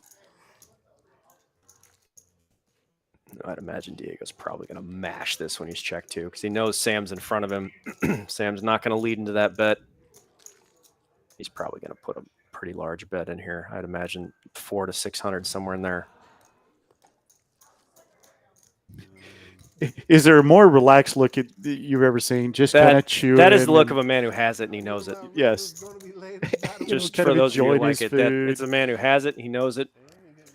His motions are fluid. He's not moving quickly. Very smooth. Yeah, very What did he say? relaxed. 500? Nailed it. Well, he's such a relaxed human being anyway. Yeah. He pretty much can look that way all the time. But that looked like a man that was just trying to figure out how much he could get out of you. And he did as expected. Anywhere between about 500. He wants action here, but this bet is going to function as a push, even though he wants it to be a pull. Yeah. So this bet is going to end up being too much because it is going to get through. But you can't possibly know that in real time. If somebody has a hand like, Queen Jack 10, Ace 2, they're definitely calling, and he's got that in relatively bad shape. That's one thing I will say to a player that folds is like, I really just was hoping you had X. Yep. And they don't, it just happens. Yeah, you just told everybody what you can beat. Yeah, when you say exactly. Yeah, you did. Yep. Usually it's the dead money that I got out of the hand that I was kicking myself for getting them out of the hand. Maybe Diego has options in this hand. I'm not saying I recommend this, but Diego has options here. If he wanted to get sneaky and check that back, and if he turns a low card, which is about a 50-50 shot to do, he's going to have a real sneaky hand in there. But that takes a special kind of gamble to do. Generally, you're not going to do that with the second nut straight. You don't mind doing that if he has like Ace 2, Jack 10, 7. Then maybe you might let a card peel off, help the board doesn't pair. That way it sets up that the nut lows and 2 pairs are going to feel real comfortable. Right. But generally, if you have just the naked second nut straight and you get checked 2, you're going to have to just win the pot a lot of times. I needed an ace to come out. Well, folks, we're rapidly closing out. This will be our last big O hand before we play a bomb pot to close it out. Really want to thank you, Greg. This has been great. Of course, thanks for having me. Like I said, we Wham and I were flipping coins to see, we decided to spend time with Split both it, of you. But we appreciate everybody that's been in the chat. Mo, good to meet you. Yeah, the wonderful Mrs. Vail. She's how long you been married? We have been married coming up on a year, actually. We got married during the eclipse last year. I was gonna really hold you under the gun. Like I want like years, months, days. We've been together for. But if you've been less than a year, 7 years, 3 weeks, yeah. If you really want to get down there. Seriously? Yeah. So you just had an anniversary? No. Well, yeah, we just did for being together. Yes. Yes. Yeah. Oh, those are the important ones. Yeah, we've been 7 years, 3 weeks. Congratulations. Together, but married for just a year. We got married during the eclipse last year. We went, drove all the way out to Arkansas, got married. That's why my wedding ring's got a stripe of orange in it for the sunset. Cool. Yeah. Gosh, you don't do anything just a little bit. You've Nope. got like the plan. Yeah. Is she the same kind of personality? Obviously, being a professional poker player. She said, "Oh, he's good with dates, not me." Yeah. She's like, "How long we been together?" She goes, "God, too long." Like, oh God, I can't even imagine. Forever. It's been so long. Yeah, but that's a little bit of role reversal. Usually you get the guy to say, "Yeah, it feels like millennia," and I have no idea when we were married. So that's a little more cliche. Thank you. But you're a numbers guy, so that makes a little bit of sense. Yeah, it's the whole world is mathematics. Everything, all existence is defined by mathematics. I see the world as an equation. Oh. Everything's a cost benefit See, analysis. that's interesting. So all of existence is defined by mathematics. Sure, I can see. I thought it was cheese. Cheese, yeah. I thought whole existence was defined by cheese. Yeah, well, that's when I go to a restaurant with a good charcuterie board. You got my money. Then that's all that matters. Do you look at the charcuterie board and determine what the Gruyere to like? I love charcuterie. Camembert ratio. I don't care. Cheese and meat in my face. I don't care. I love charcuterie. I'm such a sucker. Yeah, I got too much German in me not to love cheese. Yeah. Mo is the best, Chris says. Yeah. Chris knows Mo. Good to see you, buddy. And Chris, thanks for stopping by. Surprised you didn't stop by to give Matt some shit. He and Matt have been in the booth together many times. Oh, really? Way back in the day, yeah. And yeah. Well, this is our last hand, folks. I guess we're not going to play, as I understand it. We're not going to play a bomb pot to close it out. For now. Yeah, probably just going to shut the cameras off, keep right on going. Yeah, just pull the plug right out from underneath of us. But thank you for joining us. Ooh, Ray with the opportunity to run a bluff if he chooses to. Big Daddy flopping 2 pair and chose to check. A lot of times you end up going to have to get in an awkward spot on the turn, which is what's going to happen. Ray has the ability to bluff this pot down, but since it's not that big, you might not get away with it. Usually you need the pot to be significant to get away with this. Get out of here with that small bet. Who bet small? Oh, Sam did. Okay. Sam's got a flush in the nut low. Or yeah, flush in the nut low. Small flush. If she doesn't get raised here, she knows that she's likely got the best hand. It's also, she's baiting somebody with the naked ace to raise. That ain't going to work now. Now I expect to see a full pot size bet from Sam here. When she gets called this many times, the low gets there, she's not the only ace 3. She knows that. This is going to be a big one. Yep, probably a full pot. So that seems a little counterintuitive. You wanted a full pot bet, Yep, that's what she even did. though you got multiple callers you want to have in there. Yeah, because it's very the chances of having another ace 3 are pretty high. You know, it's very likely there's another ace 3, and that So why ace would 3 you is- bet less to get more callers? Because that we can get a big number out of, and sometimes bunch there's of them? multiple. Sometimes there's multiple ace 3s here. Okay. It's not a legal raise. So We also- she's really believing she got the clubs. She also She's needs good. a queen or a jack high flush to fold. I think when he tried to So if spin she me bets before that, small, then my she's son asking to would get out. quartered because an ace 3 is going to call and then a queen high flush is going to call. If she pots it, she might get the jack high flush to fold. Gotcha. And then therefore it would act as a merge. She would blend her value bets and her bluffs together into one street. And that would have been the case here if Gotcha. somebody had folded a better flush. But as expected, well played, Sam. Well, thank you, everybody. As we see the money's running across, Diego's still been pretty much ahead all night. Dante's going to take whatever that number is that is greater than $316 home. Big Daddy came in and made money right away. Ray had a rough night. But again, thanks, Greg. Thanks, Mo. Thanks for having me. For lending out your husband. And I'm going to thank everybody for joining us. Keep in mind that we will also have a Big O game, I believe, on the 19th of next month. Yeah, 19th, 23rd, something like that. yeah. Diego was telling me about it before. Yeah. It's sometime next month. Yeah, it's the third Wednesday. We'll have our customized game. And please show up for the tour. Got a lot of good tournament games coming up, including Big O. So thank you again. Thank you. Everybody have a great night. Be safe. And we will see you next time.